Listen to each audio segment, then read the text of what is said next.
got loyalty, got royalty inside my DNA. I got killer beats, got war and peace inside my DNA. I got poison, pain, and joy inside my DNA. This channel runs without ads. If you enjoy the content and want to help me stay motivated and make more videos, please consider supporting me through my Buy Me a Coffee or Patreon links in the description. Now let's continue. Okay. Flashback. Pikachu, are you alright? Finish him off. Chestnut use Frenzy Plant. Pikachu lay motionless on the battlefield of the Kalos League finals as Chestnut fires its strongest and most devastating attack. Ash could only watch as his best friend was enveloped in the super powerful attack. Pikachu! Ash called. As the attack fades, Ash runs out onto the field to find that his best friend, though unable to continue, is alright, but very badly damaged. I'm so sorry buddy, I shouldn't have let it go this far, Ash pleaded with his Pokemon. Pikachu chu pi Pikapi, Pikachu responded weakly. It is my fault, stop saying that it's not, Ash whispered. Pika ka chu kachu, Pikachu replied. What was I thinking?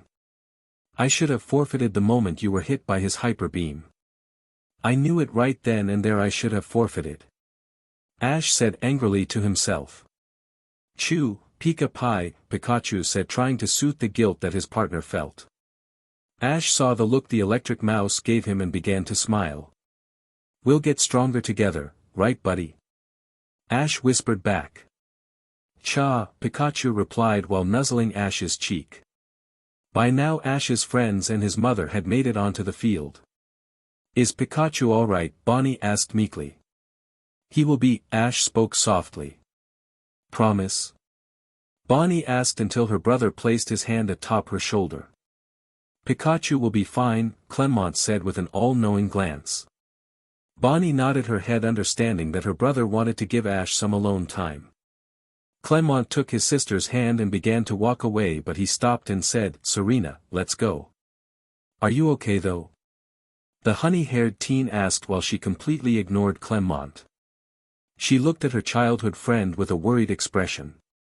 Ash stood completely still, unwilling to speak to his friend. Ash. Serena whispered before turning around and following Clement. Ash just stared at his friends as they began to walk away until he heard his mother speak. You could have answered her question, you know, Delia said softly. Yeah, but I didn't, Ash whispered sadly. In the far distance he saw the boy who had beaten him walk over to his friends and begin a conversation with Serena, all while ignoring the siblings from Lumio City.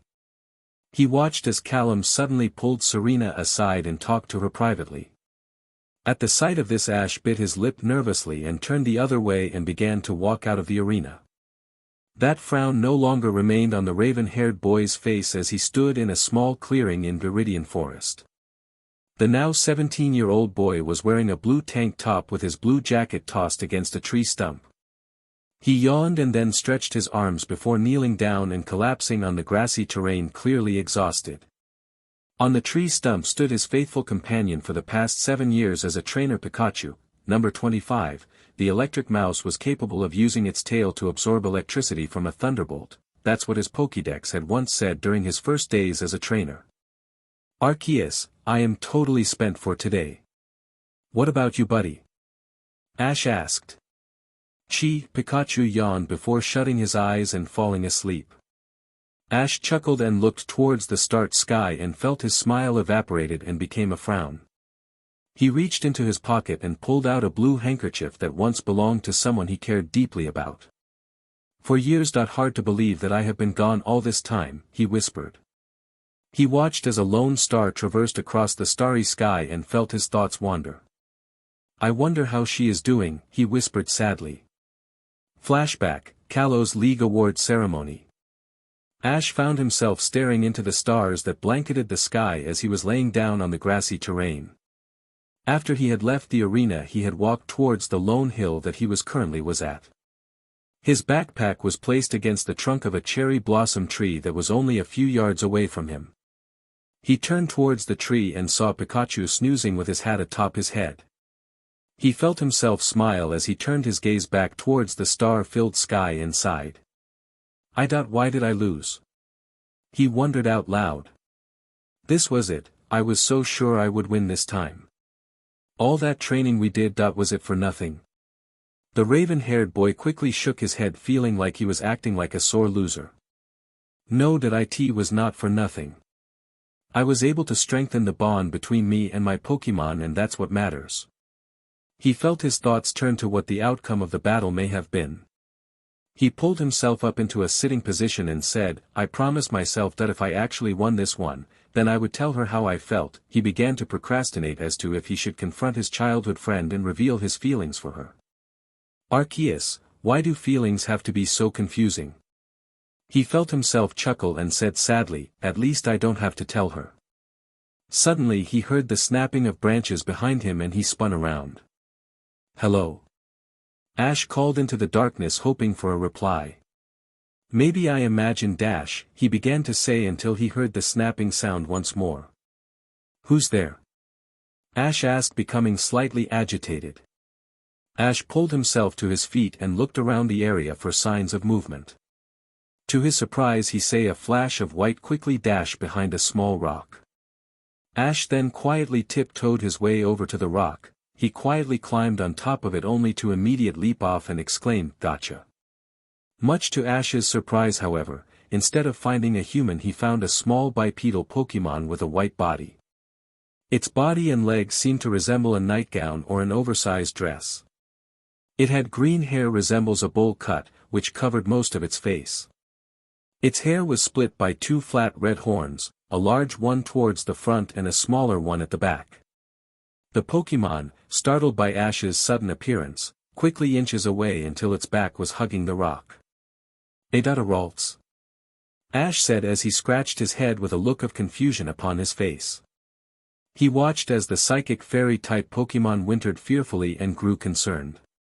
Are you okay? Ash asked as he went to reach for the upset Ralts, only for it to inch farther away from him. Hey now, it's okay. I won't hurt you, Ash said, his voice full of compassion and a hint of concern. Slowly, but surely, the Ralts inched his way towards him, only for it to suddenly leap into Ash's arms and begin to sob feverishly into his chest. Feeling his eyes widen in alarm, Ash quickly wrapped his arms tightly around the distraught Pokemon and made his way towards the tree. He sat down and leaned his back against the trunk of the tree while still holding the sobbing Ralts. After a few minutes the Ralts had calmed down and Ash carefully picked it up and placed him by his side. Are you okay? Ash asked Ralts, only for it to shake its head. Do you not want to talk about it? He asked, only for Ralts to remain silent and shake its head once more. Ash chuckled and placed the palm of his hand on top of Ralts' head and slowly pat it. It's okay, Ash said. I know what it's like not wanting to share what you're feeling. When he received a look of confusion from Ralts, Ash simply shook his head. I know how it feels to not want to share how you feel, Ash whispered sadly. It's sometimes hard, especially when you're scared. When you're scared, you tend to not think rationally and sometimes only make the situation worse for yourself. When Ash noticed the blank stare on Ralts' face, he sighed and began to explain. You see. Ash began hesitantly. There's this girl I like. I like her a lot, and not in a friendly kind of way. When Ash noticed Ralts looking at him with a look of understanding, he chuckled before beginning again. I don't know why I feel this way, sometimes I hate myself for it too. He turned to Ralts and asked, do you know what it's like to regret something? When Ralts nodded his head he simply smiled. I wish I could just tell her, it's so frustrating. Ash groaned. Why do I have to feel this way about Serena? He asked himself. It's just that it's just so hard to figure out what to even say to her anymore. I've never felt this way before about anyone and it feels so weird, but in a good way. It's like that I just can't stop thinking about her. That's never happened before and it feels so odd to feel this way about my friend. Why can't I just tell her, Dash? Tell her what? A voice asked, startling the raven-haired teen. He turned around to find the girl he had been ranting about standing behind him. Feeling his face heating up, he quickly asked, Serena. What you doing here? I didn't see you at the award ceremony and I felt worried, so I came to find you, Serena answered with a faint blush which Ash did not notice. Oh, Ash stuttered nervously. I forgot about that. It's okay, Ash, Serena smiled. You're only human. Yeah, that I guess, Ash mumbled. What do you mean you guess? Are you not a human? Serena teased while playfully pushing Ash. Nope, Ash said sarcastically. I'm an alien from outer space who is here to harvest your brains. He said playfully before quickly tackling Serena to the ground, prompting the child friends to laugh. Ash got off of Serena and began to walk towards the edge of the hill. He sat down in the soft grass and motioned for Serena to sit next to him. He then lied down in the soft grass with Serena, who was by his side. The two simply stared at the stars in silence, just enjoying the moment that they shared with each other. It's a beautiful night, isn't it? Serena asked Ash softly. Yeah, that it is, Ash said with a wide smile. He felt something grab his hand and then noticed Serena's fingers intertwined with his own, causing him to blush. You know. Serena mumbled quietly before her voice trailed off. You know what? Ash asked the honey-haired girl. Don't you just wish moments like these could last forever? She asked nervously as her face reddened. Yeah, Ash whispered with a soft smile. Hey Serena, can I ask you something? He asked. Sure, ask away, Serena responded. I saw Callum pull you aside earlier and ask you something. Ash said. What was that all about? Oh, that. Serena whispered, feeling anxious, something which did not go unnoticed by her friend. Is something wrong? Ash asked with concern evident in his tone. It's nothing. Serena said nervously. It doesn't sound like nothing, Ash replied. Serena sighed nervously and said, why you see that there was another reason I came out to find you. There was? Ash asked, feeling worried. Why yeah. Serena stammered. You see after Callum won the league he asked me. Asked you what? Ash asked, feeling the rate of his heartbeat quicken. He asked me to be his girlfriend, Serena whispered with a heavy blush painted upon her face. That simple sentence, however, was enough for Ash to feel his heart slowly break in two. He pulled his hand away from Serena's and sat up and stared off into the distance. Ash? Is everything okay? Serena asked nervously. What did you say? Ash asked monotonically. I said I don't know and that I would give him an answer tonight, she answered, feeling worried about Ash's sudden change in behavior. Do you know what your answer is? Ash asked. No. She whispered. But that's why I came to find you. I wanted your advice. My advice? Ash asked. Yeah, Serena answered. You see Ash, that I want to say yes, but there's this other guy who I kinda like as well, but I'm too afraid to tell him. To be honest, I don't even know if he likes me the way I like him. What's this guy like? Ash asked curiously. Well, I've known him for a very long time and he has always been there for me. He is one of those guys who you want to show off to the world and saw that he is your boyfriend and that he is the most amazing guy on the planet. He is compassionate and has a love for Pokemon as well. He is always there for his friends and never backs down from a challenge, Serena answered with her face at this point tinted pink. Sounds like the full package, Ash mumbled. Yeah, he sure is, Serena whispered while she stared at Ash, which he did not notice. So why do you want my help? Ash asked. I want you to help me figure out what to do, she answered. I mean, I want to say yes to Callum, but I also want to tell the other boy I like him. Oh, okay, Ash said nervously. He took a deep breath and then said, you need to follow your heart. The heart never lies, Serena, you should know that better than anyone. You're right, she whispered with a small smile. After a moment of silence she finally spoke up. I know what my answer is. You do? What is it? He asked nervously. I think I'm going to say yes and be Callum's girlfriend, Serena said with a confident smile which had unknowingly shattered her friend's heart. Ash felt a tear slide down his cheek which he immediately wiped away. He quickly got to his feet and walked over to where he had placed his bag and where Pikachu had been sleeping. He picked both of them up and began to walk away feeling heartbroken. Ash? Where are you going? Serena asked. I am going out to train, Ash replied, trying to keep his composure before running off into the distance, only to unknowingly be followed by a certain Pokemon. Serena sighed as she watched Ash fade off into the distance. She moved her hand to where her heart was and sadly whispered, I love you, Ash. It wasn't a complete lie, was it? Ash wondered out, reached for a Pokeball and threw it in the air. Out came a white, bipedal Pokemon. Its lower body consisted of rounded hips with strong legs. It had a thin green torso with sharp, red horns sticking out of its chest and back. Its arms are shaped like toffins with extendable blades on its elbows. Its head resembled a gladiator's helmet with a white face and a teal head crest. It had spikes on the sides of its face. It's your turn to be on guard duty, Galade, Ash said. Understood, Master, a voice in his head said. You know you don't have to call me Master, right? Ash asked. Yes, Master, Galade answered. Ash simply chuckled and said, thanks friend, before slowly dozing off. Galade simply stated at his master before saying, do not fret, Master, we will find them, very soon. Flashback Kalos League Award Ceremony. This way, Pikachu, Ash said sadly as the yellow mouse hopped onto his head and began to snake his way through a crowd of people inside of the arena. It had been 2 hours since Ash had found out about Serena's predicament, and those 2 hours had felt like years to the raven-haired boy.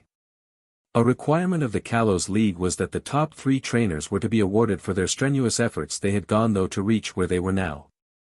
As Ash pushed his way through the crowd, he saw his destination. A short distance from the roaring fans was Charles Goodshow and the 2 trainers that had placed in the top 3 like he had. He took his place between the 2 and waiting for Charles to hush the crowd and begin his speech. He felt something nudge his side and saw the trainer that had placed first, the one boy he did not want to see. Callum. Why did you do that? Ash asked. I just wanted to say that we had a great battle and that I hope to have another one soon, Callum said with a smile. Ash managed to force a fake smile and agree with him. Yeah, that it was fun, Ash murmured. He saw Callum offer him a handshake, which he accepted. The 2 trainers held each other's hand and shook the other. When Callum turned away, Ash sadly whispered, no wonder why Serena likes you. Did you say something, Ash? Callum asked, but before Ash could answer he was interrupted by Charles, who began his speech. Fellow trainers, Charles began. We gather here today to congratulate these 3 trainers for how far they have come to reach this prestige.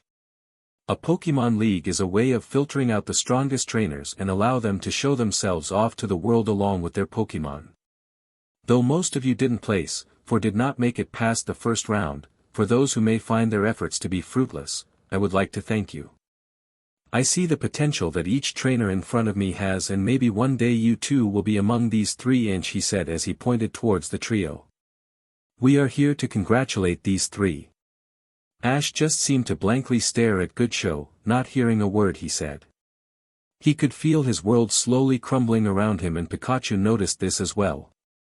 He poked his master's cheek with a concerning gaze, to which Ash assured that he was fine. He watched as the trainer that stood next to him walked forwards and shook Charles's hand before being handed a bronze ribbon. He heard his name being called and made his way over to Goodshow. Ash Ketchum, you have done a stupendous job by placing number 2 this year in the Kalos League, Charles said as he shook Ash's hand. Thank you, Ash said emotionlessly as he accepted the handshake. Afterwards he pulled the visor of his hat down so it covered his eyes. For placing second, I award you with this silver medallion, Charles said as he handed Ash a silver medallion. Engraved in the medallion was a Pokeball. The top of the ball said, Kalos, while the bottom half said, League. Attached to the silver medal was a ribbon so that he could wear the medallion and show it off to the world. Ash draped the award over his head and wore it as if it was a necklace. He then turned around and began to walk back to where he previously stood as an unnoticeable tear slid down his cheek. He watched as Callum approached Charles and received a large golden trophy. The two males laughed and began to converse with each other and with the crowd as Ash watched mindlessly. Realizing that everyone was distracted, he used this chance to sneak his way out of the arena. He found his way to the exit, and as the arena began to fade into the distance he could hear the cheers of fans and the popping of fireworks. He sadly shook his head before turning around and continuing his way off into the distance. Time skip, 15 minutes. Guess this is it, Ash said as he walked out of the hotel he had been staying at.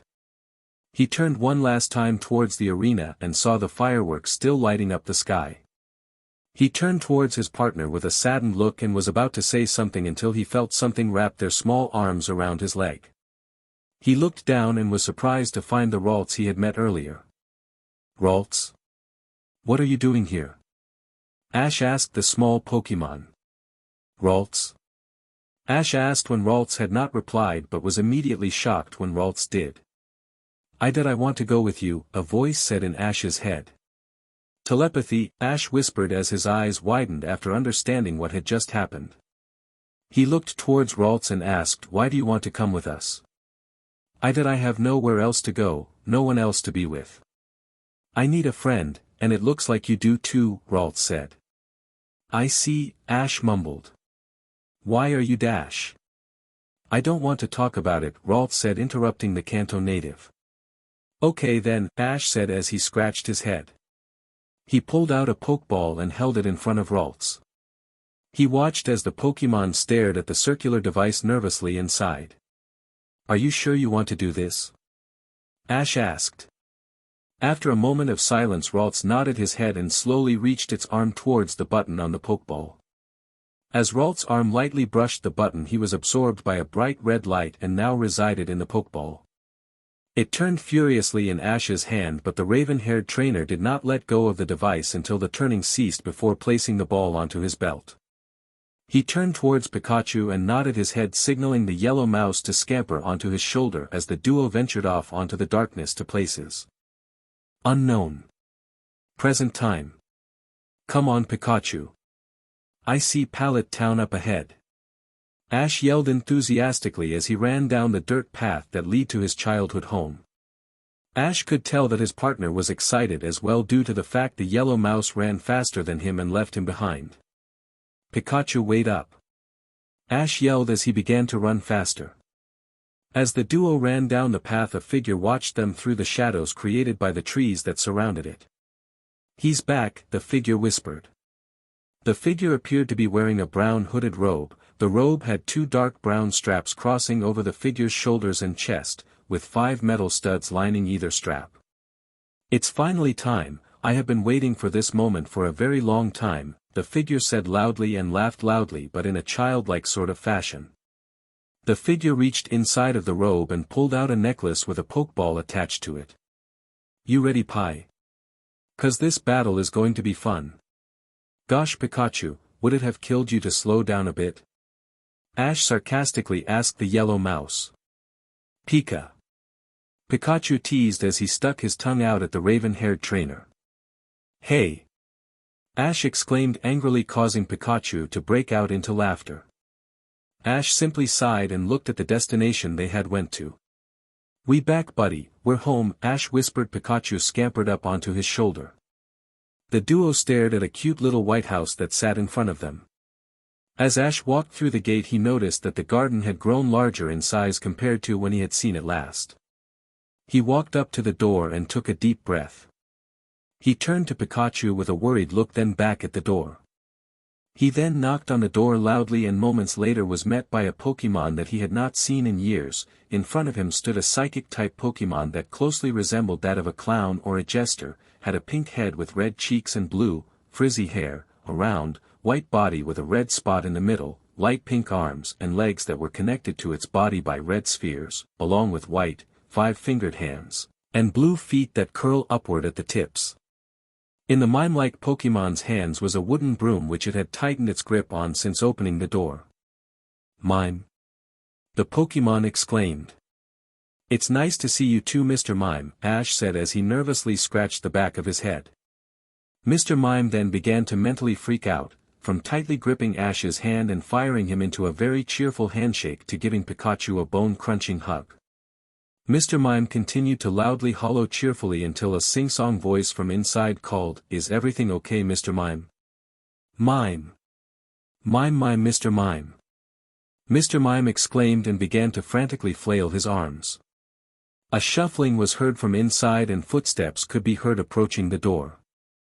Next to Mr. Mime appeared a middle-aged woman who did not notice Ash and Pikachu at all. She had long brown that ran past her shoulders that was tied into a ponytail. She was taller than Ash by at the most 5 to 6 inches. She appeared to be wearing a pink t-shirt and a pair of shorts that were both covered by a long smock that was covered in what appeared to be dough.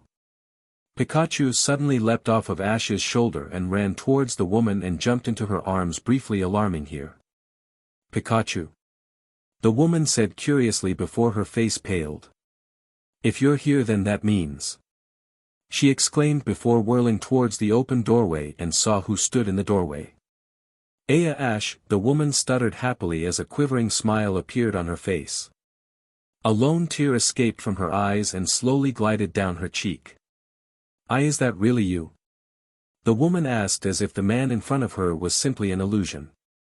"That I'm back, Mom," Ash said with a nervous smile before being engulfed in a spine-crushing hug from his mother who sobbed on her son's shoulder.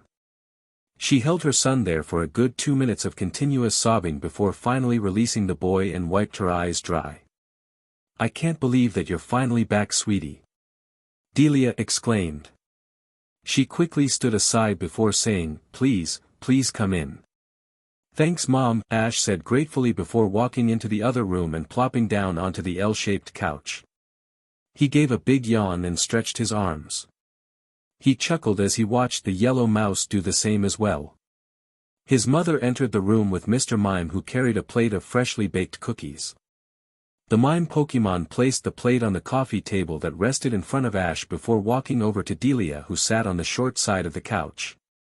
Ash took a cookie and devoured it in a single bite, causing his mother to giggle. "Some things never change," Delia giggled. "Do they ever?" Ash replied humorously before the room fell into an awkward silence. "So where have you been?" Delilah asked after deciding to break the awkward silence between herself and her son. "Everywhere," Ash said casually. "What does everywhere mean?" his mother asked. "As in I have literally been everywhere," Ash said before reaching for another cookie, only for his mother to slap his hand away from them. "You can have more after you answer my questions," Delia said sternly, causing her son to groan. "Fine," Ash grumbled. "What do you want to know?" "Where my son has been for the past 4 years," Delia said. "I just told you I've been every dash." "Don't you play this game with me, Ash," Delia said as her lip began to quiver. Ash sighed before saying, "By everywhere I mean the regions that I have traveled to in the past." "What did you do?" Delia asked curiously.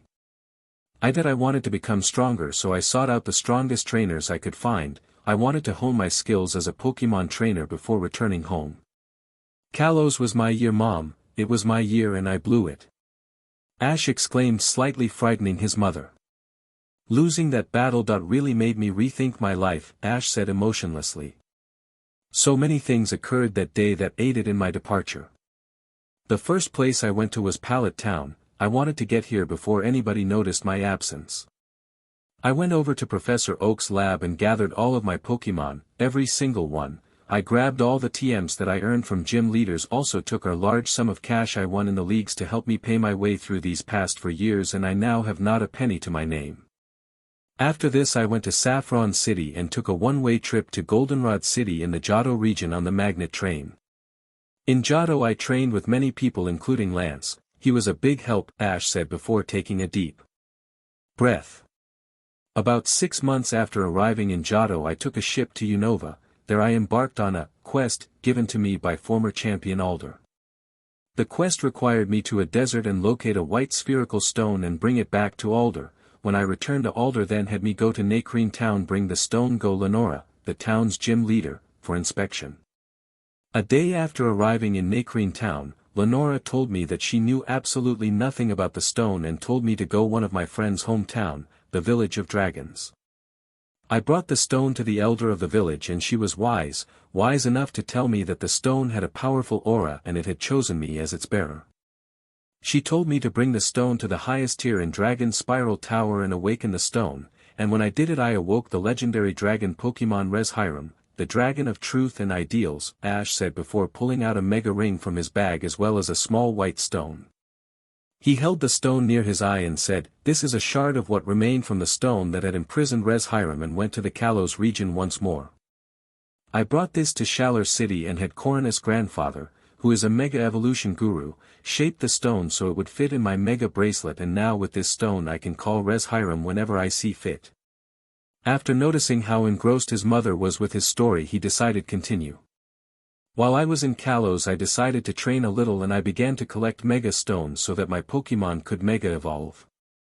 I currently have afterwards I took a plane to the Hoenn region and for 1 full year I stayed at the Tree of Beginning, 1 full year without any interaction with current civilization. During this time none of my Pokemon stayed in a Pokeball, they were all allowed to roam freely in between training sessions. All of my Pokemon reached a new level of potential that would never have been possible before. Finally I came back to Kanto and traveled the region alone until I felt that I was ready to return home." "Wow! Sounds like quite the adventure," Delia exclaimed. "Yeah, that it was," Ash said sadly, which did not go unnoticed by his mother. "Ash, are you okay?" she asked. When he did not respond she sighed and said, "Come on sweetie, what's on your mind?" "How are they?" Ash asked in a hushed tone. Oh, Delia stammered, believing that her son would go and ask his friends themselves. "Well." Delia hesitated, causing her son to grow worried. "Brock finally got his degree in Pokemon medicine and now co-runs the Pokemon Center in Pewter City with Nurse Joy. Misty is still the Cerulean City gym leader but entered and won her first Pokemon League tournament," Delia said, causing her son to raise an eyebrow. Clearly he did not think Misty would try collect the Kanto gym badges and win her first Pokemon League tournament. Delia noticed her son's expression and chuckled briefly before continuing. "May ended up winning the Sinnoh Grand Festival last year and Max placed top 16 in the Hoenn League 2 years ago and is currently in Kanto trying to complete the Battle Frontier. Dawn ended up winning the Johto Grand Festival 2 months ago and 1 year ago she also ended up winning the Hoenn Grand Festival as well." "Wow!" Ash whispered, feeling astounded that his teaching helped 2 of his companions rise up to where they stood in the world today. Scylla managed to finally become an S-class connoisseur and is still working in Striaton City while Iris is currently under the tutorage of Drake the Dragon Master in Hoenn. Clement is still making his silly inventions and Bonnie is currently working with him as an aide, Delia said with a smile. "What about her?" "About Serena?" Ash asked monotonously, making his mother shiver slightly. "What about her?" she asked. "How is she?" Ash asked. Well, you see about that," Delia stammered nervously. "Mom, what's wrong?" Ash asked nervously. "Is something wrong with Serena? Is she okay? Did something happen to her? Mom, where is she?" "You see," his mother began. "Serena became the Kalos queen but she isn't happy, Ash." "She isn't happy? I thought that her dream was to become Dash." "She isn't happy because of you, Ash," Delia said emotionlessly. "Because of me?" Ash whispered before feeling his heart break again since his departure. "Ash, she was heartbroken when she found out you had disappeared, she thought that she had done something wrong. She went out to find you, she searched everywhere for weeks but couldn't find you. She gave up, she believed that you died. She didn't think that Ash Ketchum would leave without saying goodbye. I remember the day after you disappeared she had locked herself in her hotel room, refusing to let anybody inside. But then there was that boy." "What boy?" Ash asked nervously. "The boy who beat you in the Kalos League," Delia said simply. "He wouldn't leave her alone, he followed her everywhere she went. Now she is just in the Kalos region being followed by the press every which direction she goes along with that boy trying to get her to be his." She never told him," Ash whispered as his eyes widened and he dawned a thought. He stood up and said, "Mom, I need to go find her, when his mother nodded her head and gave him a knowing glance he smiled and ran towards the door. He opened it only to find a hooded figure in a brown robe stoning at the doorway with his hand raised as if they were about to knock on the door. "Can I help you?" Ash asked. "Are you Ash Ketchum?" the figure asked. "Yes, why?" Ash asked when he heard the figure laugh and threw off the cloak. In front of him stood a boy who looked to be the same age as him. He wore a red jacket and a pair of blue jeans, his belt containing Pokeballs sagged towards the ground. He had jet black hair and wore a red cap similar to Ash's on his head, but it was facing backwards and a stubble of his hair poked through the parting of the hat.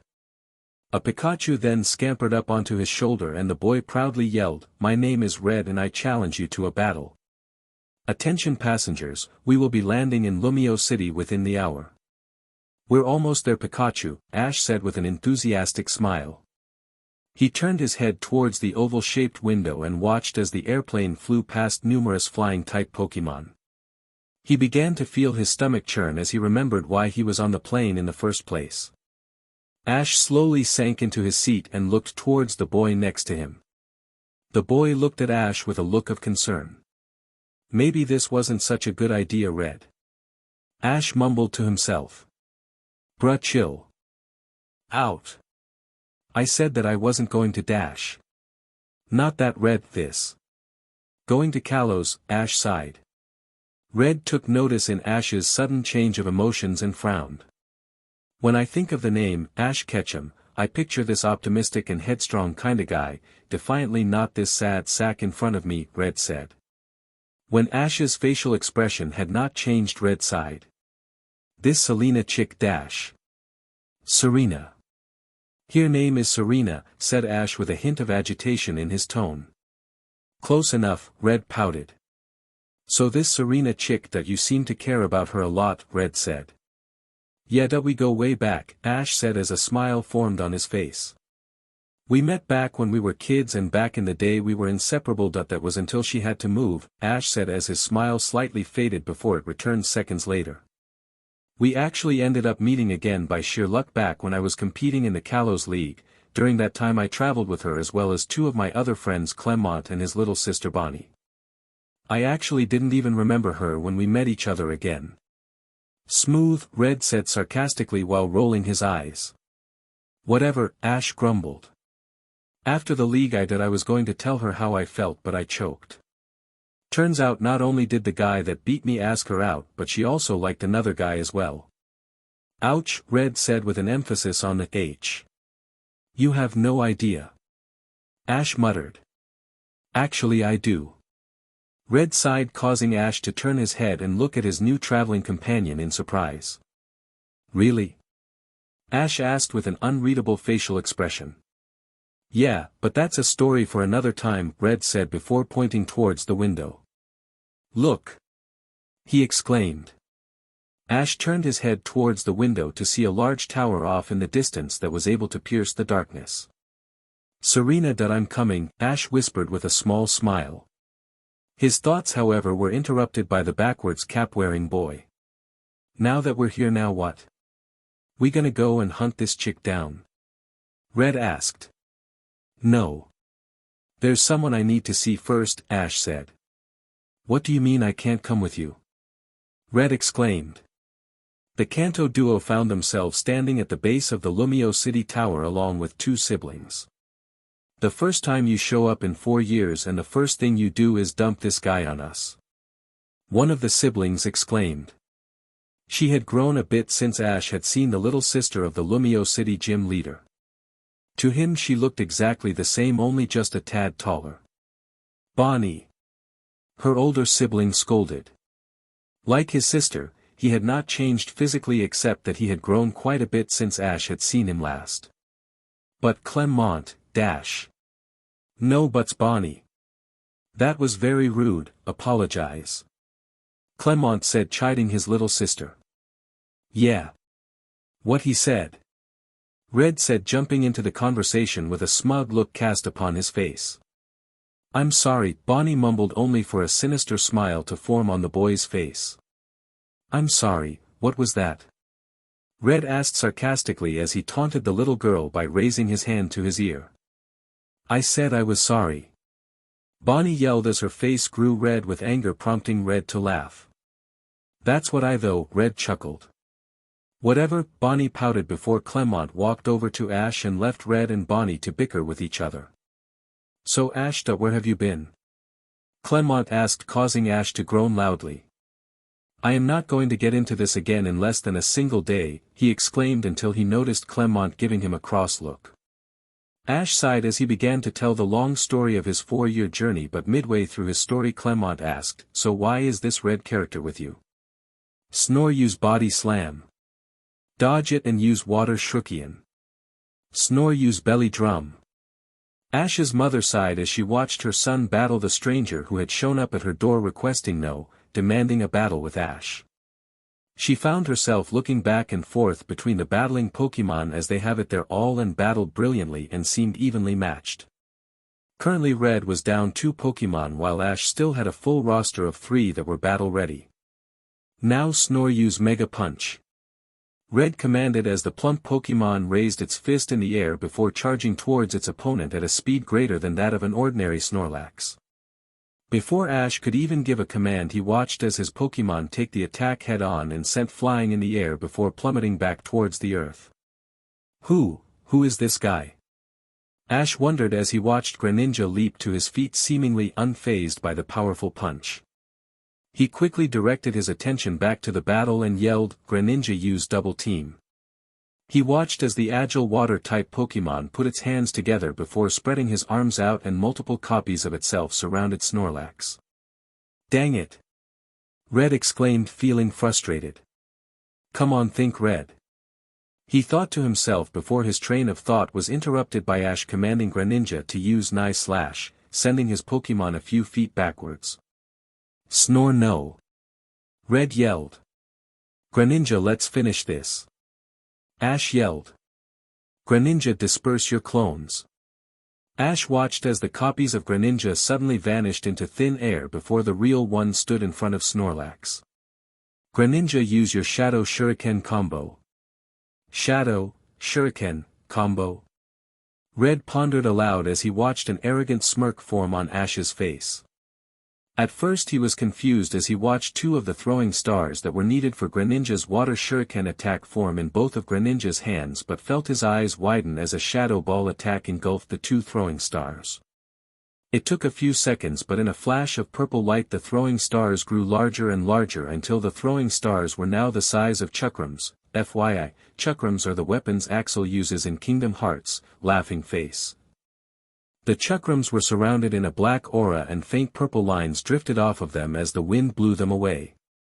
Taking a battle stance, he looked to his trainer who gave a confident nod before lunging towards his opponent, furiously attacking it with a barrage of spinning attacks as the blades hit Snorlax until it gave a roar and fell to the ground defeated. No way! Red exclaimed as he recalled his Pokemon. He dusted himself up and said, that was a good hey, where are you going? What do you mean? Ash asked in a very confusing manner. What do you mean, what do I mean? Red exclaimed angrily. He did not think that Ash Ketchum would leave without even saying so much as a goodbye. What? No, that was a good battle. No, better luck next time. Nothing at all. So you are just going to leave? Without saying anything? Oh, sorry, Ash stammered, feeling ashamed with his behavior. What's up? I never thought the great Ash Ketchum would leave without saying goodbye to, Red asked, feeling as if something was amiss. I guess, my head's just somewhere else, Ash said as a frown formed on his face. Well, you better get it down from the clouds.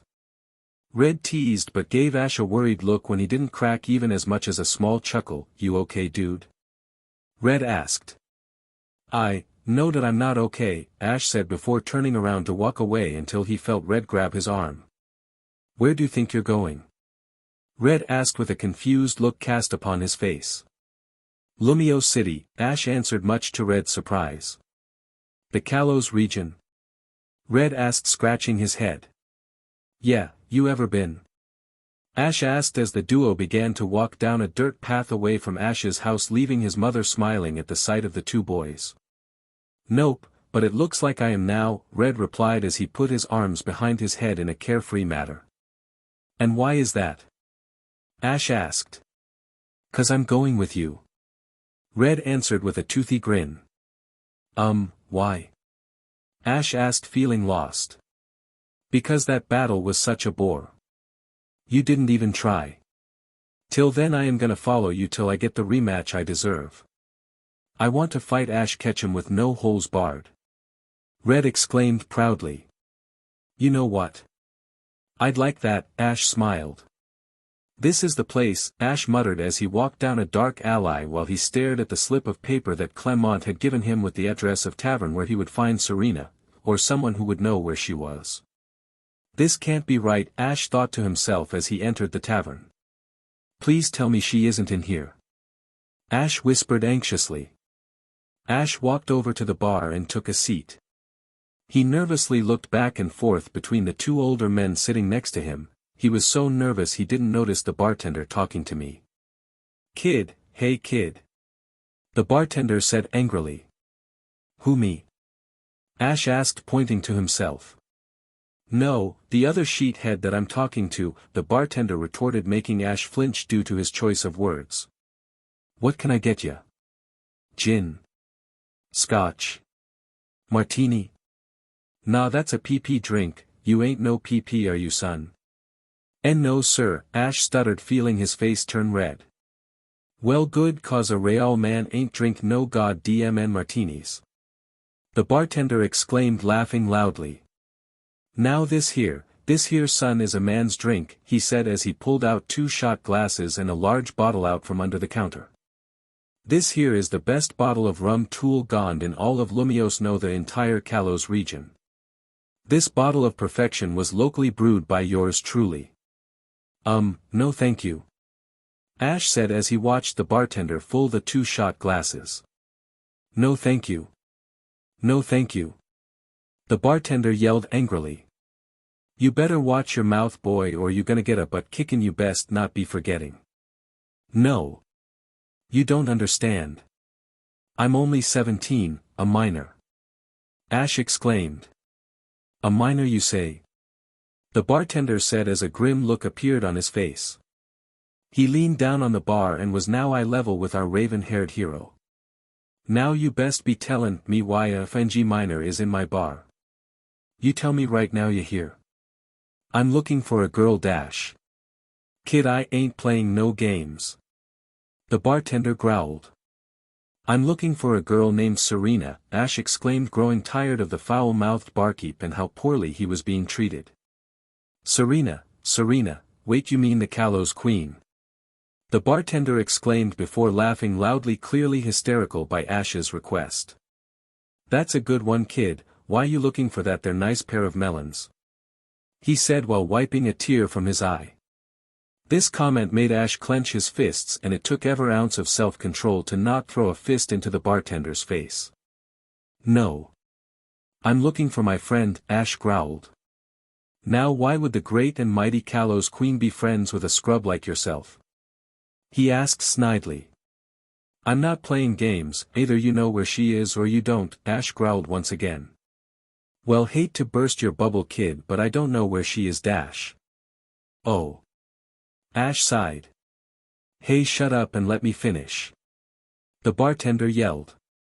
There, now, as I was saying, I don't know where she is, but that guy over there defiantly does. I tell you, that Caleb guy stalls that chick to no end. Between you and me, I think he is obsessed with her. Thank you, Ash replied before walking over to the table that the bartender pointed at. As he grew closer, he could hear a voice he recognized all too well. I tell you, I was this close to sealing the deal, this close. The boy exclaimed. No way. Ash gasped when he identified the boy. Callum. Is that you? Who said my name? Callum slurred as he turned around to face Ash. In his right hand was an empty beer bottle and in his other was a unlit cigarette. Hey. I know you. Yeah, my name is Ash, Ash said hesitantly, clearly understanding why Serena did not want to be romantically involved with this boy. Oh my, it's Ketchum. This is the guy I was telling you about. Callum slurred as he stood up and walked over to Ash and slung his arm around his neck, practically relying on Ash to support him and keep him from falling. This is the guy you beat in the league? One of Callum's cronies asked. Ketchum. For real? You better not be kidding. Another one exclaimed. Ash however decided to take advantage of Callum's drunken state to push ahead with his true goal. Callum, listen, I have a question to ask you. Sure buddy old pal. Ask away, Callum said drearily. Where is Serena? Ash asked. Oh Serena, those melons with that but Callum began to say until his face made contact with Ash's fist, knocking him to the floor.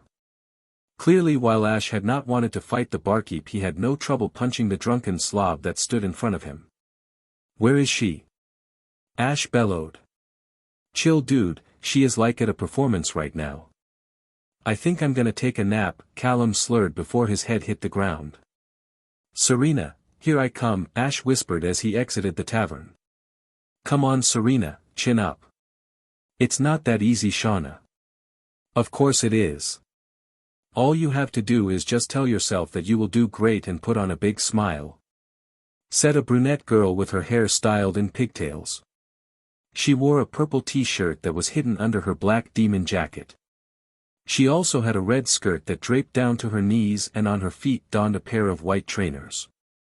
Her pink purse was draped around her neck so it hung by her side. On her right wrist a dark purple-colored bead bracket, each bead having a white symbol etched into it resembling a flower.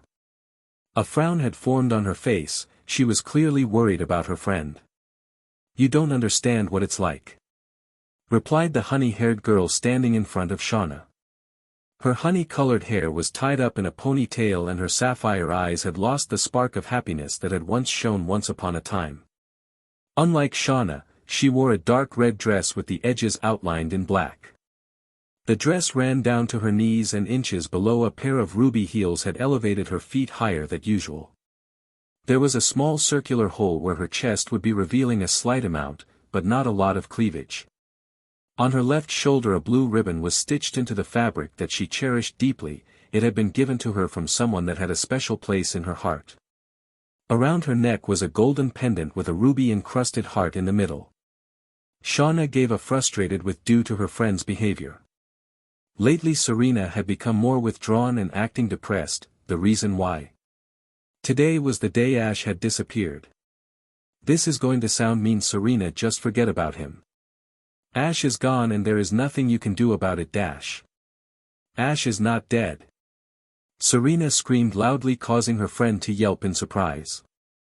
Feeling defeated and lost, Serena simply collapsed onto her knees and began to sob into her hands, causing Shauna to feel guilty. She placed her hand on her distressed friend's shoulder, said, I'm sorry. No Shauna, you're right, Serena whispered sadly. I am? Shauna asked with a perplexed facial expression. Her eyes widened when she realized what Serena was saying. Does this mean that No. It doesn't mean I'm over Ash quite yet. It will take some time, but I think it's time to accept that fact that he Serena said, trying to be brave and finish her sentence only to break down once more. Shauna let her friend cry for a few minutes, believing that she needed to get it out of her system. After Serena's sobbing ceased, Shauna noticed that Serena's mascara, not being waterproof, had started to run down her face. Taking her friend's hand she said, Come on girl, let's go get you cleaned up. Thanks again Clement. Ash said before he ran out the door with Pikachu in tow. After learning about Serena's performance, Ash had returned to the Lumio City's gym leader's home to inform him about Serena's whereabouts. When Clement told Ash where Serena would be performing, Ash had immediately grabbed the yellow mouse and left the blonde-haired gym leader alone with his little sister and Ash's new dysfunctional friend. I can't wait to see her again. Ash cheered as he sprinted down the sidewalk. He felt his friend, who was sitting on his shoulder, give a small joy-filled cry as well. As he ran towards his destination, Ash could feel his heartbeat increase. He shook his worries aside when he could see his target in the near distance, the Pokevision Stadium. The Pokevision Stadium was owned by the PR Video Studio Company, a company that claimed all rights to promotional videos that trainers could make with their Pokemon. The stadium was used for Pokemon showcases. These showcases were performed by Pokemon performers. These performers were similar to Pokemon coordinators. The difference was that these showcases were exclusive to the Kalos region and that instead of having top coordinators, Pokemon showcases gave a title to a declared winner by naming them the Kalos Queen, and for the past 3 years the title was still claimed by Kalos Queen Serena Yvonne. He could see strobe lights coming out from the stadium and quickened his pace. He wanted to get to the stadium before he missed anything important. Pika? Asked the electric mouse Pokemon after noticed beads of sweat running down Ash's forehead. It took a few minutes for Pikachu's question to break Ash's concentration before slowing his pace and said, "I'm okay buddy, just a bit nervous." He noticed Pikachu giving him a look of concern before patting his lifetime partner on the head. "I wouldn't lie to you, would I?" Ash asked. "Chew!" Pikachu exclaimed happily, causing Ash to smile. He could finally see the stadium and was about to run into it, but he felt himself bump into something, or rather someone. "Hey kid, no cutting!" exclaimed the girl that Ash had bumped into, referring to the line in front of them. She had neon-colored hair that was put up in a ponytail tied by a blue hair tie. She wore a sleeveless blue dress with a skirt with white frills that ran down to her knees. Her forearms were covered in puffy white warm-ups and blue fingerless gloves protecting her hands. Her white ankle socks were accompanied by a pair of sapphire-colored heels. Ash took into account that many features of her outfit looked similar to the Hoenn native Pokemon Altaria. "Sorry miss." Ash apologized only to be mimicked by Pikachu as well, causing the girl to giggle. "It's okay," the girl smiled. "You must really want to see this showcase if you were running that fast." "Yeah, I'm going to be seeing a friend participating," Ash said. "Oh really? Do tell," the girl said. "Her name is Serena," Ash said with a proud smile. "You mean the Kalos Queen?" the girl gasped. "That's crazy. How do you know her?" "We were childhood friends," Ash replied, feeling a bit nervous with all the questions he was being asked. "Really? That's cool." The girl smiled. A faint blush appeared on her cheeks before she said, "My name is Ligia, I'm a coordinator from the Hoenn region, and you?" "My name is Ash Ketchum from Pallet Town," Ash said with a toothy grin. "Pallet Town? That is really far away from Kalos, isn't it?" Ligia asked. "Yeah, I guess it is," Ash answered as he nervously scratched his head. He noticed Ligia staring at him before asking, "So why are you here?" "I was thinking about participating in Pokemon showcases, so I figured why not go and see the queen perform herself." Ligia beamed. "That's cool," Ash said, not noticing the blush on the coordinator's cheeks. As the duo continued to move closer and closer to the entrance of the stadium, Ligia felt herself become embarrassed by how close she was to her new friend. "Did you come here with everybody?" she asked, catching Ash off guard. "No, why?" Ash asked without a clue as to what she meant, causing Pikachu to face palm due to his trainer's denseness. "No reason," Ligia replied rather hastily. Ash simply shrugged it off, but Pikachu kept his eyes glued to the newcomer, feeling as if something wasn't right about her.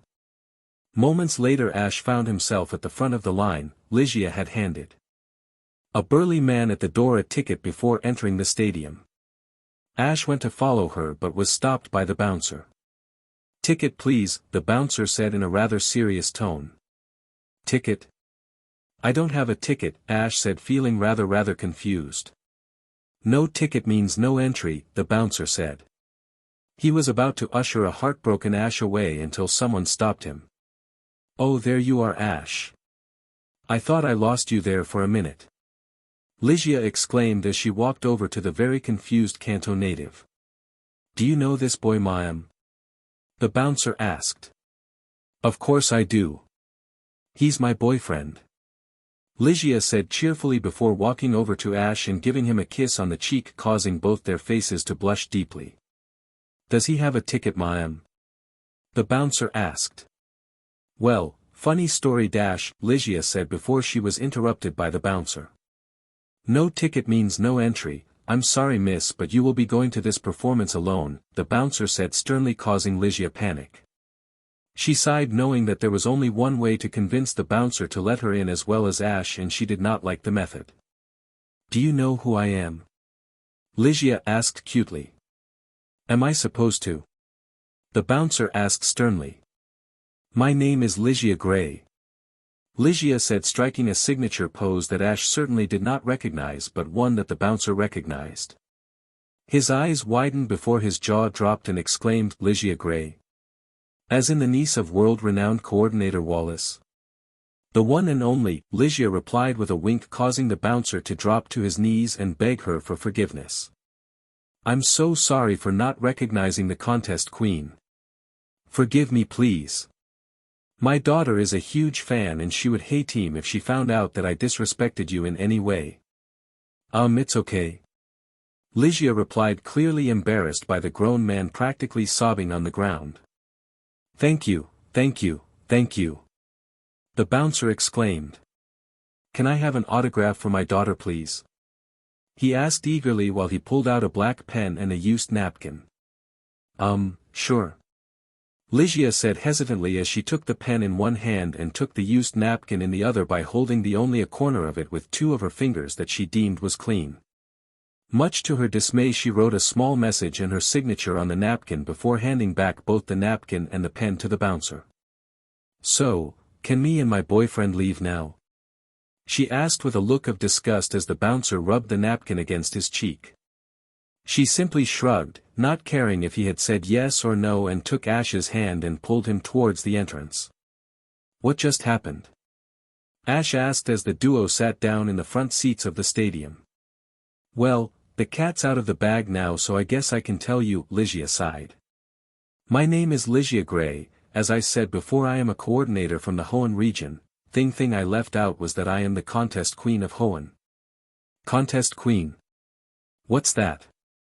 Ash asked his friend. He had never heard of such a term before, and he noticed Pikachu with a similar expression on his face as his own.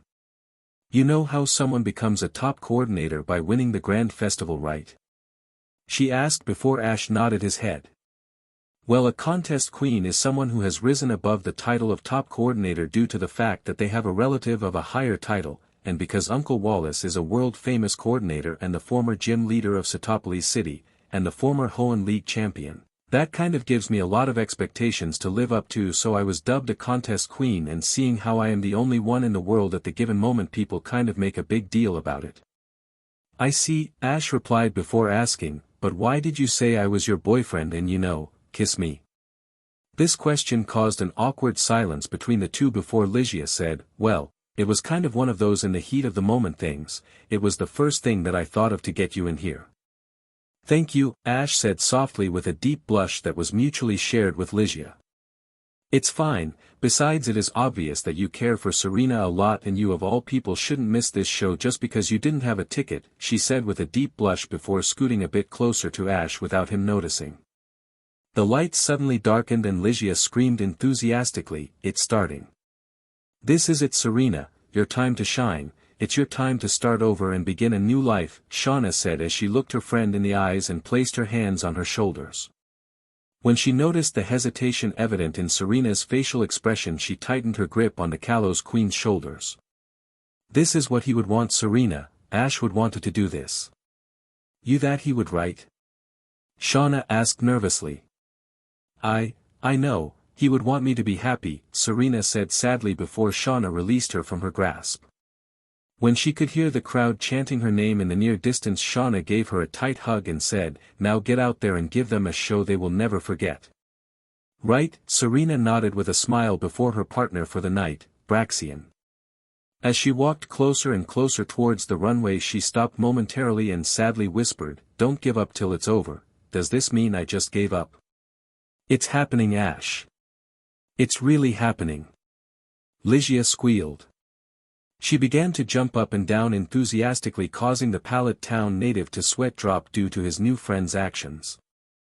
He felt his heartbeat begin to increase and looked towards his partner who seemed to share the same amount of enthusiasm as the contest queen.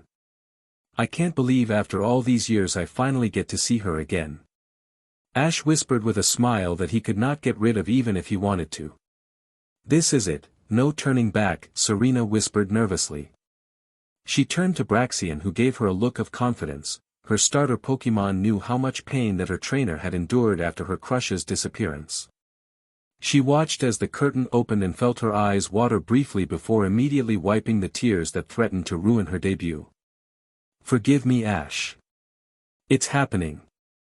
Ligia screeched, causing Ash to cover his ears momentarily. He felt his cheeks redden at the sight of his childhood friend. She hasn't changed one bit, he whispered to himself. He watched as the Kalos queen walked down the run, Braxian by her side, but he could tell that something was bothering her. Oh no.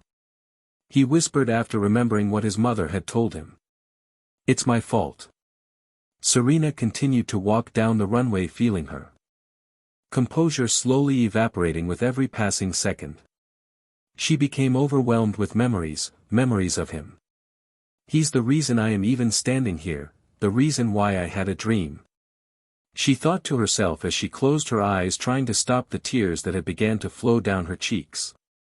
I miss you so much. Ash watched as Serena stopped walking down the runway and became worried. He heard the confusion and many questions being asked by members of the crowd. The flashing of cameras suddenly began and he could hear people commentating on his friend's performance. I made her like this. It's my fault. It's all my fault. I'm the reason Ash is dead. She thought to herself before collapsing to her knees, finally releasing her bottled-up emotions. She didn't care what the crowd thought of her, she just wanted one thing. She wanted him back. Why did you have to break my heart? Ash, what's wrong? Ligia asked after noticing her friend gritting his teeth out of frustration due to the things he could hear people saying. She's given up. Ash whispered sadly. He watched as Serena collapsed to her knees before sobbing into her hands feverishly. He could hear the insults people were throwing at her and the things they threw at her. This is my fault. Ash whispered through his clenched teeth. He suddenly stood up from his seat much to Ligia's surprise. Ash, what are you dash?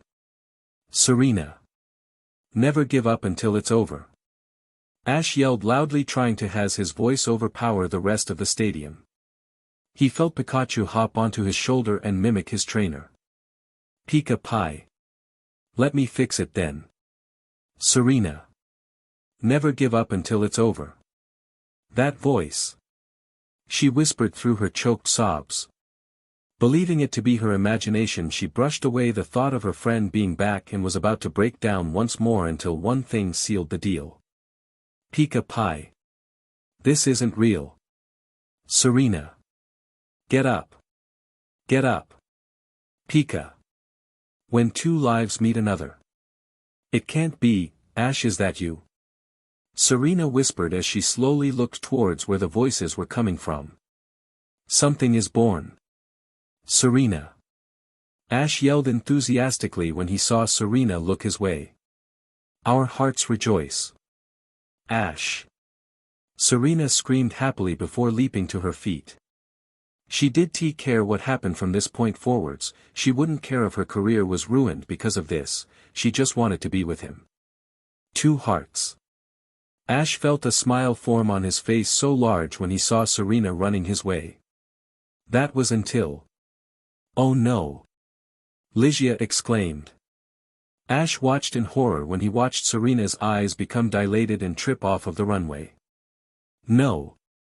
Ash screamed. Become. Serena felt herself lose her grip on reality and began to feel herself drifting away. She was so far gone that she hadn't noticed herself trip, only to be caught and be held in a pair of strong arms that she recognized all too well. As she lay limply in Ash's arms, she didn't hear Ash screaming her name. 1 inch Serena, this is all my fault, isn't it? Ash said softly. He now sat in a room in the hospital that Serena was rushed to after her fall during her performance. She laid in front of him on the hospital cot, eyes shut with an expressionless face. Her breathing was slow but did not show signs of any medical abnormalities, much to Ash's relief. Ash held Serena's hand in his own as he stared at his childhood friend. He could hear the many voices through the window coming from the entrance. He didn't need to get up to know what was happening, he had seen it firsthand, the paparazzi, like a bunch of ants blindly following their queen. Ash knew what they wanted answers, they didn't care where they came from or how accurate they were, regardless of what they would have been told they would twist the story and slap it on the cover of a tabloid magazine. The police had to come just to barricade off the hospital when fights had begun to brew, arrests were made and Officer Jenny had done her best, but they just kept coming until there were too many, so they just sat in front of the glass doors, pounding on them demanding answers. Ash just sat there among the chaos as if he was in another world, all that mattered to him was the girl in front of him. He had refused to leave her side for hours and true to his word he did not. "Serena, I'm so sorry," Ash whispered. With his free hand he brushed a strand of hair away from her eyes and smiled. "Mr. Ketchum?" A voice asked, prompting him to turn around to see Nurse Joy standing in the doorway. "I'm afraid visiting hours are over, you have to leave." Ash simply nodded his head, knowing he couldn't win this battle. He simply stood up and walked towards the door, but before he could pass through he felt Nurse Joy place a hand on his shoulder. "Thank you for cooperating, she is pretty lucky to have a friend like you." "Thank you," Ash said softly before walking out of the room. "Ash?" Serena gasped as she found herself on the floor. She was back at the stadium during her performance. She frantically looked around, she was positive that she had heard Ash calling her name, she could have sworn she had seen him right where she stood. Her thoughts were broken when she felt something hit her elbow. She looked down to find that someone had thrown a beverage at her. She turned to the crowd and watched in abject horror as the members of the crowd threw things at her and criticized her. "Boo! Hiss! USCK! How could things have gone wrong so quickly?" Serena felt her eyes water when she realized what she had done to her career. She had thrown it all away for a mere illusion of what she wished was there. With every hit she took from the projectiles thrown at her, she was slowly forced to her knees. She watched as someone walked up to her. How did she know? She could see the sneakers that stood in front of her. She looked up and saw the boy she thought she had seen, Ash Ketchum, wearing his attire from the Sinnoh region. Ash?" She stammered. She reached for his hand only for it to pass through his as if it was a ghost. She watched as he slowly began to drift away before she got up and ran towards him. "Ash! Stop, please!" She screamed as she tried to catch up to him, but with every step she took he drifted away farther and farther until a bright light engulfed the two. Ash now stood in front of her, she slowly reached for his hand only for it to once again phase through him. Behind Ash a darkness formed and slowly made its way towards them. She looked at her friend in fear as he said, "You're the reason I'm dead," and everything turned dark. "Ash, don't go!" Serena screamed as she bolted up in the cot with tears in her eyes. "Ash!" she whispered when she saw where she was. "It was just a nightmare," Serena whispered thankfully. She looked towards the window and could see the starry sky illuminating the night, causing her to smile. He would have liked this," she whispered, referring to the starry sky. She became confused when the concept of waking up in a hospital settled in. Why was she here? Did she hurt herself? She managed to stand up with ease, so she crossed it off the list. Why was she here? Was that nightmare real? She wondered aloud. No, Ash was in it, so it couldn't be real, could it? Her train of thought was broken when she noticed something sitting on the windowsill. Upon approach she realized it was a letter and a Pokeball. She picked it up and began to read it. This release form gives permission for Serena Yvonne to be relieved of medical attention at the Lumios Medical Center. Effective immediately. With provide escort. Satoshi. Satoshi? Who's that? Serena mumbled to herself before picking up the Pokeball. Is this my private escort? Serena asked herself as she clicked the button on the ball.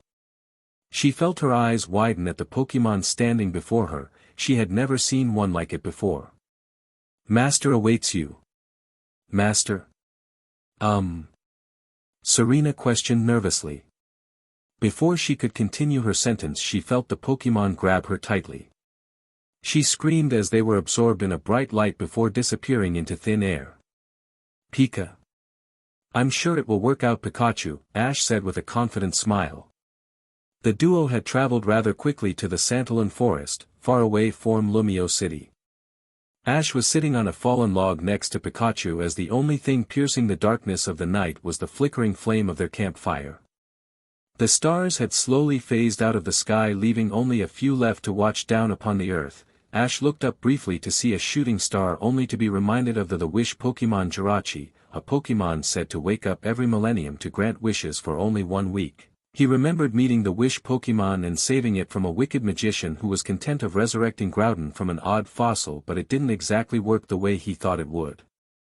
He chuckled momentarily as he began to reflect on his entire journey, from riding on the back of a Lugia to trying to stop a mischievous Hoopa. He then remembered the friends that he had with him at every twist and turn of his journey. There was the red-headed Cerulean City gym leader Misty, who he had stolen a bike from, the breeder who wished to become a Pokemon doctor, Brock. That name made a wider smile grow on his face.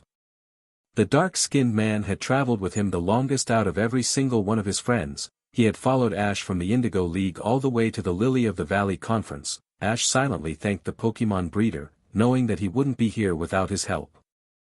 Then there was the Pokemon watcher Tracy. He had traveled with Ash and Misty during their adventures throughout the Orange Islands and was there to watch him become champion of the Orange League. The calm artist was now Professor Oak's personal assistant.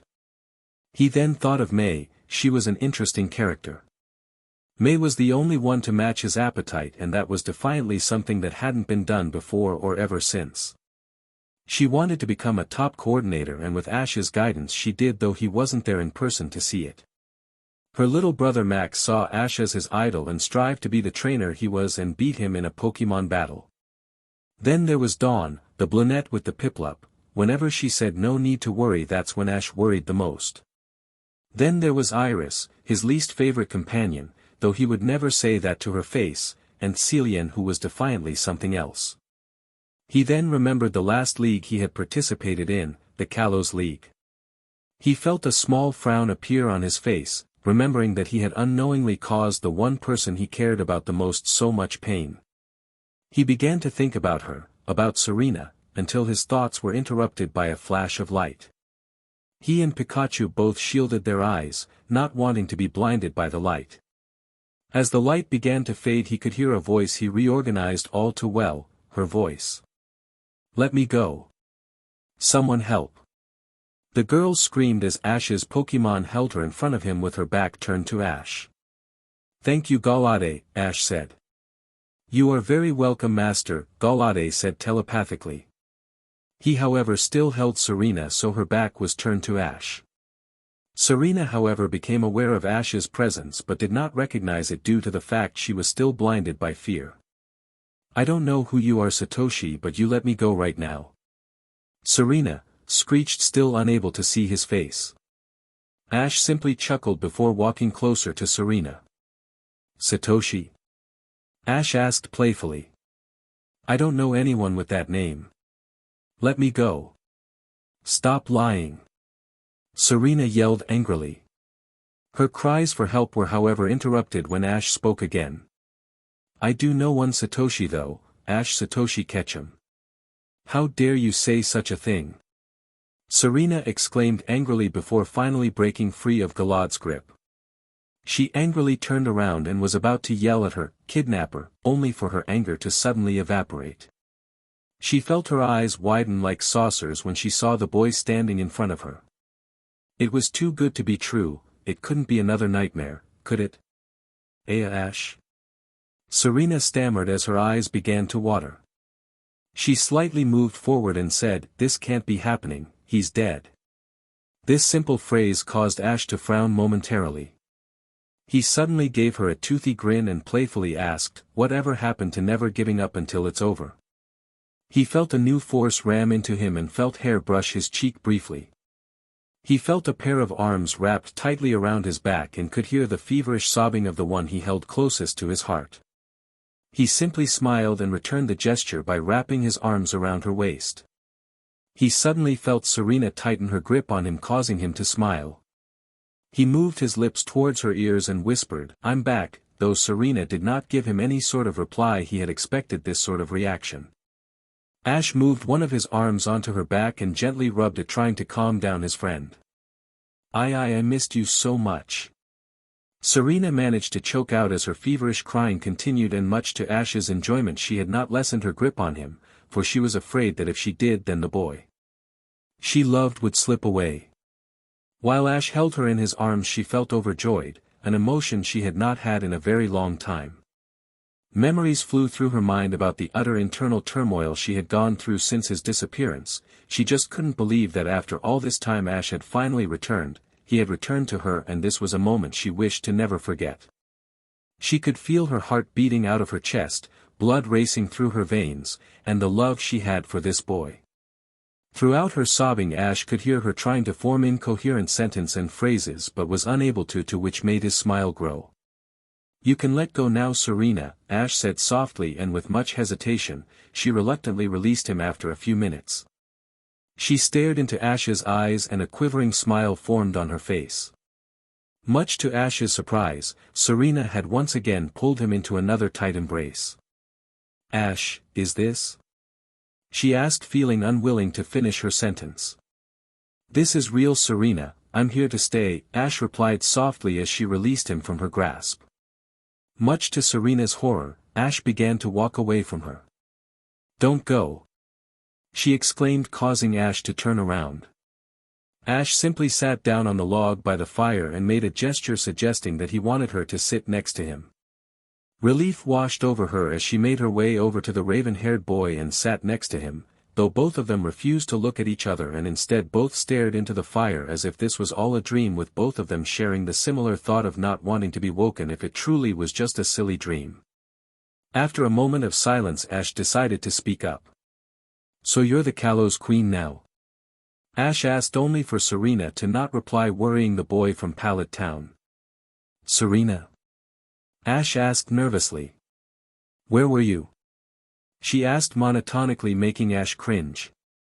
How could the girl who was just sobbing in his arms in joy suddenly become so emotionless? "I guess you deserve an answer." Ash sighed as he got off of the log and lied down on a patch of grass. Moments later Serena mimicked this action as well. After a brief moment of silence Ash cleared his throat and began to speak. He began to tell Serena of his journey throughout the world, everything from having the ability to summon Res Hiram whenever he wanted to all the struggles he had endured. During the story Ash would have to stop briefly now and then due to Serena beginning to cry, and by the time the story was over her eyes were bloodshot, and even still she cried for a good few minutes, and every time she did Serena would feel Ash's hand gently holding her own. After she calmed down a moment of silence passed before she asked another question. "But, why did you leave, Ash?" she asked sadly. Ash began to feel like he had a guilty conscience after remembering one of the reasons he had left. I just wanted to get stronger," Ash said confidently, but not enough for the Pokemon performer to believe him entirely. "But why, Ash? Why didn't you tell anybody? Why did you tell me?" she asked sadly, making Ash frown when he noticed how much she had emphasized the last part. "I just said I needed to do it alone, I didn't want any distractions," Ash said half-heartedly. "Does that mean that I was just a distraction, Ash?" Serena asked sadly and noticed Ash cringe slightly. "I wasn't I? I'm the reason you didn't win the Kalos League, the reason why you went away." This simple sentence made Ash clench his fists, feeling angry at himself for how much pain he had caused his friends during his absence. "It's not like that, I just needed to be alone and everything was a distraction." "Even me?" she asked softly, and when Ash didn't give her an answer she put her face in the palms of her hands. "Serena." Ash sighed as he pulled her closer to him. He gently rubbed her back and waited for Serena to pull her face away from her palm and look at him. Once she had done this her hands were placed in her lap. Ash took both of her hands in his own so she was looking him directly in his eyes and said, "You are not the reason I left, Serena, nobody made me want to do this because I wanted to do it.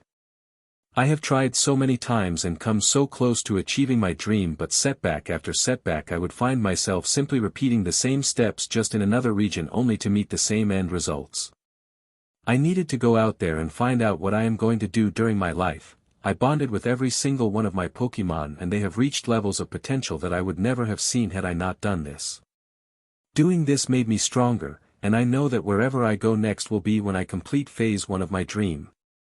Are you going to leave again if you fail? Serena asked nervously, causing Ash to think about what he actually would do if it happened again. He knew that he would just leave again, but he couldn't tell her that. Serena deserved better than that. I guess I'll just keep traveling until I succeed, he said simply.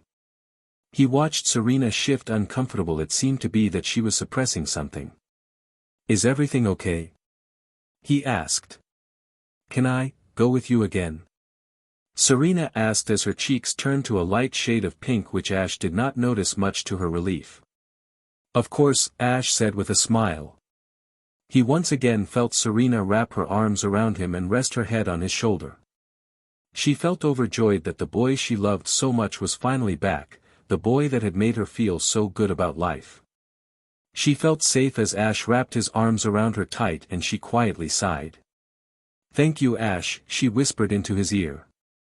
Any time, Serena, any time, Ash replied with a smile. A sudden gust of wind flew by, causing Serena to shiver as the cold wind hit her skin. She suddenly felt herself being lifted off the ground and shrieked in surprise as Ash carried her in his arms over to the fire. He placed her down and took off his jacket and placed it on her shoulders. Better? He asked as he sat down next to her. Better, Serena agreed as she swiftly wrapped one of her arms around Ash's and placed her head on his shoulder and cuddled into the crook of his neck, resulting in both friends to form a deep blush that neither of them noticed. Serena felt her heart pound when Ash gently leaned his head against hers, making the honey-haired teen internally squeal. She had never thought that she would have a night like this ever. It was just so perfect. The boy she loved was back and she was with him, and she wouldn't change any of it. Her mind drifted towards her performance and felt slightly disappointed with herself, knowing that she had broken down in the middle of the runway, yet unbeknown to her was that Ash was thinking about the same exact thing but in a different context in which he felt guilty. Serena? Yes, Ash? I'm sorry if I ruined your career. Maybe if I had not shown up then none of this never would have happened. Ash apologized sadly. This statement made Serena's heart break upon realization that Ash blamed himself for what had happened earlier. She pulled herself out of her comfy position and placed her hands onto her kneecaps, much to her and Ash's dismay, but neither of them would admit that now, would they? Ash, none of that matters, Serena said emotionlessly. If that never happened then I wouldn't be here with you, I wouldn't know that you're. She began to say as she gripped her kneecaps tighter. Her eyes were shut tightly and tears silently dripping onto her legs. She felt Ash once again take her hand in his own, making her smile. I would have never known that you were back. That is something I would never want to give up on. I wouldn't trade that moment for anything, because if it didn't I would never have found you again. I don't care what happens to my career now, because if this didn't happen I wouldn't be here with you right now. I would be sitting alone in my house feeling upset about everything. If this does ruin my career, Ash, thank you, she said softly, making Ash have a quivering smile and pull Serena into another hug, much to her surprise.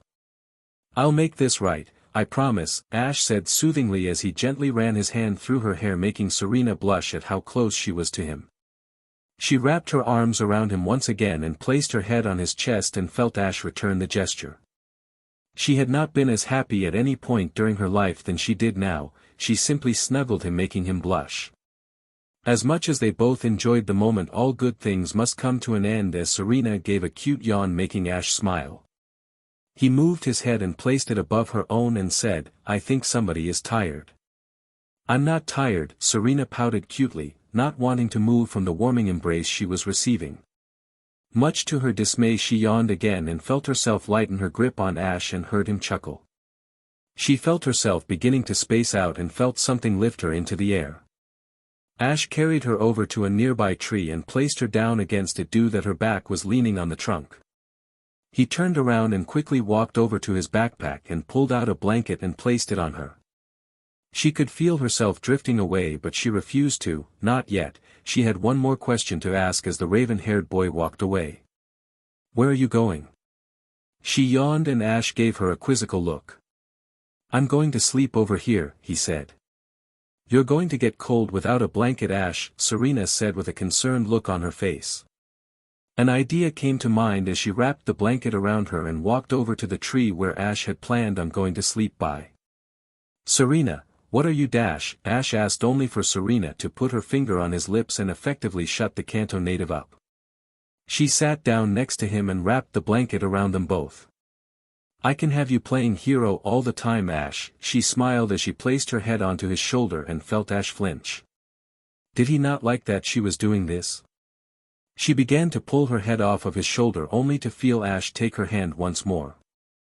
"It's okay, you have my permission," Ash whispered, making Serena blush. "Thank you, Ash," she whispered and returned once again to the position that she enjoyed so dearly. Minutes later she heard Ash snoring and quietly giggled as she snuggled closer to him. "I love you, Ash, sweet dreams," she whispered before she felt herself drift away as well. The sun had finally risen and a new day had dawned, particularly for the Kalos Queen. She was propped up against the tree in which she and her crush had fallen asleep the night before. Though deep in slumber, she still had the same smile on her face that she had when she had fallen asleep in the crook of Ash's neck. Her head began to slowly slip away from the tree until her head plummeted to the ground, resulting in a frightened yelp from the honey-haired girl. "Ouch!" Serena mumbled as she rubbed the back of her head. She looked around and memories of the previous night made her smile with the realization that her Ash was back. Serena shook away her thoughts as her cheeks grew slightly red when she realized she had unintentionally claimed ownership of her friend. She continued to mentally scold herself until she noticed something that caused her heart to skip a beat. Where was the raven-haired boy she had fallen asleep with? "Ash?" Serena called, feeling anxiety beginning to take over her thoughts. "Ash?" she called frantically, looking around the campsite. "No. No, no, no!" she exclaimed. Tears formed in her eyes due to the first thing she had thought of. He left me again. "No." Serena whispered before dashing off into the distance. Tears ran down her cheeks as she weaved her way through the forest, not caring that vines had tore at her clothing or that she had tripped over the vines and roots that were in her path. She found herself at a river and finally collapsed to her knees and began to sob feverishly into the palms of her hands. The same thoughts just kept repeating in her head over and over. He left me again. She continued to sob and taking short pauses to catch her breath before returning to her distraught state. She finally looked up from her hands and began to stare at her reflection in the water. She could see her bloodshot eyes still leaking tears and her quivering lip. Had she done something wrong? Did she make him leave her again? She tightly shut her eyes in an effortless attempt to stop the tears before finally opening them to see her reflection again. She felt her eyes widen when she saw a new face appear, the raven-haired hero's face to be exact. His eyes were full of worry and concern as he knelt down to her. "Serena?" Ash asked in a hushed tone. "Where did you go?" Serena asked sadly, causing Ash to silently curse himself for his poor judgment. "I woke up before you and you looked so peaceful and I didn't want to wake you," Ash answered. "Oh." Serena sighed. She realized how childish she had just acted and frowned upon it. "I'm sorry about that," she said nervously. "It's okay," Ash replied with his trademark toothy grin, causing Serena to blush. "Thank you," Serena whispered. She stood up and wiped her eyes before looking at her friend. She simply walked by him without a word and stared into the water again. She felt Ash walk over and stand next to her as the duo stared at their reflections in the water. Serena began to slightly inch closer to Ash with a heavy blush, and neither of these to her relief were noticed by the boy with auburn eyes. When she was practically brushing his side, she noticed him throw her a glance before looking back into the water. The pair simply stared at their reflections as if they were in a trance, but it was only broken by Serena saying, the water is so pretty. Yeah, I guess it is, Ash smiled before waving to the water and was amused when he saw the reflection mimic his actions. It's just like a mirror, Ash stated, making Serena think back to a memory from their journey. Ash, do you remember what happened at Reflection Cave? Serena asked. You mean when I was SEKED into that mirror world? Ash asked, to which Serena nodded her head. Man, that place was a whole new kind of weird. Clement was a fast runner, Bonnie was Bonnie, Mirror Ash was a crybaby and you were, really mean, Ash said. Oh. Serena mumbled sadly. I'm not mean, am I? She asked. Of course not. Ash exclaimed. You're one of the nicest people I know. He said, causing the Kalos Queen to blush. It's nice to hear that now and again, Serena replied. Especially when it's from you, Ash. Mime. Yes, Mimey, I'm worried too, but I think Ash will be fine, Delia spoke confidently inside her little cozy home in Pallet Town.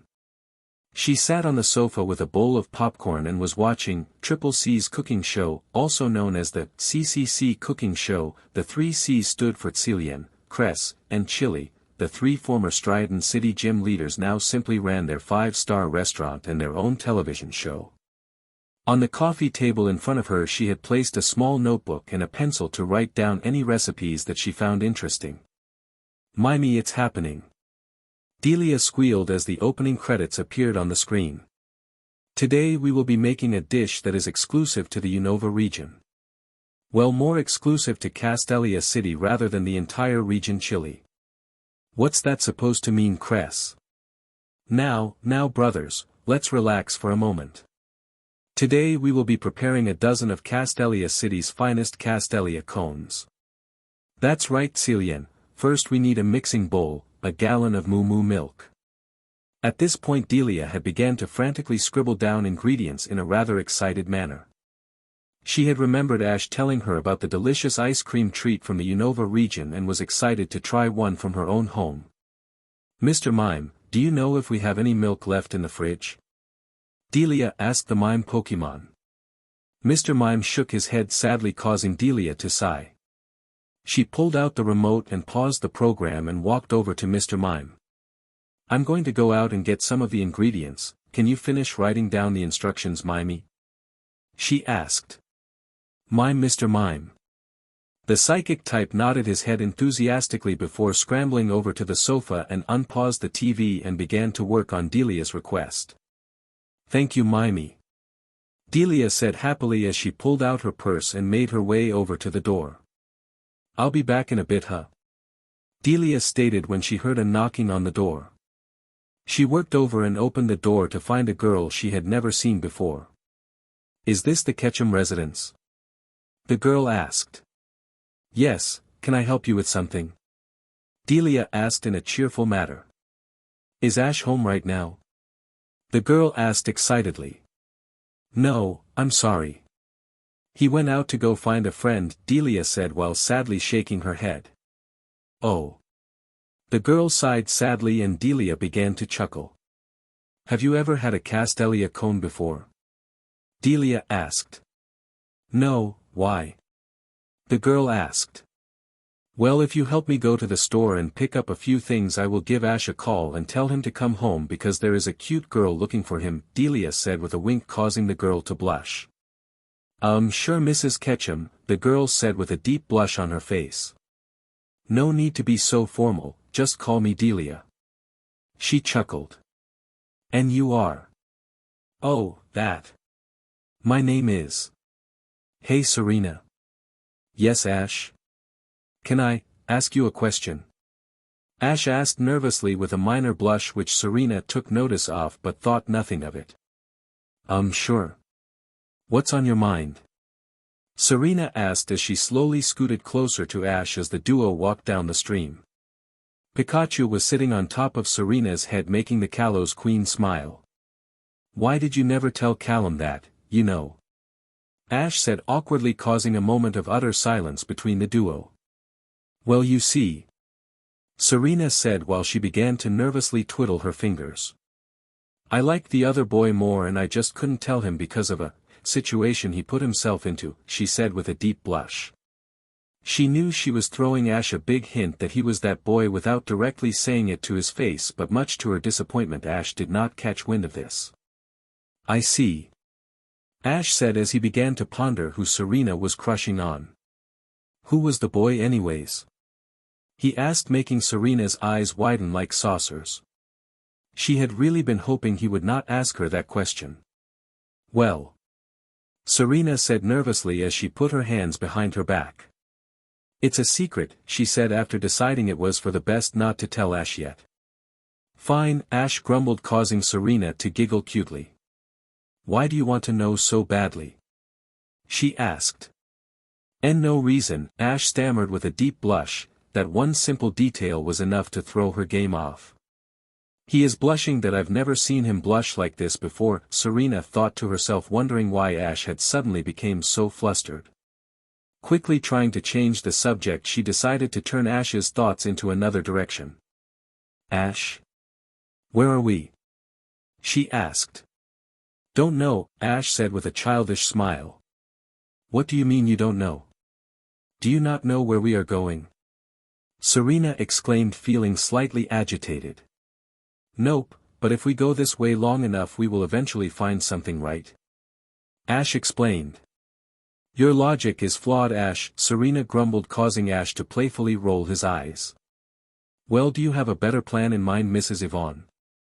He asked with a wink, making Serena blush. None of her friends, especially Ash, had treated her so formally before. We could always use a flying-type Pokemon, do you have any with you? Serena asked. Well, I do have one, but you may find him a bit scary, Ash said playfully, making Serena slightly anxious despite knowing that Ash was just pulling her leg. No. Objections? Okay then, Ash said after Serena had not said anything for the past minutes.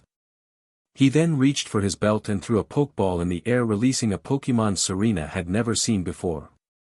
Out came a grayish-brown, avian-like Pokemon appeared. Its small, red eyes and a thin, yellow beak with a black tip. There was a circular white patch on its forehead, large white markings covered the front of its jugular and chest, separated by black tufts on its shoulders. A red-tipped, black crest extends over its head, nearly reaching the tip of its beak, reminding Serena of the plumage of an unpheasant, but not as stupid-looking, for it looked badass. The bird Pokemon had large wings, 5 black-tipped tail feathers, and yellow feet with black talons. Nice to see you again, Staraptor. Ash said as he gently placed his hand on the final evolved form of Starly. The bird from Sinnoh gave a loud raptor. Staraptor. Before playfully hitting his trainer on the head with one of his wings. Ash. Serena exclaimed before rising over to her friend who was struggling to get up. Are you okay? She asked nervously. I'm fine, Ash coughed as he dusted himself off. Staraptor wouldn't try to hurt me now, would you? He asked the large bird, who threw his trainer an apologetic look. It's okay, Ash said as he hopped onto Staraptor's back. He noticed Serena's look of confusion before offering her his hand. Come on, let's get out of here, he said calmly. Oh, on that thing? Serena asked nervously, making Staraptor growl silently due to be called a thing. Well, yeah, why not? Ash asked, feeling lost. He then noticed Staraptor's expression and finally put the pieces together. You're afraid, aren't you? He asked after realizing Serena's nervousness. He turned to Staraptor, who also shared the same thought as his trainer and slightly felt bad for being angry at the honey-haired girl. Maybe a little.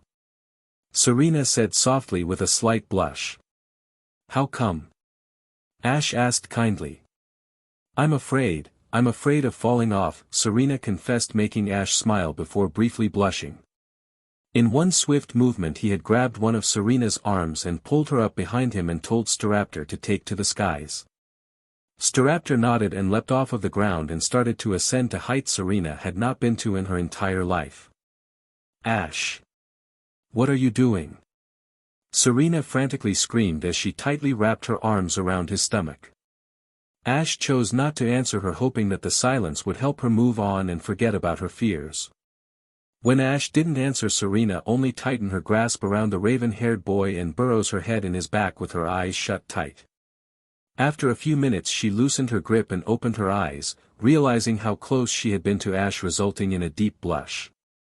She began to pull away, feeling like she had intruded on his personal space, only to be relieved by Ash saying, "It's okay, I don't mind." "Thank you, Ash," Serena said softly before wrapping her arms once again around the boy in front of her and placed her head back onto his back. She felt a warm, bubbly feeling in her chest, making her smile that her crush could make her feel so safe, so happy, so important. She looked below and watched as they flew over Lumio City and saw all the people and cars looking so tiny that it amused her. "They look like ants," she commented before pointing out numerous other things that caught her attention, resulting in a smile from Ash. He looked towards his faithful partner who sat in between his legs and saw the electric mouse give him a thumbs up. He then shifted his attention back to the rambling girl behind him. Much to both of their surprise, they had been trying to get back far longer than they thought. The sky had already darkened and the lights in houses and street lamps lit up the city. "Wow!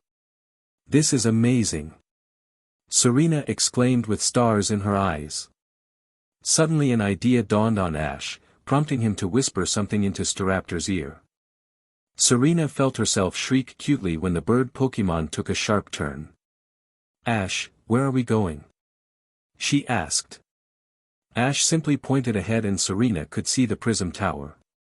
"What are we doing here?" Serena asked. "Watch," Ash said simply as he pointed to the tower. The first thing Serena noticed was that the tower was rather dark. Wasn't it missing something? Light. Suddenly Serena gasped as the tower suddenly shined brightly, causing her to stare in awe at the environment Ash had taken her to. "It's beautiful, Ash," Serena said softly as she snuggled closer to Ash. He turned and looked at his friend and whispered, "Yeah, she is," something to which Serena did not pick up on. "It's so romantic," Serena said, making Ash's heart skip a beat. Why would she bring that up? It seemed so random. I guess it is," Ash stuttered nervously with a deep blush. "Is the great Ash Ketchum blushing?" Serena teased, to which he nodded his head. "It's okay, it's alright to be human," she whispered, confusing Ash with what she had said. The two continued to stare at the tower before looking at each other with deep blushes on their faces. "Thank you, Ash, I really needed this," Serena said softly. "Anytime, Serena," Ash replied before brushing aside a stand of Serena's hair that was on her face. Time seemed to slow as the two began to slowly move their heads towards each other and their eyes slowly began to close. Their lips were inches apart but were startled by a loud roar from below. They quickly pulled away from each other and blushed deeply. They looked below to see two people having a Pokemon battle and both sighed. After realizing what had just happened, they both immediately pulled away with deep blushes. We should probably get going," Ash stammered with a deep blush. "Why yeah." Serena stuttered with dark pink splotches on her cheeks.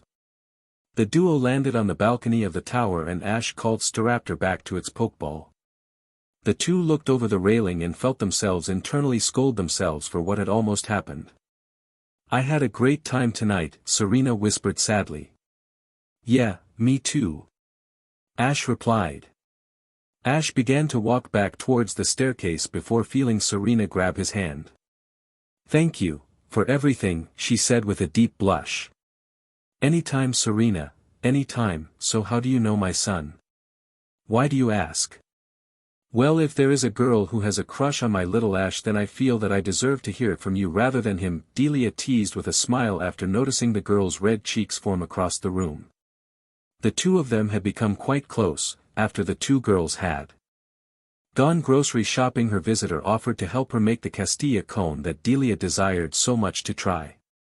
The two of them had thrown the batch into the freezer before settling down and began to prepare dinner. Delia stood by the stove boiling water while the visitor was placing plates, napkins, and other utensils onto the table. Mr. Mime approached Delia with a box pasta and eagerly dumped the entire box into the pot. Delia simply smiled when she watched the girl scrambling back and forth with a feverish blush on her face. Delia was about to return to her cooking. Her attention was drawn away when the girl answered her question, much to her surprise. "I'm from the Kalos region," the girl said as she took 2 glasses from a shelf before returning to the table. "Really? Well, that just so happens to be where Ash went to." Delia giggled, causing the girl to sigh. "How did you two meet anyways?" she asked, causing a small smirk to form on the girl's face. "We meet during a Pokepuff contest." "I can't believe it, Red. We almost kissed," Ash said softly with an embarrassed look on his face, to which Red chuckled at, clearly amused by his new friend's nervousness. "Bruh, I told you that you'd be glad we came here." Red smirked, causing Ash to roll his eyes sarcastically. "Actually, I would have come here even if you never showed up," Ash replied, causing Red to snicker with a mischievous look on his face. "Whatever, man, but you better act fast before I take her first. Serena is mine. You hear me?" Ash exclaimed, making Red chuckle, while internally Ash was very confused with what had just happened. Never before had he snapped like that before to anyone. He felt bad about it too, but the look on Red's face made said guilt vanish. Ash reached into his pocket and pulled out something that he had forgotten about in the past few days. He stared at the piece of worn fabric that had been with him the past 4 years. It was a small light blue cloth with a dark blue fabric around the ends of each side and a small Pokeball stitched into the lower right-hand corner. He moved the handkerchief to his ear and shut his eyes. "I should give this back to her." Flashback, Kalos League. Ash Ketchum sat on a bench in a locker room alongside his faithful Pikachu. He ran his hands throughout his jet black hair as many thoughts circulated throughout his head. His hat was resting on Pikachu's head and the little mouse looked at his friend with deep concern. He knew how his best friend was feeling. They were currently involved in the intermission session during the Kalos League finals. 3 of Ash's Pokemon had been declared unable to continue battling, being Oshawott, Levany, and Glalie. Pikachu knew how much pain his friend was in. He was so close to finally achieving their dream, the dream that he and all the Pokemon they knew shared, to become a Pokemon Master. Everything was riding on this battle. He had never been as far as he was now, the Kalos League finals. Noticing that his partner was concerned, Ash managed to force himself to make a fake smile despite the fact that the mouse didn't buy it for a minute. "I'm fine, Pikachu," Ash said, trying to appear hopeful when deep down he had a gut-crunching feeling that said he was going to lose this fight, and frankly it scared him. For his final lineup, he had chosen to use Totodile, Pikachu, and a Pokemon he had reunited with before coming to the Kalos region, his faithful Pidgeot. He trusted his Pokemon with his life, but he continued to second-guess his chance at victory. He had done so many things differently during this time around. Unlike his previous companions, Ash was the oldest out of the group, he was the most experienced, he was in a better physical condition than the others. This was the first time he had traveled with 2 girls and not just one, though the thing that stuck out the most was that he was romantically interested in somebody. In fact, it was somebody he was traveling with. He at first had thought of these feelings as a silly crush, but had eventually began to accept the fact that he was head over heels in love with his childhood friend Serena. He remembered that in the past that if something bad happened when they met somebody new, he would always be the one to go with them while the rest of his group stayed together, but this time his group was the one going with newcomers and he was going with Serena, and it happened every single time. He had always known that this adventure was going to stand out from his previous ones, but he didn't think that his travels in Kalos would stand out to such an extent. He suddenly heard the sound of footsteps approaching and quickly put on a brave face, though it quickly fell when he felt someone sit down on the bench right next to him. "Ash? What's wrong?" "Guess I just a bit nervous, Serena," Ash replied, trying not to look his friend in the eyes. It was his weakness. Anybody could tell how he was feeling just by looking into his auburn eyes. "You have nothing to worry about, Ash, you will do great," Serena said cheerfully as she placed her hand gently on his shoulder. "And what if I don't?" Ash asked softly, making Serena worried. She had never, not once in her life, seen Ash Ketchum so lifeless. "Is that even a question, Ash? You have done great," Serena exclaimed, but the look in Ash's eyes sent shivers down her spine. "But what if I don't win?" Ash asked sadly, causing Serena to sigh in a motherly type of way. With a blush she inched closer to Ash and took his hand into her own. Ash, look around you, you are in the Kalos League finals. You have to be pretty great to make it this far, and not a lot of people are able to say that they have, and if you ask me, that's pretty special. You really think so? Ash asked with a small smile on his, causing Serena to squeal internally, knowing that she had helped Ash get his head together. I know so, she replied. The two of them sat there in silence, their hands together and thoughts blazing like fire. A voice over the intercom speaker announced that battlers had to return to the field in the next 5 minutes, and Serena watched as Ash slowly stood up. He threw a nervous smile and began to walk away until she ran over to him and grabbed his arm. When she noticed the look he was giving her, a blush appeared as she reached into her pocket. Here, she said as she placed a piece of fabric into the palm of his hand. It's my good luck charm, be sure to bring it back to me. She giggled with a wink, though Ash just stared at the cloth in his hand in shock. Serena had just given him one of her most treasured possessions, and it made his smile quiver slightly in joy before pulling himself together. I will, Serena, Ash said confidently as he placed the handkerchief in his pocket. He gave his thanks to Serena and made his way out of the locker room, and when Serena was sure Ash was gone, she smiled happily and gave a soft sigh. And don't forget, Ash, wherever you go, I'm always with you. Knock knock knock. Who's there? Serena asked as she approached the door. Since she was back at the Prism Tower, also where their two traveling companions lived, she had decided to sleep with Bonnie for a feeling of nostalgia, a flashback to when her life was so much simpler. She had changed into a pair of her pajamas and found it rather nice to wear something so ordinary compared to what she was forced to wear on a daily basis. Arceus, she hated her manager. She placed her hand around the door knob and opened the door to find her childhood friend standing there with a smile on his face. Hey Serena, may I come? Ash asked, to which she nodded and stepped aside so her friend could come in. She quickly out a finger to her lips and shushed Ash. When he gave her a confused look, she pointed to the bed in which a girl wearing tyrant-styled pajamas slept. Ash nodded his head after understanding that Bonnie, the girl in the pajamas, was asleep. Serena took his hand in her own, causing both of them to blush as she led him over to her sleeping bag in which both of them sat on. So what's on your mind, Ash? She asked sweetly. Well, nothing really, I was just returning this to you, Ash smiled as he showed her the handkerchief that was in a way the symbol of their friendship. This caused Serena to gasp and a few tears formed in her eyes. You still have it? Even after all this time? She asked as if the piece of cloth was not truly right in front of her. Of course I did, Ash smiled. After all, he said as he put one of his hands under Serena's. You told me to bring it back to you, he finished as he placed his other hand on hers.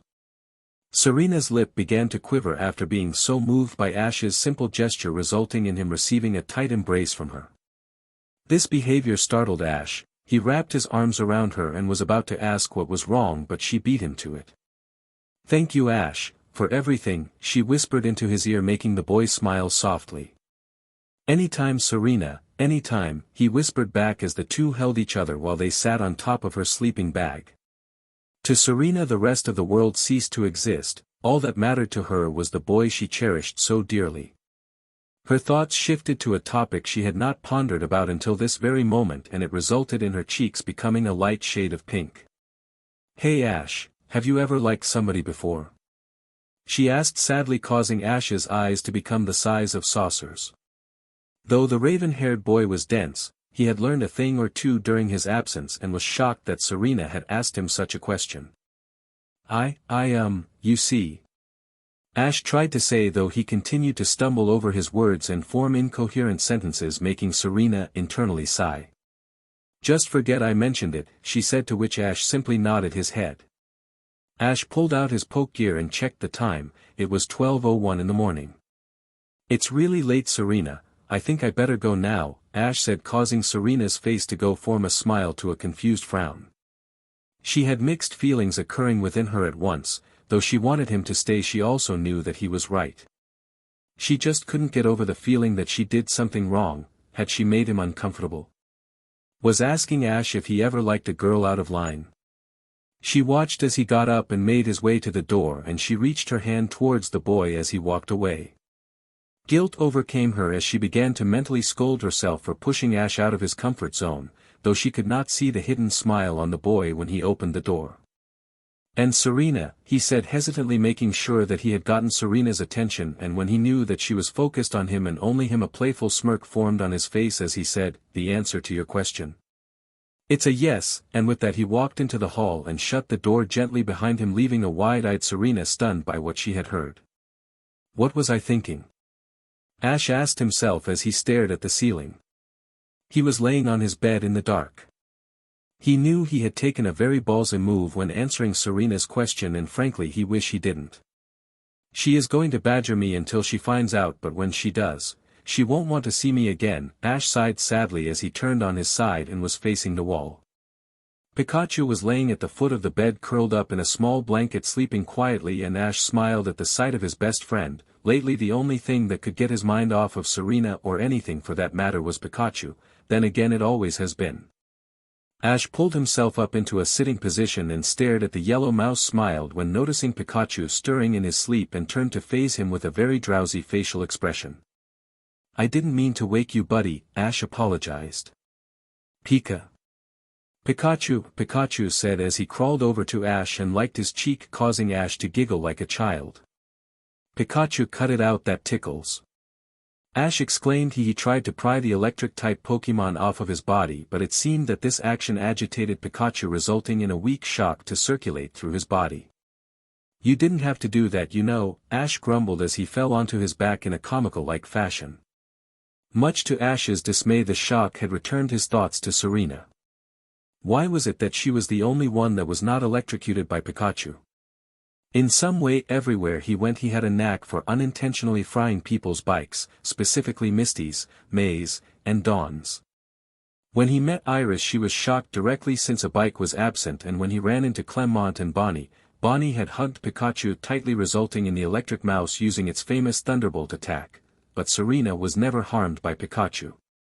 Why was she the only one of Ash's female traveling companions to never have been shocked by Pikachu? The more he thought about it, the more he began to notice how much time Pikachu had spent with Serena when he wasn't around. He remembered the saying that Pokemon often reflect the feelings of their trainers.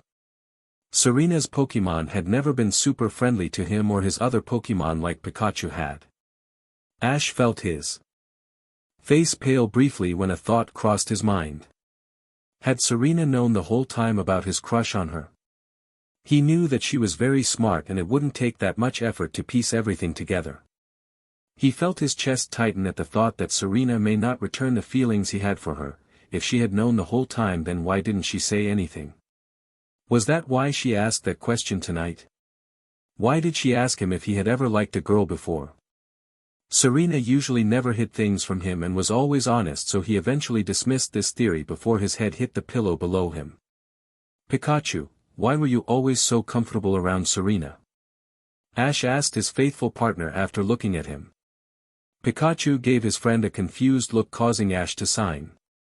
"Never mind," Ash mumbled before allowing his thought to disperse, leaving nothing, and he found himself drifting off into dreamland. "A poke-puff contest, you say?" "That's right," the girl nodded as she continued to wash dishes in the kitchen sink, causing Delia to give a delighted squeal much to her confusion. "Wow! A cutie that can cook as well. Ash undoubtedly needs someone like you to take care of him." Delia giggled, causing the girl to smirk. "I remember that I once asked him if he had anyone to take care of him, but at the time I think he misunderstood my question, but I feel if I ask him again then maybe I'll get an answer." "Well, I hope it works out for you," Delia giggled. "Tell you what, I'll give him a call after we're done here, okay?" "That would be great." The girl cheered happily but noticed Delia giving her a naughty look that frightened her, but not in a dirty way. "Do you need to get anything ready for that time? A little makeup? Lipstick? A cute dress?" Delia teased, causing the girl's face to redden. "And no thank you, Mrs. Ketchum." The girl stuttered but was inwardly smiling. Ash's mom had taken quite a liking to her and she had a very good feeling that things would work out the way she intended them to. "You will be mine, Ash Ketchum." He said yes. Serena giggled as she walked down the street. She had decided to leave the tower and get some fresh air after everybody had fallen asleep. The night blanketed her surroundings, but the street lamps and lights from building did a good job of making her quick trip very easy. She began to jump up and down in pure excitement as she continued to say, "He said yes. He's likes a girl. But what if?"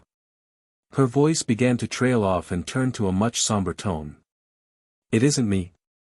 she asked herself softly as a frown appeared on her face.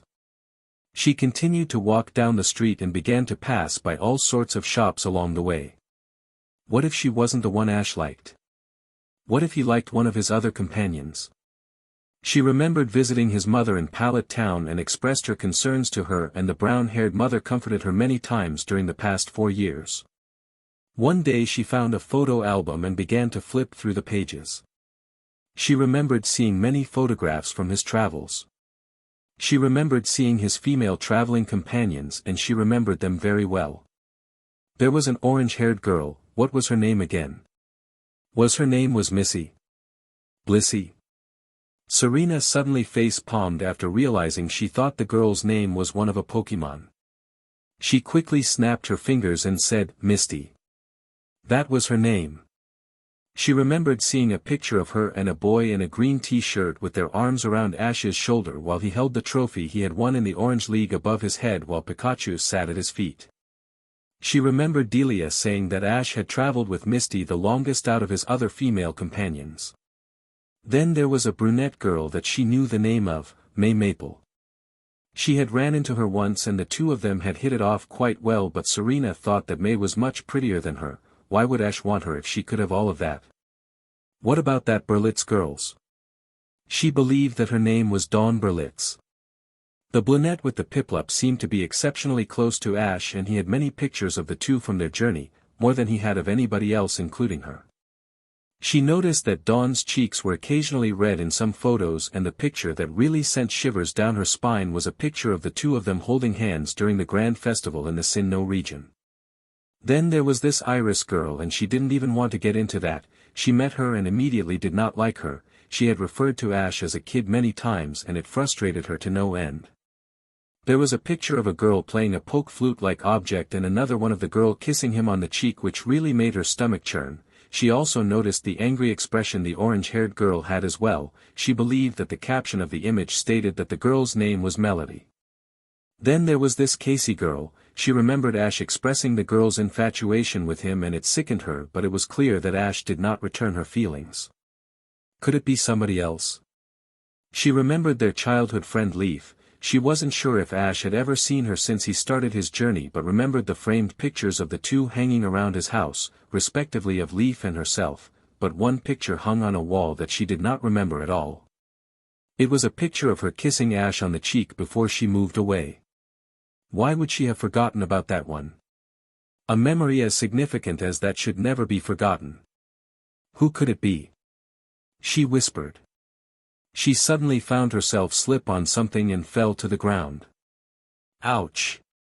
Serena grumbled as she stood up. As she stood up she placed her hands on her skirt and smoothed it down, thus eliminating any wrinkles. I really need to pay more attention to where I'm going, she sighed as she stared at an object on the ground. She knelt down and picked it up and came to the conclusion that this was what she had slipped on. She had slipped on a magazine, a tabloid to be exact. When she picked it up she gasped and felt her eyes begin to water. Her heart had broken upon seeing the cover. I knew it wasn't me. Are you okay, M-? I'm fine. The girl exclaimed frightfully. She along with Delia were standing in the kitchen looming over a plate she had dropped, leaving it in shambles. I'm so sorry, Mrs. Ketchum. The girl apologized frantically. If Ash's mother began to resent her, then her master plan would fall apart. It's okay, Delia said with a sigh. She began to pick up shards of the plate off of the ground and prompted the girl to look at the older woman in an odd way. Mrs. Ketchum, don't you want a broom or a dusting pan? she asked, to which Delia simply shook her head. It's fine, when Ash was little he broke more things than I can count. Delia giggled before a small frown formed on her face. It's just that this plate was a wedding gift, she mumbled. A wedding gift?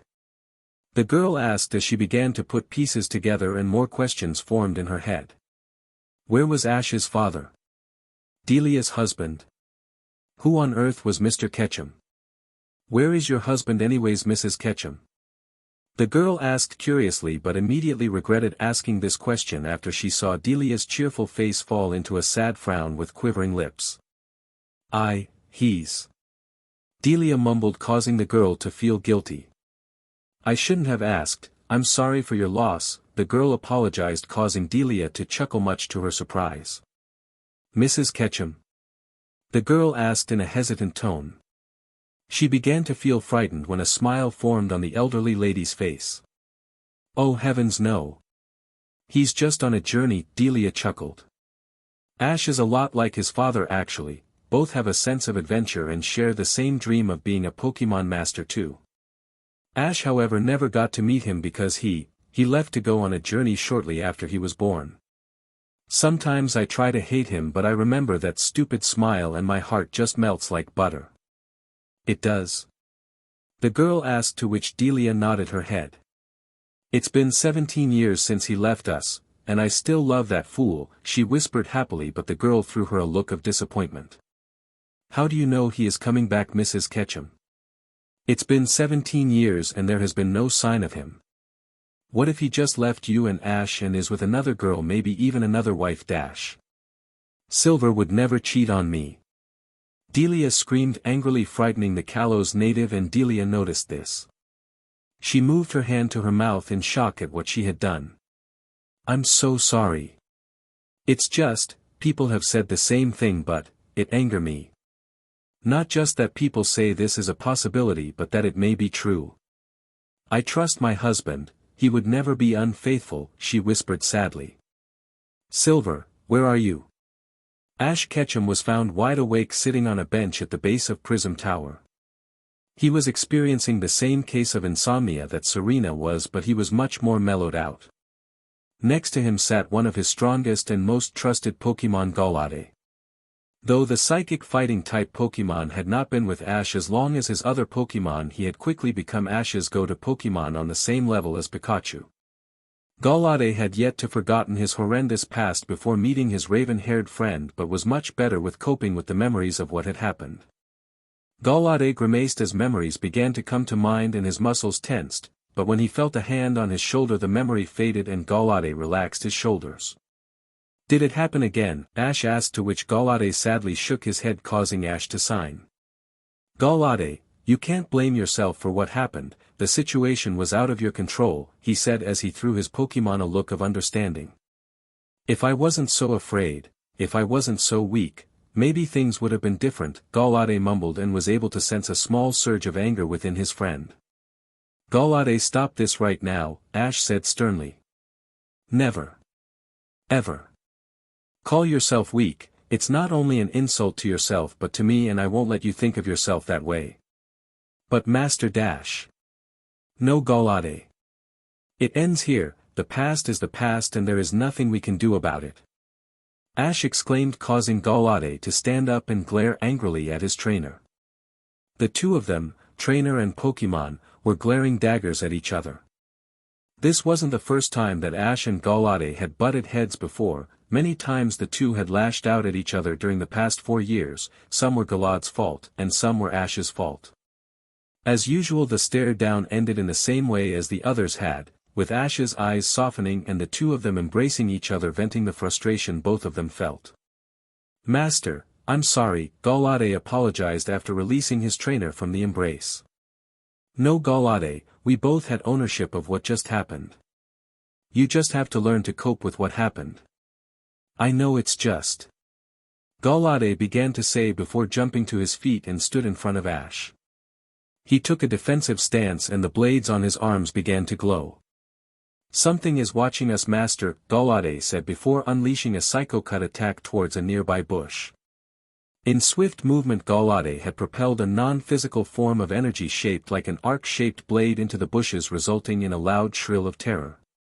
"Show yourself," Galade demanded as he readied another attack, only for Ash to raise his arm in front of Galade.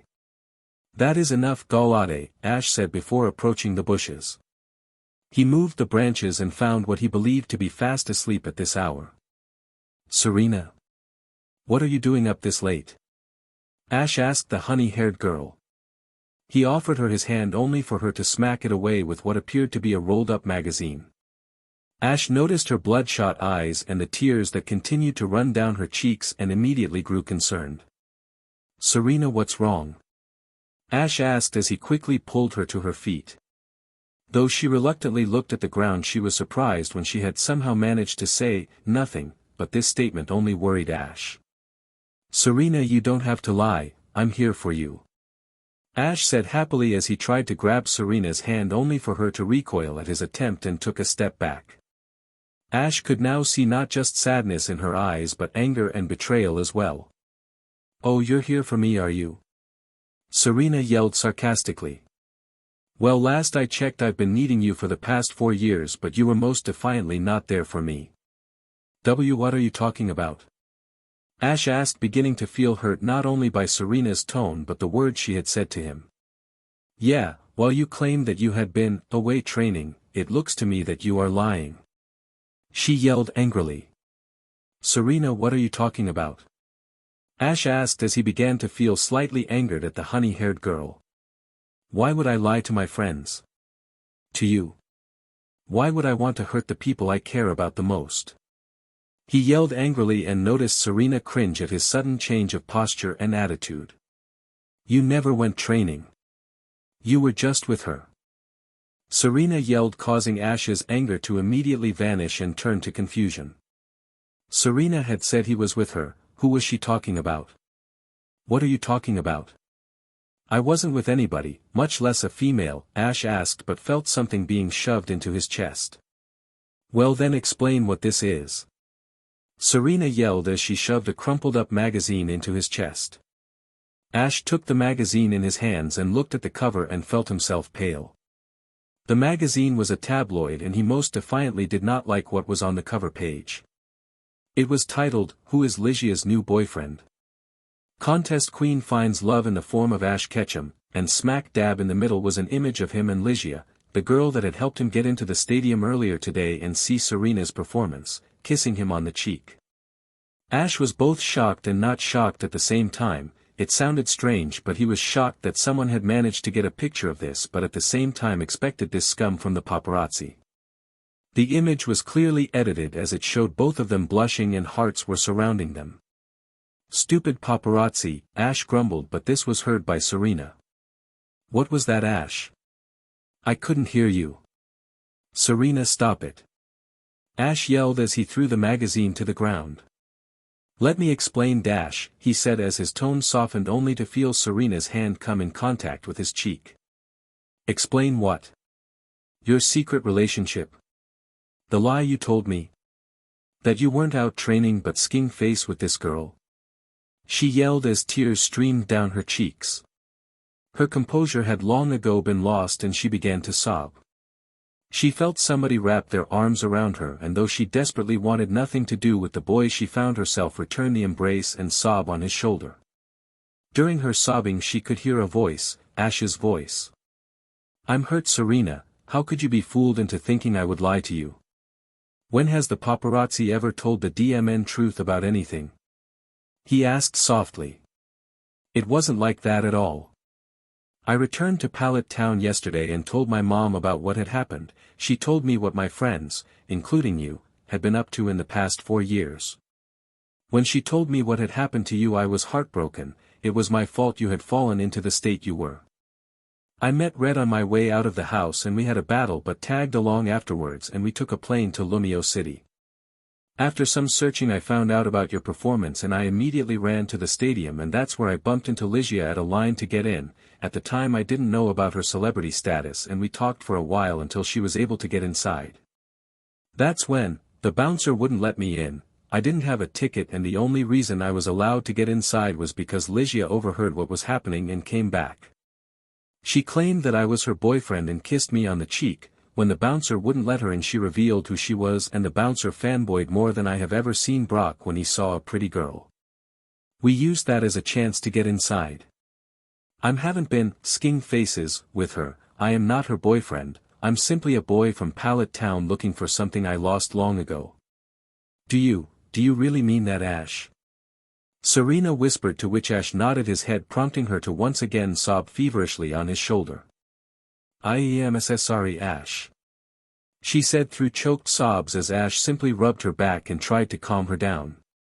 It's okay, Serena, I forgive you, he whispered as he did something so out of character that it surprised not only Serena but he himself.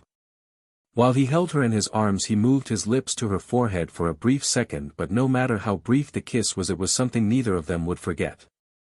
Serena felt her sobbing cease and her cheeks beginning to burn. She looked Ash in the eyes and was about to speak but felt Ash release her. I'm sorry, that was a bit too far, I'll leave you before a while, he mumbled. With his bright red face he turned around and began to walk away, leaving Serena speechless for a moment before he could hear the sound of footsteps closing in on him and felt Serena grab his arm. He turned around and found himself speechless. In one swift movement Serena had grabbed the sides of his face and pulled his lips down and met hers.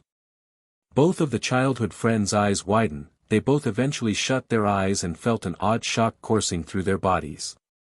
Serena felt like there was fireworks going off in the distance. She remembered her mom once telling her that she kissed the right person she would feel a certain spark, and boy oh boy, she was feeling it.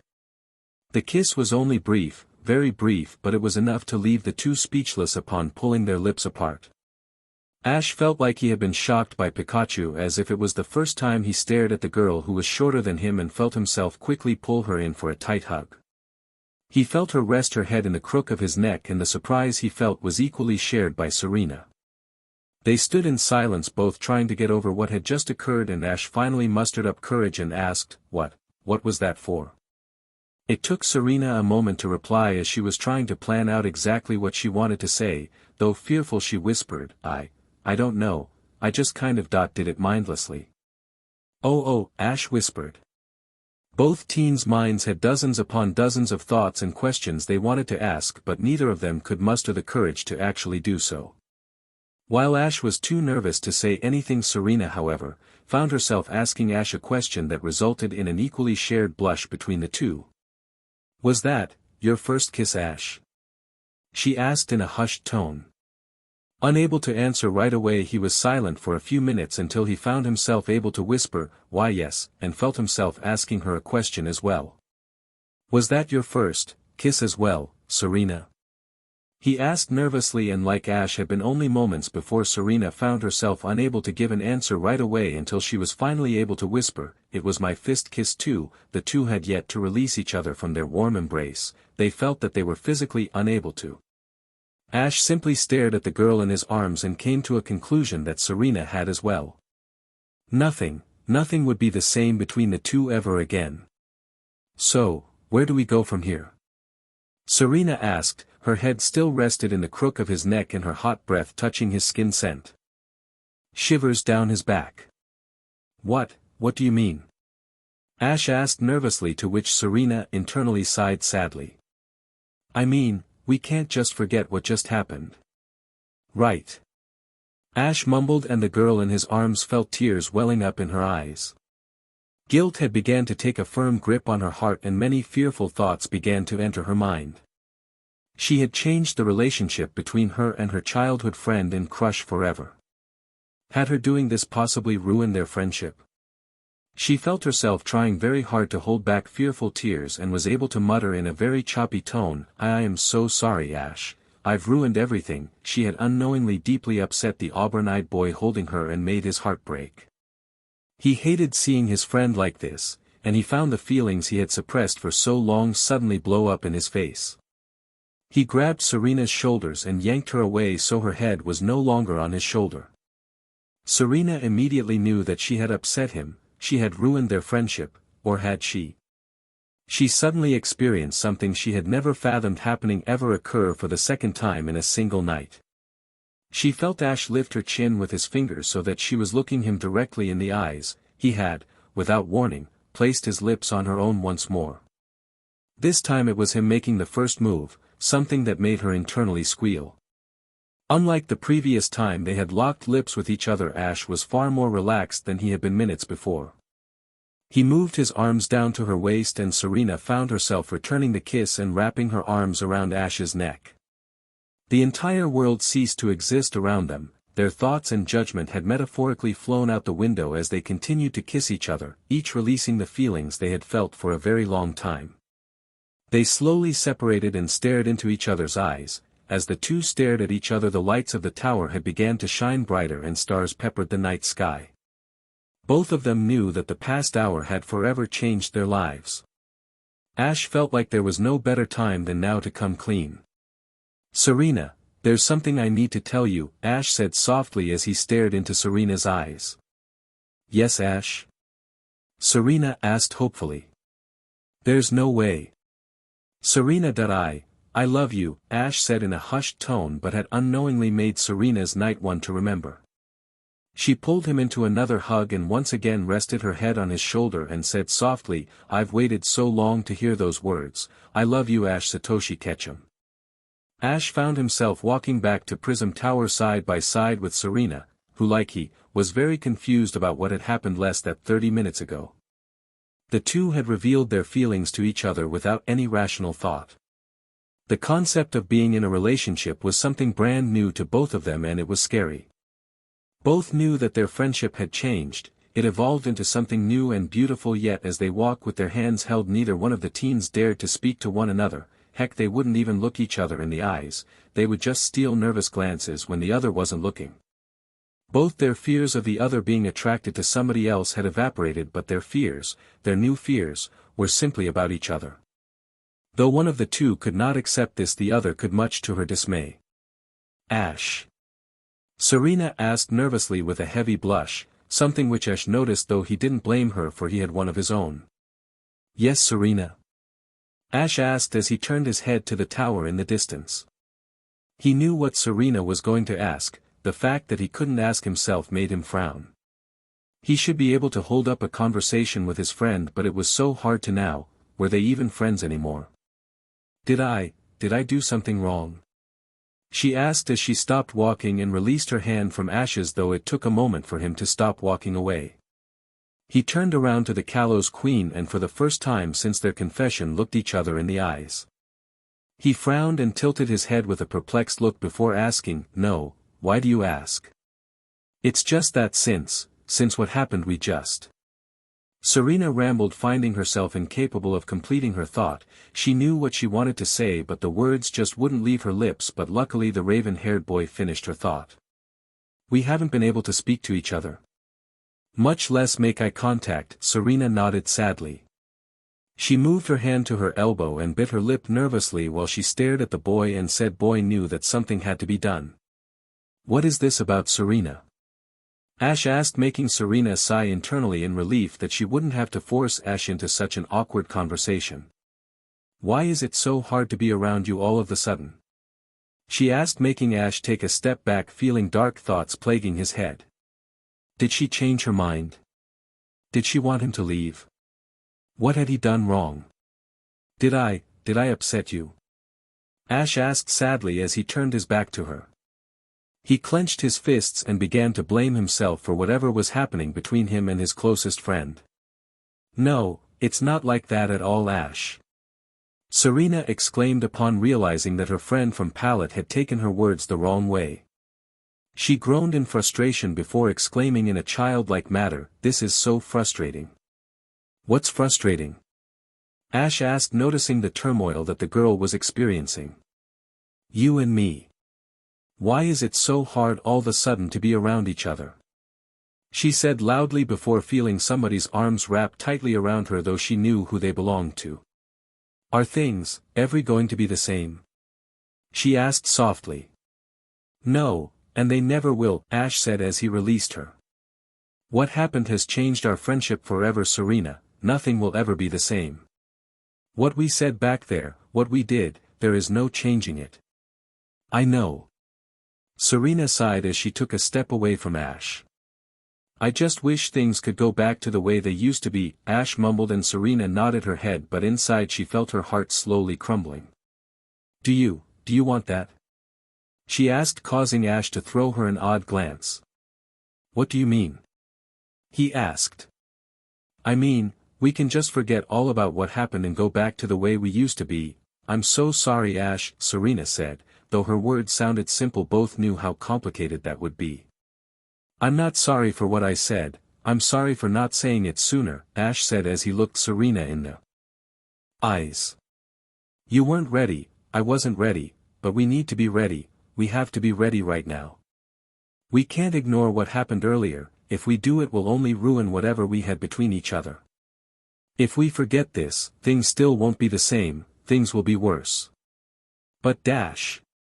You know, I was thinking. Ash said as he interrupted Serena.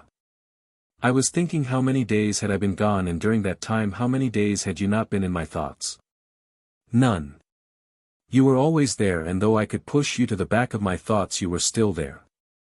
I could do it now, just push you all the way behind what I'm thinking about, my goals and dreams, Serena, but I can't, and I won't. What I said back there, what we said back there, there is no denying that something was and is going to happen. Things have changed, and we can too, Serena. I'll show you how. What are you trying to say, Ash? Serena asked softly with a deep blush. When you are alone, once you have isolated yourself for such a long time, you realize what you are and what you can be. You realize your needs from your wants, your desires from your dreams. It is a lonely world out there, and don't want to be alone anymore, Serena, Ash said as he took Serena's hand in his own. What we said back there is no changing that, and that is something that I am fearful of but also thankful for. These feelings are like paths, and it is our time to choose what path we belong on. If you are fearful, then, that path leads you to what may not be, but if you are brave and take the other path, it will lead you, Ash said as he tried to complete his thought. It will lead you to me. I don't know what to choose, Serena confessed softly. I'm scared, what if I do something wrong? Or even if you do something wrong? She asked rhetorically. I've been waiting for this, Ash, longer than you know, but now that it's here I don't know what to do. I mean, is this what we really want? Is this what I want? She stood there for a moment pondering this while leaving Ash heartbroken. Is it what you want? Ash asked in a rather simplistic manner. Serena could only stand there dumbfounded by the question. How could he make it sound so simple, but it felt like she was being torn apart. Ash noticed the expression on her face and sighed sadly. He mentally scolded himself, believing that had he kept himself under control none of this would have happened. You don't have to give me an answer right now, Ash said monotonically. It's a lot to take in at once, I'll just leave you be, he whispered as he turned around and began to walk away. He refused to turn around, he wouldn't let Serena see the tears running down his cheeks.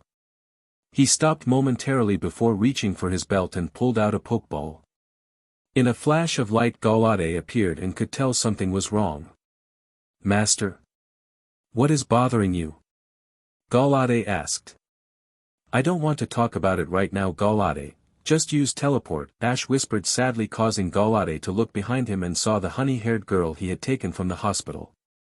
He growled before his blade began to glow and he whisked himself and Ash away, but Serena could see the hatred in Galad's eyes. What path will I take? Arceus, why do these people not have any sodas around this place? The backwards cap-wearing boy complained. Red had woken an hour ago and he had given up on returning to the land of slumber. He continued to yank open drawers in the Lumio City's gym leader's home. He saw a can tipped over on the top shelf and he snickered evilly. There you are, you little brat. Red exclaimed as he grabbed the can of soda, only to immediately feel himself being consumed in anger. Diet? Diet? Red bellowed. Where is the Mountain Dew? Red threw the can to the floor and angrily crushed it with his foot while throwing his temper tantrum.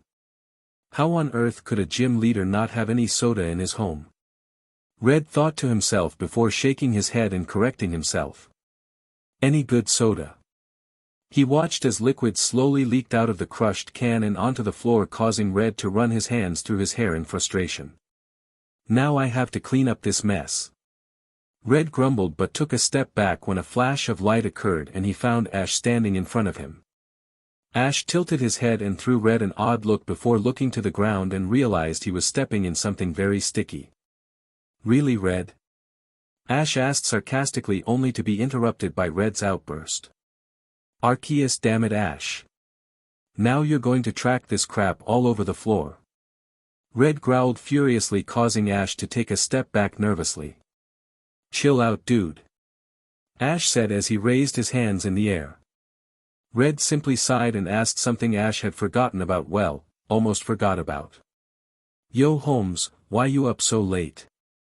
Red asked, only to watch Ash become crestfallen, causing him to feel worried about his friend.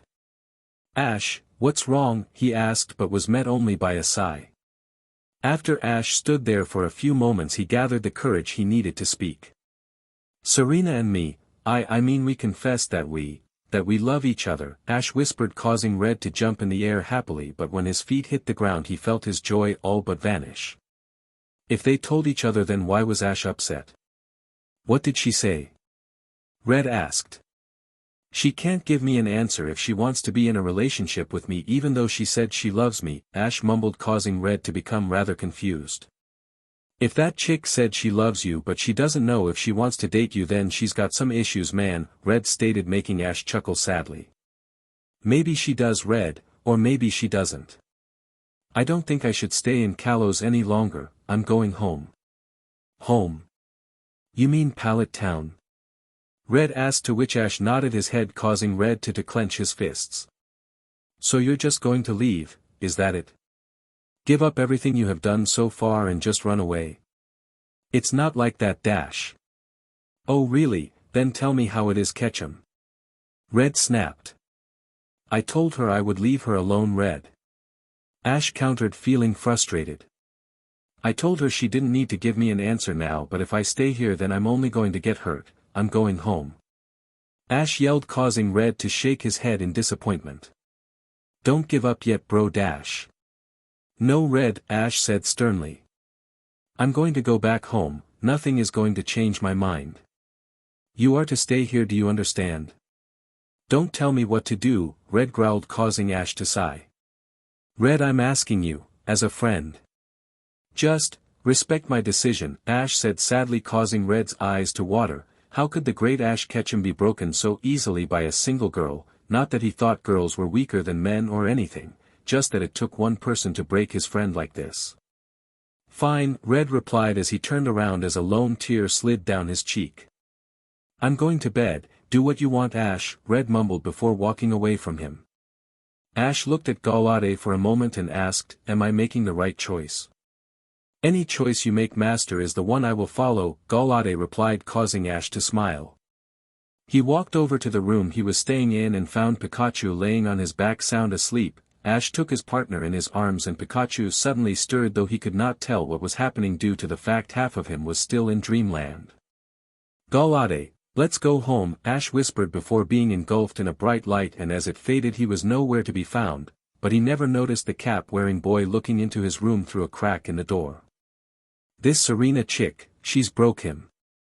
The town of Pallet was absolutely silent, everybody was asleep in their beds and not a creature was stirring, not even a mouse, though one person, a girl to be specific, lay on the bed of an aspiring Pokemon trainer in his home, only to be accompanied by the boy's mother who had fallen asleep. She stared at the ceiling and could see many posters taped to the ceiling of types of Pokemon or gym leaders. She found herself chuckling at the thought of Ash Ketchum being so childish even at the age of, well, however many years he was. She found herself shriek in surprise as a bright light blinded her and lit the room up. She felt a heavy foreign object fall onto her chest, and after the light had faded she opened her eyes and felt her cheeks turn bright red. On her chest was the boy she had been thinking about. Ash Ketchum had appeared seemingly out of thin air. Ash? Is that you?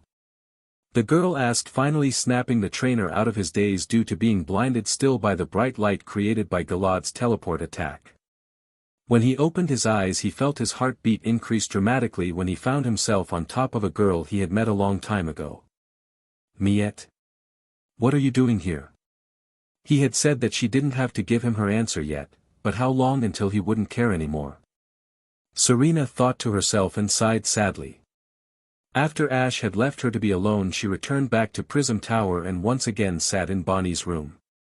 Her back was to the wall and her knees tucked into her chest, her eyes bloodshot from her crying while tears still sliding down her cheeks because of how frustrated she felt. She had wanted this so long, to be in a relationship with her childhood friend Ash Ketchum, a boy who she had lost long ago when she moved only to be reunited with him by sheer luck, or was it fate? I love him so much, but why do I feel like this is wrong? She pondered aloud. She had refused to be in a relationship with a boy during her entire life, and true to her word she had not been, for she believed her heart belonged to Ash Ketchum, but there was that one time she had wavered and considered that she may have harbored feelings for the disgraceful Kalos champion Callum. I've wanted this for so long, but time and time again I was hurt by him. He was so dense back then, he must have put on a good mask, she whispered. She had second-guessed her feelings for Ash in the past even though she was so sure that he was the one she wanted, and now it was simply happening again. She rested her head between her knees and began to silently cry yet again. So much had happened in just 2 days. She had finally reunited with the one she cherished after losing him for a grueling 4 years, and only 1 day later kissed him, but the results were not what she wanted. Serena stood up and silently slid out of the room and walked down the hall to the kitchen. Her throat was sore and scratchy from her sobbing and she needed to get a drink. When she walked into the kitchen she opened the door to the fridge but found its contents all misplaced and disheveled as if somebody had been searching for something. Aha! She said as she spotted a bottle of water laying on the top shelf. She shut the door and opened up the bottle and took a sip before turning around. The kitchen was dark but she could make out a silhouette sitting at the table in the near distance. She knew that Clement and Bonnie had fallen asleep and realized it had to be Ash, the boy who had caused her so much joy and frustration in the past 2 days. She began to walk over to the table and poked on the figure's back. When she noticed the boy in front of her flinch she mumbled, "Ash, can we talk about what happened earlier?" "Oh, it's you," the figure said, but Serena took a step back. The figure's voice was not one she recognized to be Ash's or anyone that was staying in the tower. Who are you?" Serena asked fearfully, believing it was a burglar. "My name is Red," the boy said as an ominous wind blew through an opened window and the shades had blown aside allowing the moon to brighten up the room. In front of her sat a boy with a similar hairstyle as Ash and a red jacket. She saw his hat rested on the table and in his hand was a can of soda. She gasped after remembering Ash refer to a new friend he had brought with him named Red. "Oh, so you are Red," Serena said as she let out a relieved sigh knowing now that she wasn't in danger. "Well, my name is S-. I know what your stupid name is." Red spat, interrupting her with venom clearly in his tone. "I know who you are, Serena Yvonne, and I want absolutely nothing to do with scum like you." "Scum? Who do you think you are?" Serena growled at the newcomer, not liking how she was being treated. "I think I am a friend of somebody that doesn't deserve you," Red yelled before slamming his fists onto the table, causing Serena to cringe. She hoped that Red's yelling wouldn't stir her friends. "Doesn't deserve me? You mean Ash?"